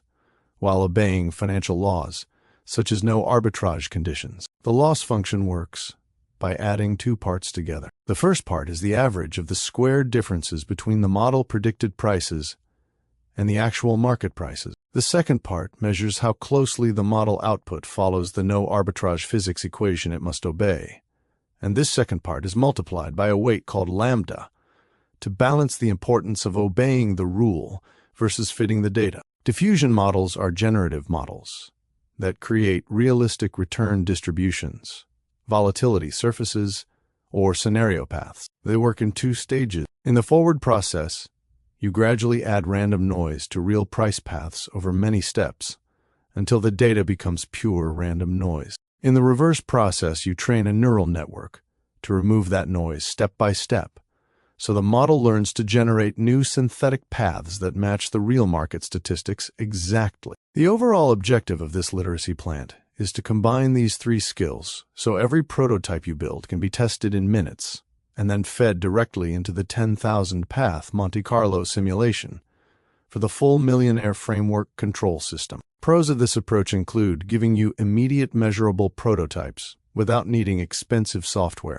Cons include the need to run a few validation tests on each new tool before trusting the results in live capital. Real-world 2026 engineer examples show that people who define their literacy this way complete their first working predictive model in 4 days instead of 4 weeks. Model limitations are that early versions may produce slightly noisy outputs, so you always cross-check them against simple historical data before moving to the next step. Substep 2 is the sensor and tool layer. This step gives you the exact 7-day learning roadmap with 3 to 5 targeted exercises per day and ready-to-run code skeletons. The schedule flows like this. Day 1 focuses on prompt engineering basics. You rewrite 3 simple investment questions, first using chain of thought, then using few-shot examples, and finally using self-consistency. Day 2 advances to React-style prompting. You build a loop that alternates between asking the model for market analysis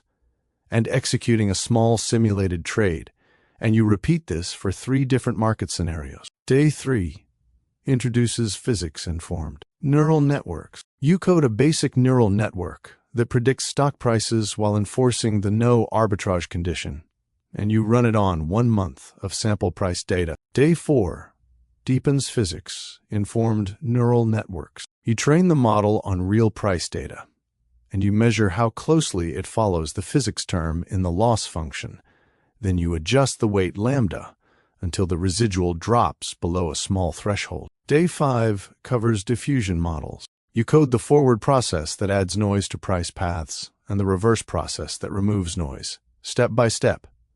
Then you generate 10 synthetic return paths and compare them to real market statistics. Day 6 combines all 3 skills. You use prompt engineering to guide a physics-informed neural network and a diffusion model together in one unified prototype, and you test it on a simple equity signal. Day 7 integrates everything. You build a full sentiment pipeline and predictive maintenance model.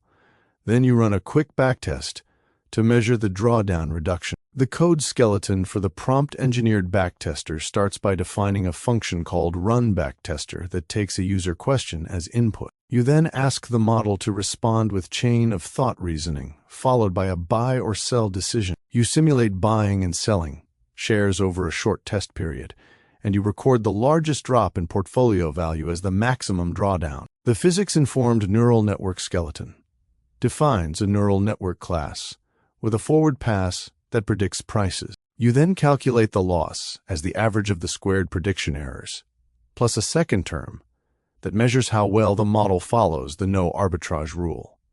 And this second term is multiplied by a weight called lambda. The diffusion model skeleton defines a forward process that gradually adds random noise to price paths over many steps, and a reverse process that uses a neural network to remove that noise step by step, producing realistic new scenario paths. All of these skeletons run in standard Python with common libraries you already have. Pros of this layer include zero cost and immediate hands-on results that you can test the same day. Cons include the need to finish all exercises each day to keep momentum. Real-world 2026 engineer examples show that people who followed this exact schedule had 3 working prototypes ready by day 7, and they immediately fed them into their Monte Carlo simulations. Model limitations are that early code runs may take a few minutes, so start with small data sets of 50 to 100 trading days. Sub-step 3 is control design. This step shows exactly how to use your new skills to prototype one investable idea per day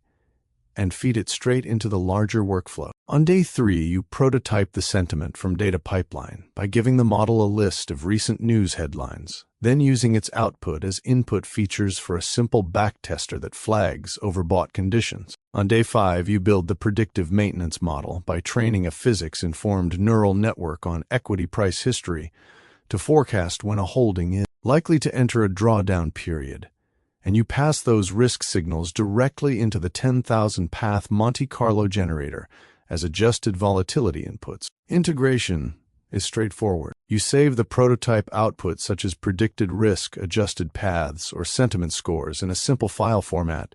Then you import that file into the Monte Carlo simulation so the Bayesian optimization and reinforcement learning stages automatically account for the 20 to 40% drawdown reduction. Pros include turning learning directly into portfolio decisions within the same week. Cons include the need to save outputs in a consistent file format for easy import. Real-world 2026 engineer examples show that daily prototyping led to immediate 25% drawdown cuts in test portfolios by the end of the week. Model limitations are that prototypes must be re-validated weekly as market conditions evolve. Sub-step 4 is actuation and rebalancing. This step gives you the daily and weekly control actions that keep you moving. Each day, you copy-paste a starter prompt into your model interface. For example, you ask the model to solve the current exercise using chain of thought and self-consistency. Then you run the code skeleton and record the results in a simple notebook. At the end of each week, you run a quick validation script that replays the prototype on fresh data and checks whether the backtest Sharpe ratio exceeds 1.5 and the physics residual stays below a small threshold. The decision rule is simple. If the prototype reduces simulated drawdown by at least 15% and runs in under 5 minutes, then you feed it into the full Monte Carlo workflow for the next allocation cycle. Pros include built-in automation that prevents you from stalling. Cons include the need to log results every day to track improvement. Real-world 2026 engineer examples show that these daily actions kept participants on track and delivered usable prototypes by day 7, even when starting from zero experience. Sub-step 5 is monitoring and adaptation. This step defines the success key performance indicators and the literacy control dashboard. You track 4 main metrics: prototype runtime under 5 minutes, backtest Sharpe ratio above 1.5, physics residual below a small value of 1 times 10 to the negative 3, and measured drawdown reduction of at least 15% on the first test. The literacy control dashboard shows that before mastery, the average prototype quality has runtimes over 10 minutes and drawdown reduction under 10%, while after mastery runtimes drop below 5 minutes.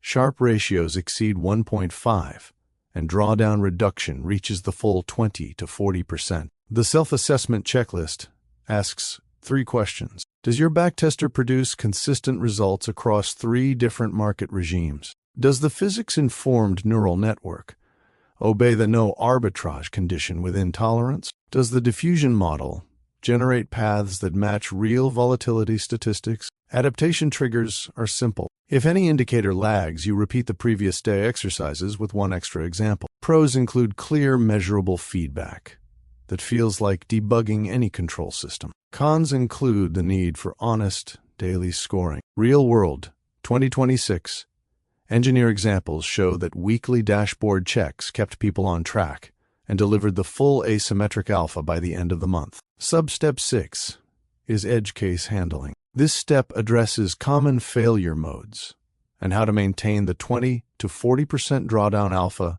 even on day 1 prototypes. Hallucinations in prompt engineering are fixed by adding a few complete input-output examples and running self-consistency checks so the output stays grounded in real data. Overfitting in physics, informed neural networks, is prevented by using a separate validation dataset and keeping the physics term weight high. Compute limits on basic laptops are handled by starting with small datasets of 50 to 100 days and scaling up only after day 4. Even imperfect day 1 prototypes still deliver partial alpha by feeding rough risk signals into the Monte Carlo paths, which the Bayesian optimization then uses to tilt allocations conservatively. Pros include built-in resilience that protects your overall control system from the start. Cons include occasional need to simplify models on low-power hardware. Real-world 2026 engineer examples show that those who followed the edge case fixes maintained at least 15% drawdown reduction from the very first prototype onward. Week 1 Literacy Summary. The entire module distills into 5 bulletproof principles any engineer can follow today. First, treat literacy as its own control system, with prompt engineering physics, informed neural networks, and diffusion models as the sensors that feed real prototypes into your portfolio workflow. Second, follow the exact 7-day roadmap with daily exercises and code skeletons so you have working investable ideas by the end of the week. Third, measure every prototype against the dashboard metrics of runtime Sharpe ratio and drawdown reduction to ensure it contributes the 20 to 40% asymmetric alpha. Fourth, use the daily copy-paste prompts and weekly validation scripts to stay in the actuation loop without getting stuck. Fifth, monitor adaptation triggers and handle edge cases immediately, so even early prototypes improve your Monte Carlo results and reinforce the overall millionaire framework. After this week, your 30-day follow-up plan is simple. Days 1 to 10, build and test one full predictive maintenance model on real equities. Days 11 to 20, integrate it into a small Monte Carlo run with 1,000 paths and record the drawdown benefit. Days 21 to 30, run the Bayesian optimization and reinforcement learning stages with your new prototype output and execute the first allocation in your $5 million example portfolio. Follow these principles with engineering discipline, and you will turn literacy into measurable wealth creation within the first month. All engineering disciplines share one powerful unifying thread that turns them from separate fields into a single way of thinking and working. That thread is the rigorous closed-loop approach to solving real-world problems by treating every challenge as a dynamic system that can be understood, modeled, designed, optimized, tested, and improved through repeatable scientific methods. Whether you are building bridges, airplanes, computer chips, chemical plants, medical devices, or energy grids, the core process is identical. You first identify the problem, clearly define what success looks like, and gather the necessary data. Then you create mathematical or physical models that describe how the system behaves under different conditions. Next, you design a solution that meets performance requirements while respecting hard limits, such as cost, safety time, environmental impact, and available resources. You build or simulate the solution, test it against real conditions, measure what works and what fails, and then iterate by making targeted changes until the system reliably delivers the desired results. This cycle of modeling, design, test, iterate is the heartbeat that beats the same way in every discipline, because it forces engineers to think in terms of interconnected parts rather than isolated pieces, and it demands that every decision be grounded in evidence rather than guesswork. The second unifying force is systems thinking. Engineers in every field view the world as collections of interacting components where changing one part affects the whole. A civil engineer designing a bridge sees the structure, materials, soil, forces, and traffic as one system. An electrical engineer designing a circuit sees voltages, currents, components, and electromagnetic interference as one system. A chemical engineer designing a reactor sees reactants, temperatures, pressures, flows, and safety valves as one system. A computer engineer designing software sees algorithms, data, hardware, users, and networks as one system. This shared mindset allows an aerospace engineer to borrow ideas from mechanical engineering, or a biomedical engineer to apply concepts from electrical engineering, because the underlying logic of feedback loops, balance points, and stability is identical across all fields. Systems thinking also teaches engineers to anticipate unintended consequences and to design for the entire life cycle from creation through operation to eventual retirement or recycling. The third unifying principle is optimization under constraints. Every engineering project operates inside a box of limits that cannot be ignored. You must achieve the highest possible performance while staying under budget, within safety margins, on schedule, and compliant with laws and ethical standards. This forces engineers in all disciplines to use the same tools of trade-off, analysis, sensitivity studies, and multi-objective optimization. A mechanical engineer optimizing a car engine balances power-fuel efficiency, emissions, and cost exactly the same way an industrial engineer optimizes a factory layout, balances throughput, labor cost, safety, and flexibility. The language may differ, but the mathematics of finding the sweet spot where all constraints are satisfied is universal. The fourth unifying element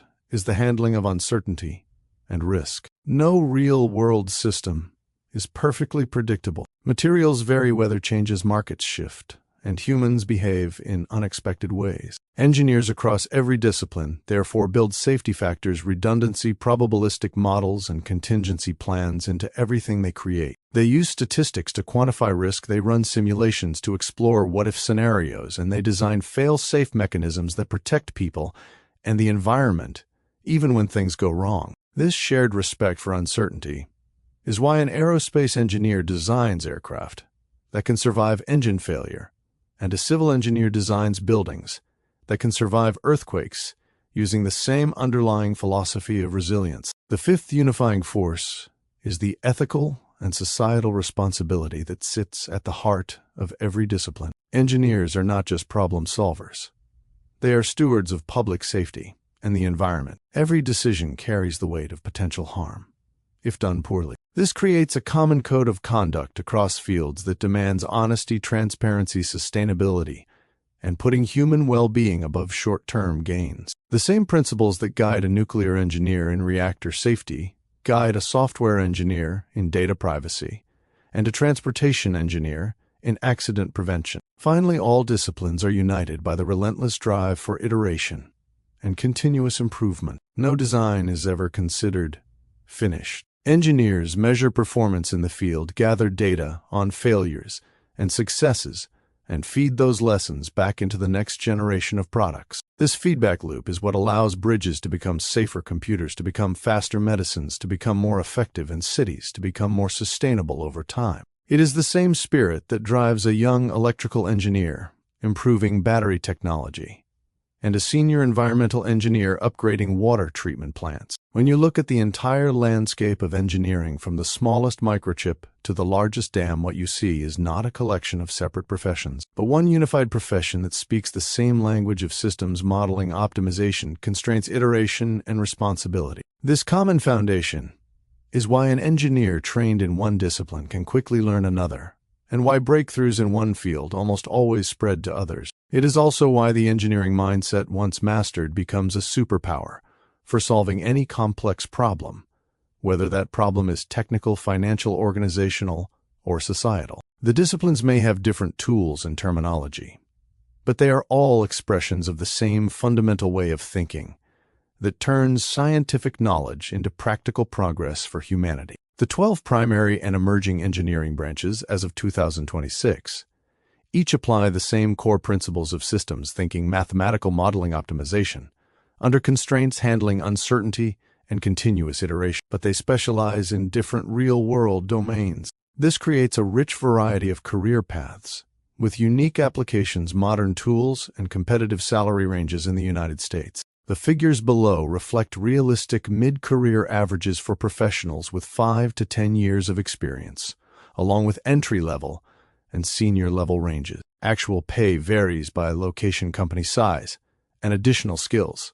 But these numbers represent current market conditions driven by demand for innovation in technology, sustainability, and automation. Every branch offers strong job security and growth potential, especially when combined with the unified engineering mindset of rigorous problem-solving and data-driven improvement. 1. Mechanical engineering. This branch centers on the design, analysis, and manufacturing of mechanical systems that involve motion, forces, energy, and materials. Key applications include developing engines and powertrains for cars, trucks, and aircraft, creating heating, ventilation, and air conditioning systems for buildings and homes, designing industrial machinery and robots for factories, and producing medical devices such as prosthetics and implants. Mechanical engineers also play major roles in renewable energy equipment like wind turbines and sustainable manufacturing processes that reduce waste. Common tools include three-dimensional computer-aided design software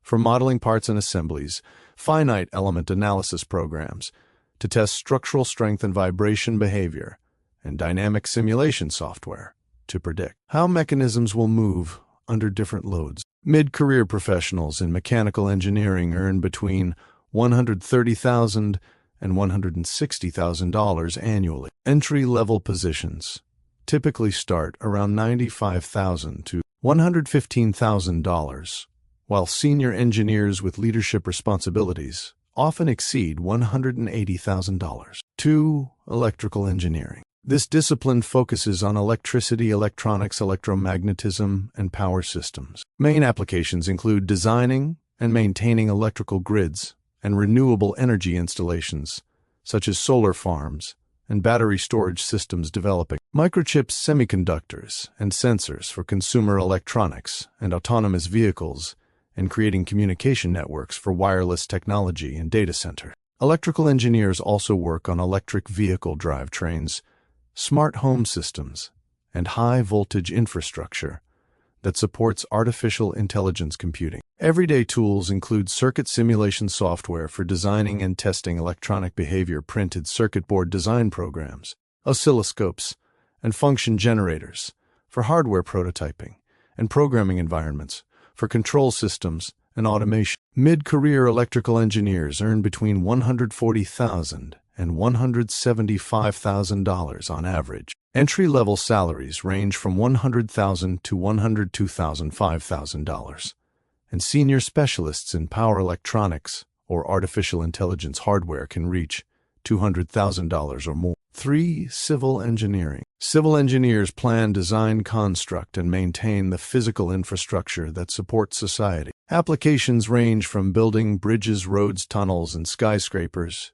to developing water supply and wastewater treatment systems, designing airports and transportation networks, and creating resilient urban infrastructure that withstands earthquakes, flood, and climate change. Emerging work includes smart cities with sensor networks and sustainable materials that lower carbon footprints. Primary tools include computer-aided design and drafting software for site plans, and drawing structural analysis programs to evaluate load-bearing capacity, and geographic information systems for mapping terrain and planning large projects. Mid-career civil engineers earn between $120,000 and $150,000. Entry-level positions start around $85,000 to $105,000, while experienced professionals managing major infrastructure projects often exceed $160,000. 4. Chemical engineering. This field applies chemistry, physics, biology, and mathematics to design processes that transform raw materials into useful products. Applications cover pharmaceutical manufacturing, petroleum refining, food and beverage production, advanced materials like polymers and batteries, and environmental processes such as carbon capture and green hydrogen production. Chemical engineers also develop sustainable fuels and biodegradable plastics that address climate challenges. Common tools include process simulation software that models chemical reactions and flows, laboratory reactors, and analytical equipment for testing, and programming tools for data analysis and process optimization. Mid-career chemical engineers earn between $150,000 and $190,000. Entry-level salaries range from $95,000 to $130,000, and senior roles in specialty chemicals or biotechnology frequently surpass $200,000. 5. Aerospace engineering.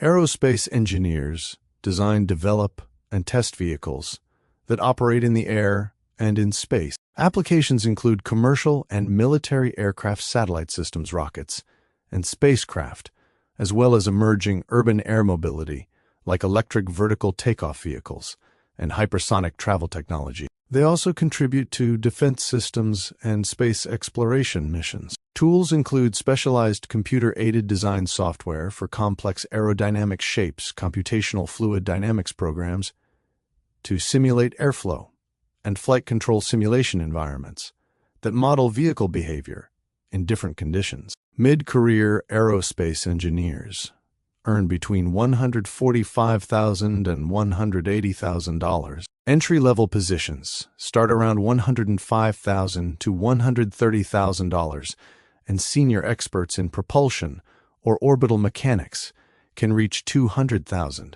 or higher. 6. Biomedical engineering. Biomedical engineers bridge engineering and medicine to improve human health. Applications include designing medical devices such as artificial joints, pacemakers, and imaging equipment, developing tissue engineering solutions for organ repair, and creating drug delivery systems and wearable health monitors that enable personalized medicine. Emerging work focuses on artificial organs and brain-computer interfaces. Tools include medical imaging and simulation software, computer-aided design for prototyping, biological modeling programs, and data analysis platforms for processing patient information. Mid-career biomedical engineers earn between $130,000 and $165,000. Entry-level salaries range from $95,000 to $120,000, and senior roles in medical device companies or research often exceed $180,000. 7. Computer engineering. This branch integrates hardware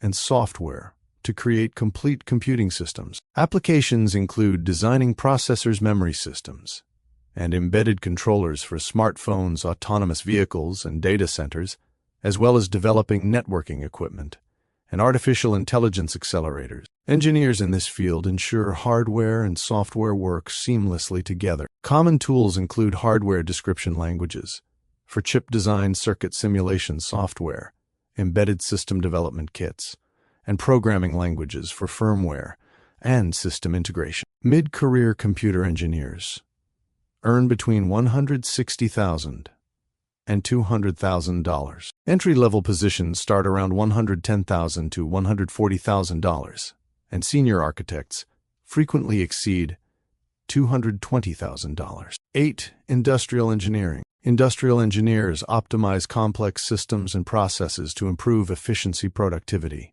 and quality. Applications include streamlining manufacturing operations, designing supply chain and logistics networks, improving healthcare delivery systems, and implementing automation and lean manufacturing techniques across industries. Tools include simulation software for modeling workflows, optimization algorithms, statistical analysis programs, and project management platforms. Mid-career industrial engineers earn between $130,000 and $160,000. Entry-level salaries range from $95,000 to $115,000, and senior roles in operations leadership often reach $180,000 or more. 9. Environmental engineering. Environmental engineers protect and restore natural systems while supporting sustainable development. Applications include designing water treatment plants and air pollution control systems, managing waste and recycling programs, and developing solutions for climate adaptation such as flood barriers and carbon capture facilities. Emerging work focuses on green infrastructure and circular economy models. Tools include environmental modeling software, geographic information systems, laboratory testing equipment, and simulation programs for water and air quality. Mid-career environmental engineers earn between $125,000 and $150,000 $5,000. Entry-level positions start around $90,000 to $110,000, and experienced professionals managing large remediation projects can exceed $160,000. 10. Robotics engineering. This emerging branch combines mechanical, electrical, and computer engineering to create intelligent machines. Applications include industrial robots for manufacturing, surgical robots for precision medicine, autonomous vehicles, and drones for logistics, and home assistance systems that support aging populations. Tools include robot operating system software simulation environments for testing robot behavior, kinematics and dynamics modeling programs, and artificial intelligence integration frameworks. Mid-career robotics engineers earn between $150,000 and $190,000. Entry-level salaries range from $100,000 to $135,000, and senior specialists in advanced automation often surpass $200,000. 11. Artificial intelligence systems engineering. This fast-growing emerging field focuses on designing scalable, reliable artificial intelligence systems. Applications include building autonomous decision-making tools for finance and healthcare, developing predictive analytics platforms for manufacturing, and creating intelligent recommendation engines for consumer services. Engineers ensure artificial intelligence models perform safely at large scale. Tools include machine learning frameworks for training models, cloud computing platforms for deployment data,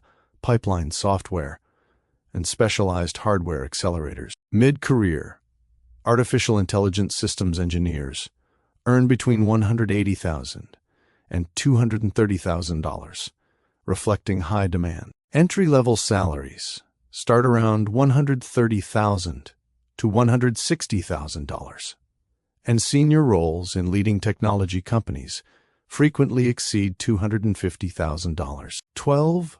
Quantum engineering. This cutting-edge emerging discipline applies quantum mechanics to build next-generation technologies. Applications include quantum computers for ultra-fast calculations, quantum sensors for precise measurements, and quantum communication systems for unbreakable encryption. Engineers work on stable qubits, error correction, and integration with classical systems. Tools include quantum simulation software, cryogenic testing equipment, and specialized programming frameworks for quantum algorithms. Mid-career quantum engineers earn between $190,000 and $250,000 due to talent shortages. Entry-level positions start around $140,000 to $170,000, and senior experts in quantum hardware development can surpass $300,000 in specialized roles. These 12 branches demonstrate how the unified engineering approach adapts to different challenges while delivering strong financial rewards and societal impact. Traditional fields like mechanical, civil, and electrical provide stable foundational careers, whereas emerging areas like robotics, artificial intelligence systems, and quantum engineering offer faster growth and premium compensation. Because of rapid technological demand in 2026, salaries are highest in fields that intersect with artificial intelligence and computing, because those skills drive innovation across every industry. Regardless of the branch, the shared engineering mindset of rigorous modeling, optimization, iteration, and responsibility remains the true foundation of success, allowing professionals to move between disciplines and tackle complex global problems with confidence.